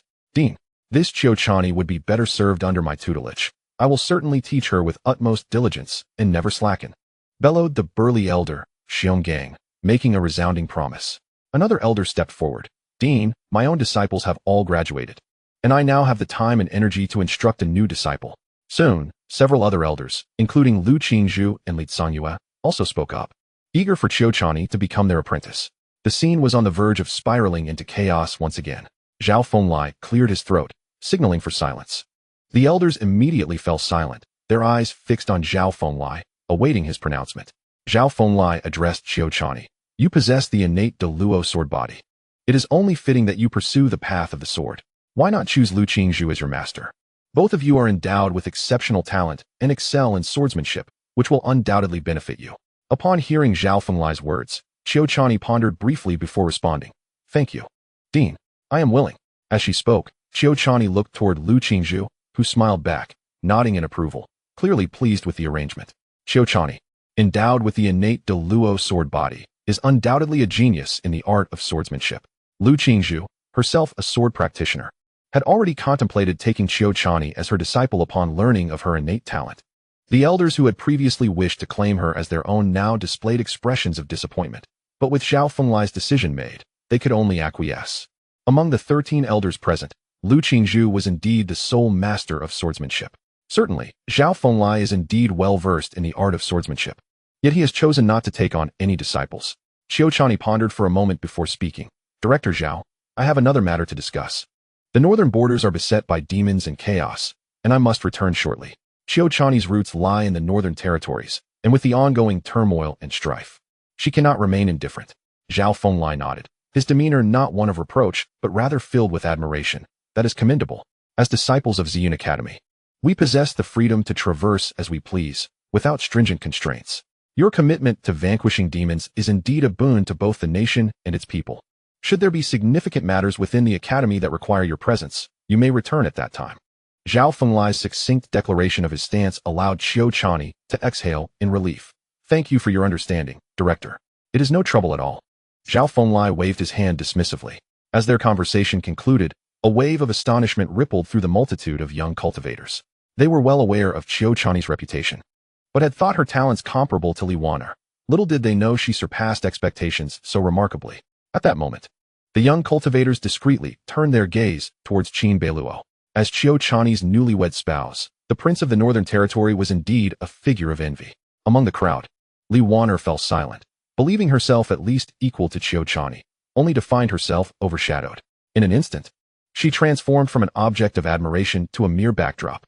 Amidst the crowd's admiration, the Hunyuan mirror continued to radiate its brilliance. As it stirred, its large eyes opened wide. At that moment, the mirror's light shone upon Qin Beiluo.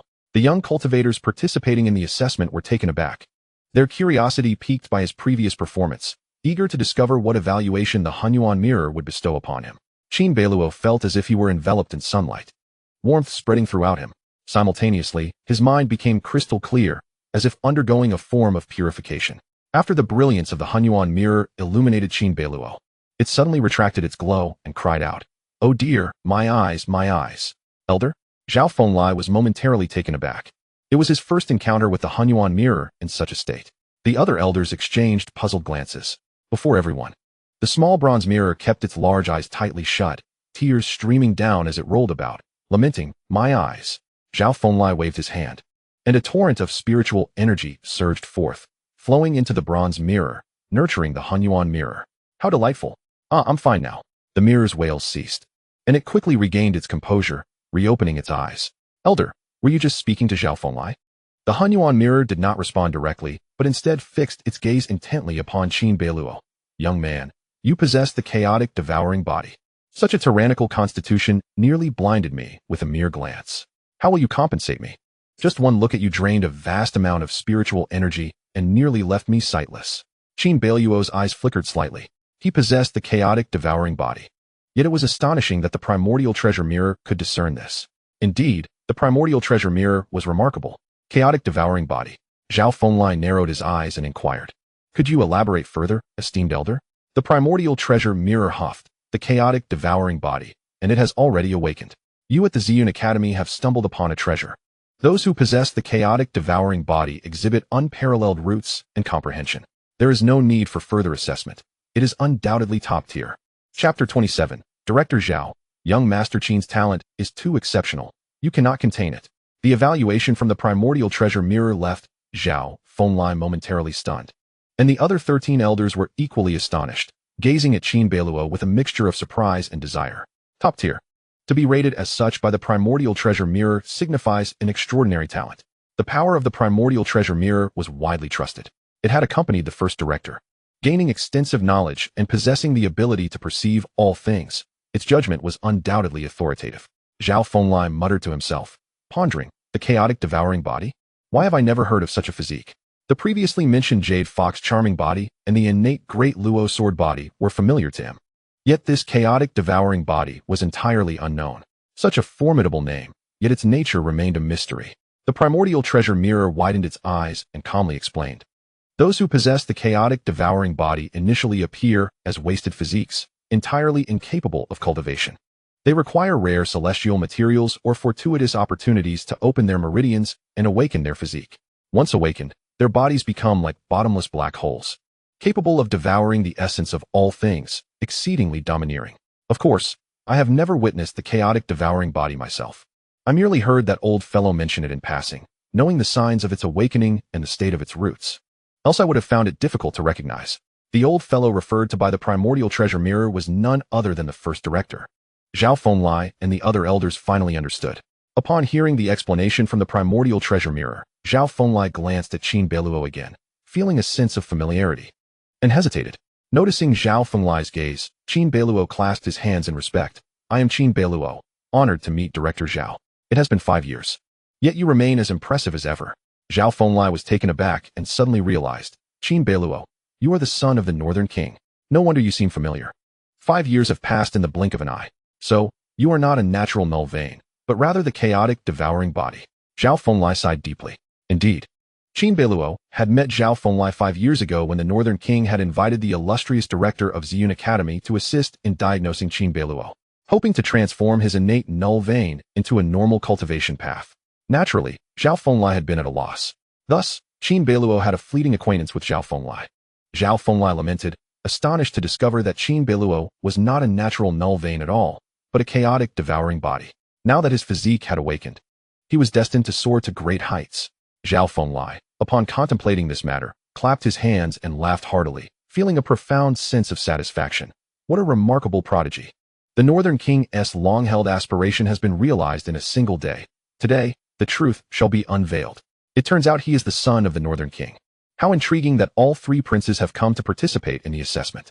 Indeed, life's fortunes can change in an instant. The once deemed innate failure has transformed into the chaos devouring body. Truly, blessings and misfortunes are intertwined, and destiny is inscrutable.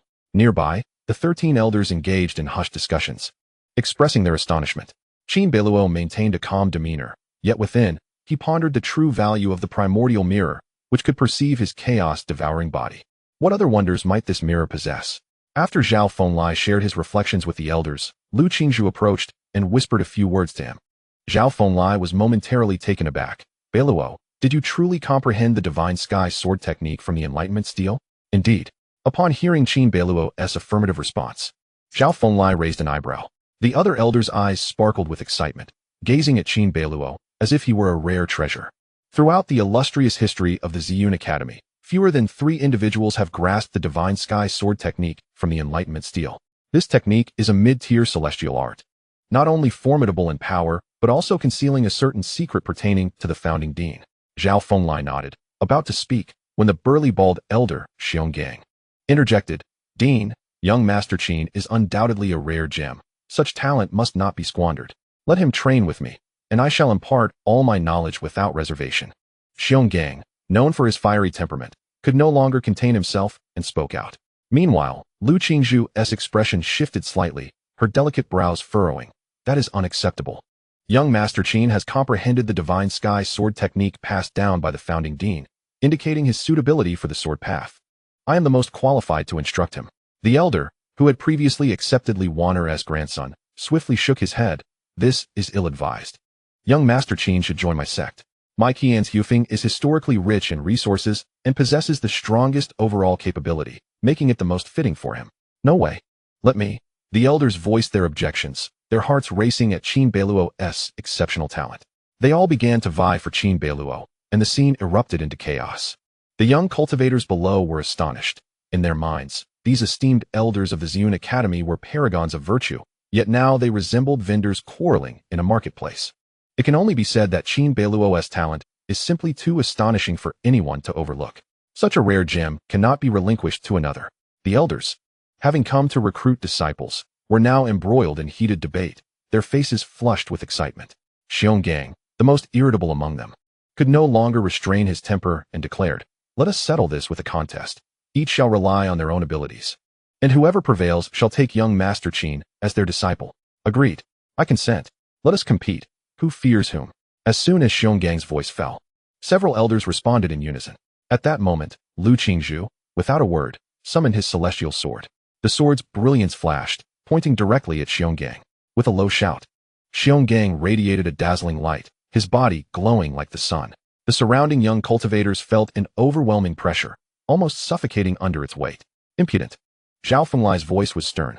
He waved his hand, and the oppressive aura intensified, as if a mountain of 10,000 was descending from the heavens, causing the elders to retreat and hastily withdraw, daring not to act recklessly.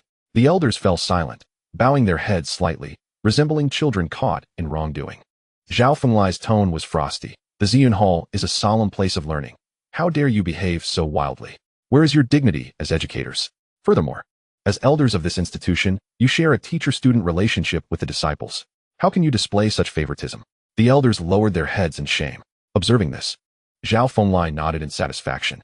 Qin Beiluo possesses unparalleled talent and deserves to be a true disciple. Clearing his throat, he stroked his beard and declared with righteous indignation, "Such talent is rare in the history of our Ziyun Academy.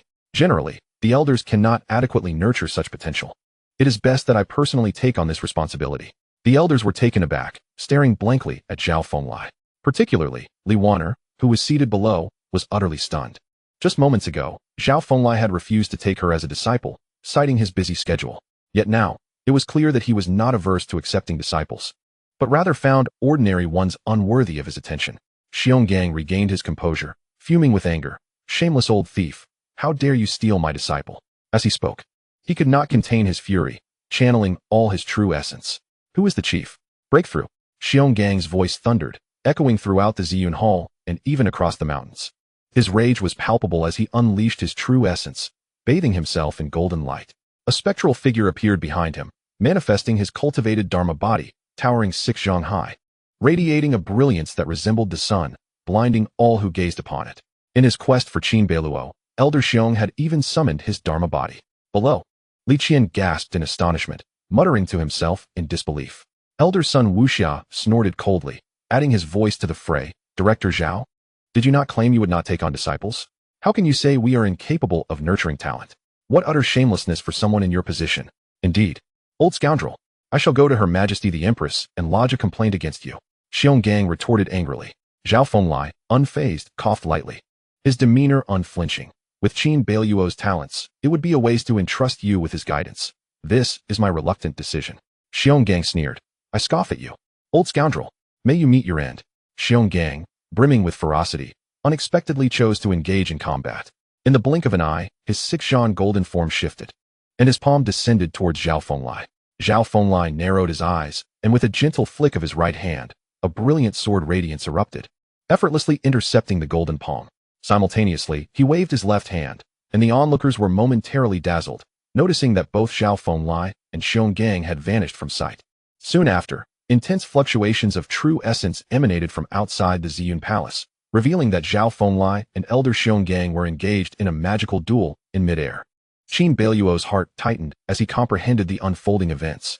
As an elder of the Ziyun Academy, he was unaffected by the Academy's grand formation, capable of soaring through the skies and effortlessly casting spells. However, due to the presence of the grand formation, the potency of their spells was considerably diminished. Outside the Ziyun Palace, hundreds of disciples of the Academy heard Qiuchanyi's bellowing cry, followed by the realization that a magical duel was occurring in the air, leaving them in a state of shock. Why was Elder Qiuchanyi fighting with the dean? Was this not an audacious act? It seemed to be over the favor of a certain disciple. Could it be that the dean was taking on a disciple? Surely, that was implausible. The aerial confrontation did not last long, merely the time it takes to brew a cup of tea. In an instant, 2 beams of light flashed, and the figures of the 2 combatants transformed into streaks, with Zhao Fenglai and Qiuchanyi reappearing within the Ziyun Palace.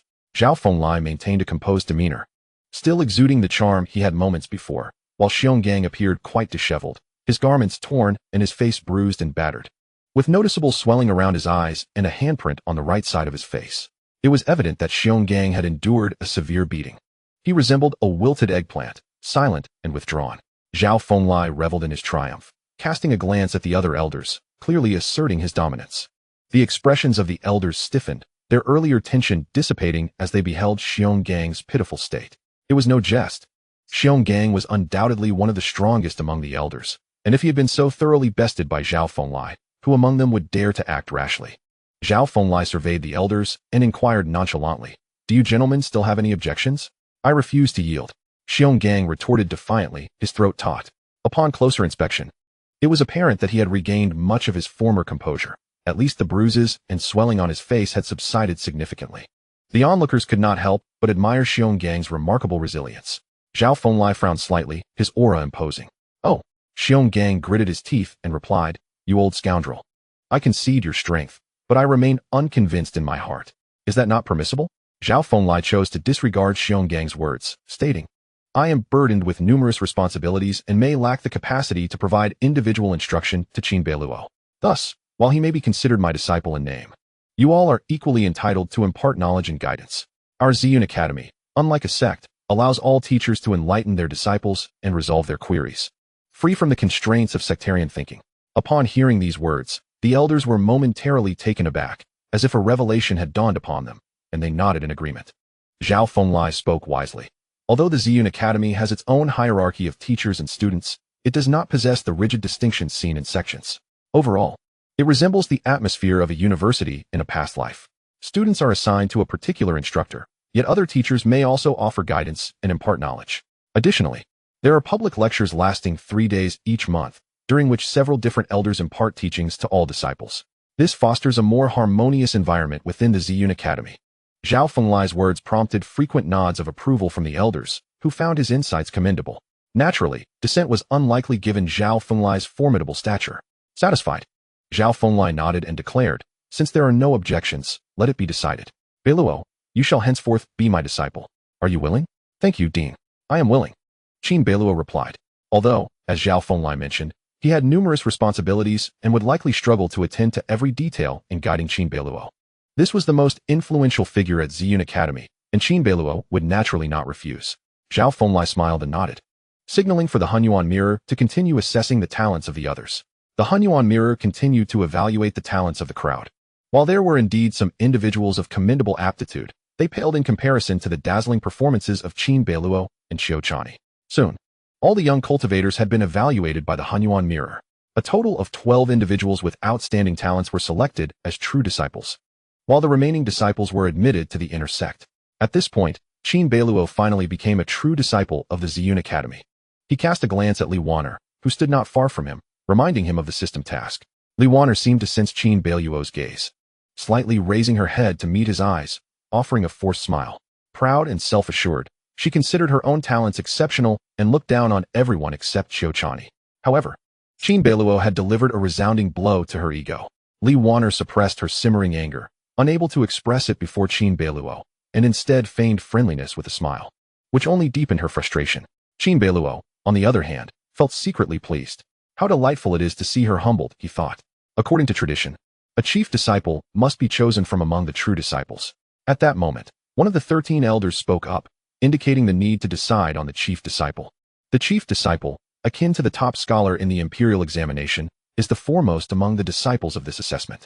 Let us select Qin Beiluo. His talent is unparalleled, his potential immense, and he is the dean's disciple, Elder Li Zhongyue suggested.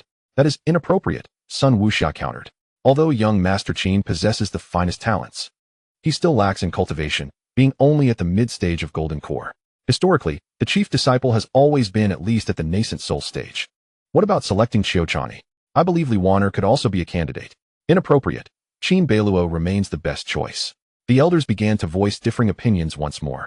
Qin Beiluo remained indifferent to the opinions of the elders regarding the position of chief, allowing their discussions to unfold.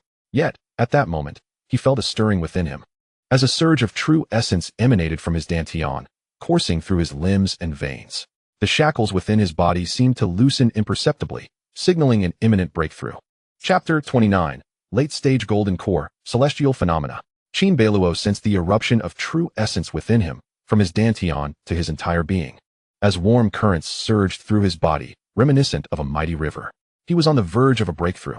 Indeed, after a series of rigorous assessments, his spirit had grown resilient, and his comprehension of the martial arts from the Stone of Enlightenment had solidified his cultivation, paving the way for this momentous advancement. The warm currents, composed of true essence, gathered incessantly, flowing like a torrent throughout his body. A series of explosive sounds erupted from him, akin to popping beans. Coincidentally, several elders were still embroiled in their debate over the chief's position. I believe it would be better for Qin Beiluo to take the role. Although his cultivation may be slightly lacking, his potential is boundless, one elder asserted.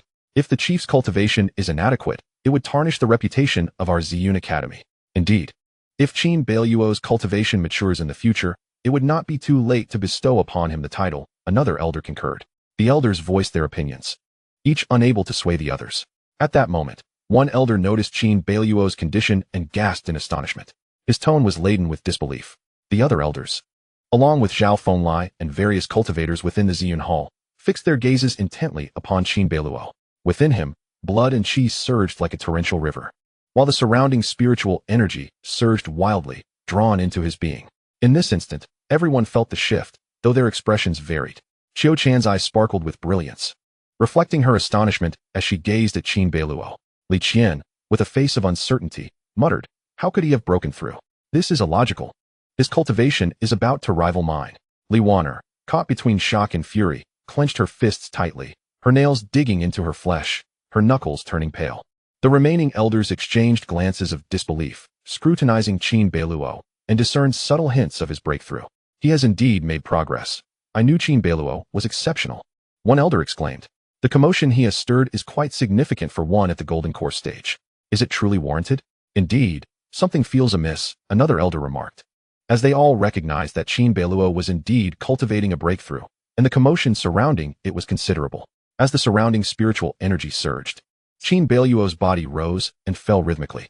With each breath, vast amounts of spiritual energy flowed into him, nourishing his entire being.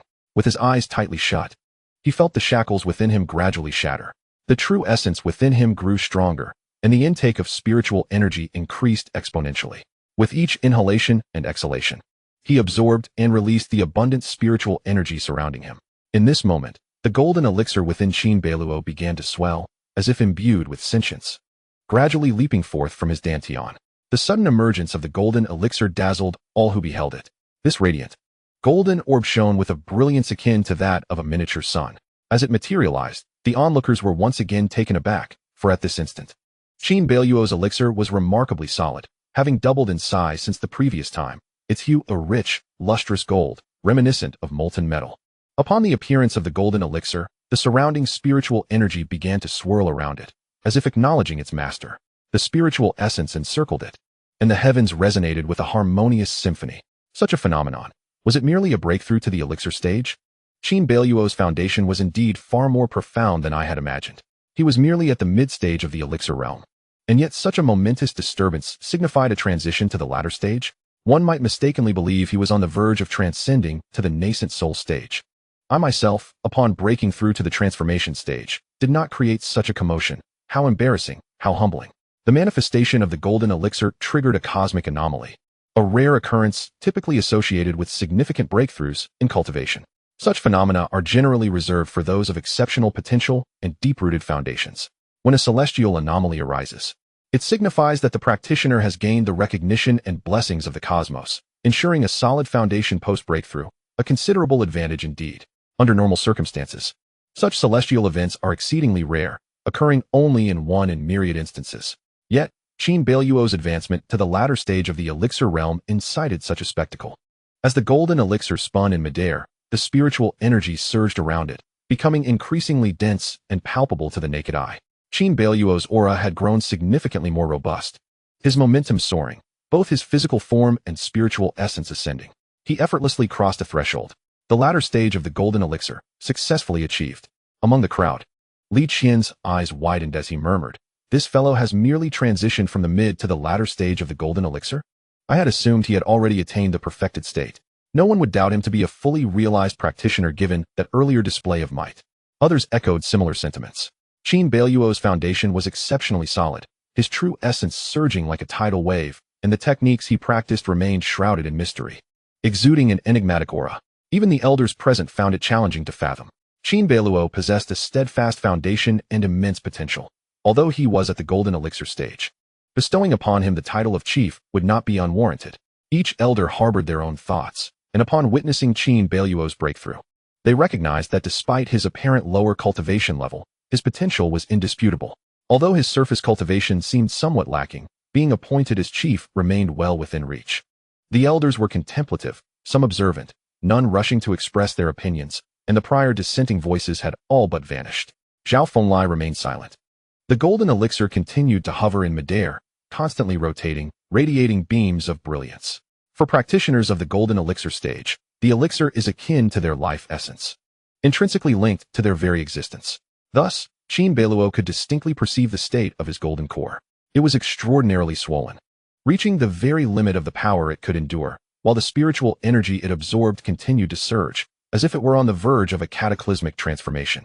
Qin Beiluo sensed that, upon breaking through to the late stage of the golden core, his own golden core seemed to undergo subtle changes. As it absorbed an increasing amount of spiritual energy, a faint crack began to appear on its surface, accompanied by the sound of delicate fracturing. What is happening? Is my golden core actually cracking? Qin Beiluo mused, bewildered, as were those around him. Soon, the crack widened significantly, leading to a complete division. With a sharp snap, the golden core split into two. These two cores, though slightly smaller than before, radiated a resplendent golden light, akin to the emergence of two suns in the sky. Has the golden core truly fractured? He now possesses two golden cores. The crowd gasped in astonishment. Qin Beiluo could clearly feel his golden core splitting.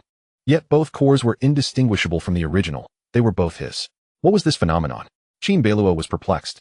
Zhao Fenglai's eyes flickered with a transient glimmer. After many years, I have once again witnessed someone possessing multiple golden cores.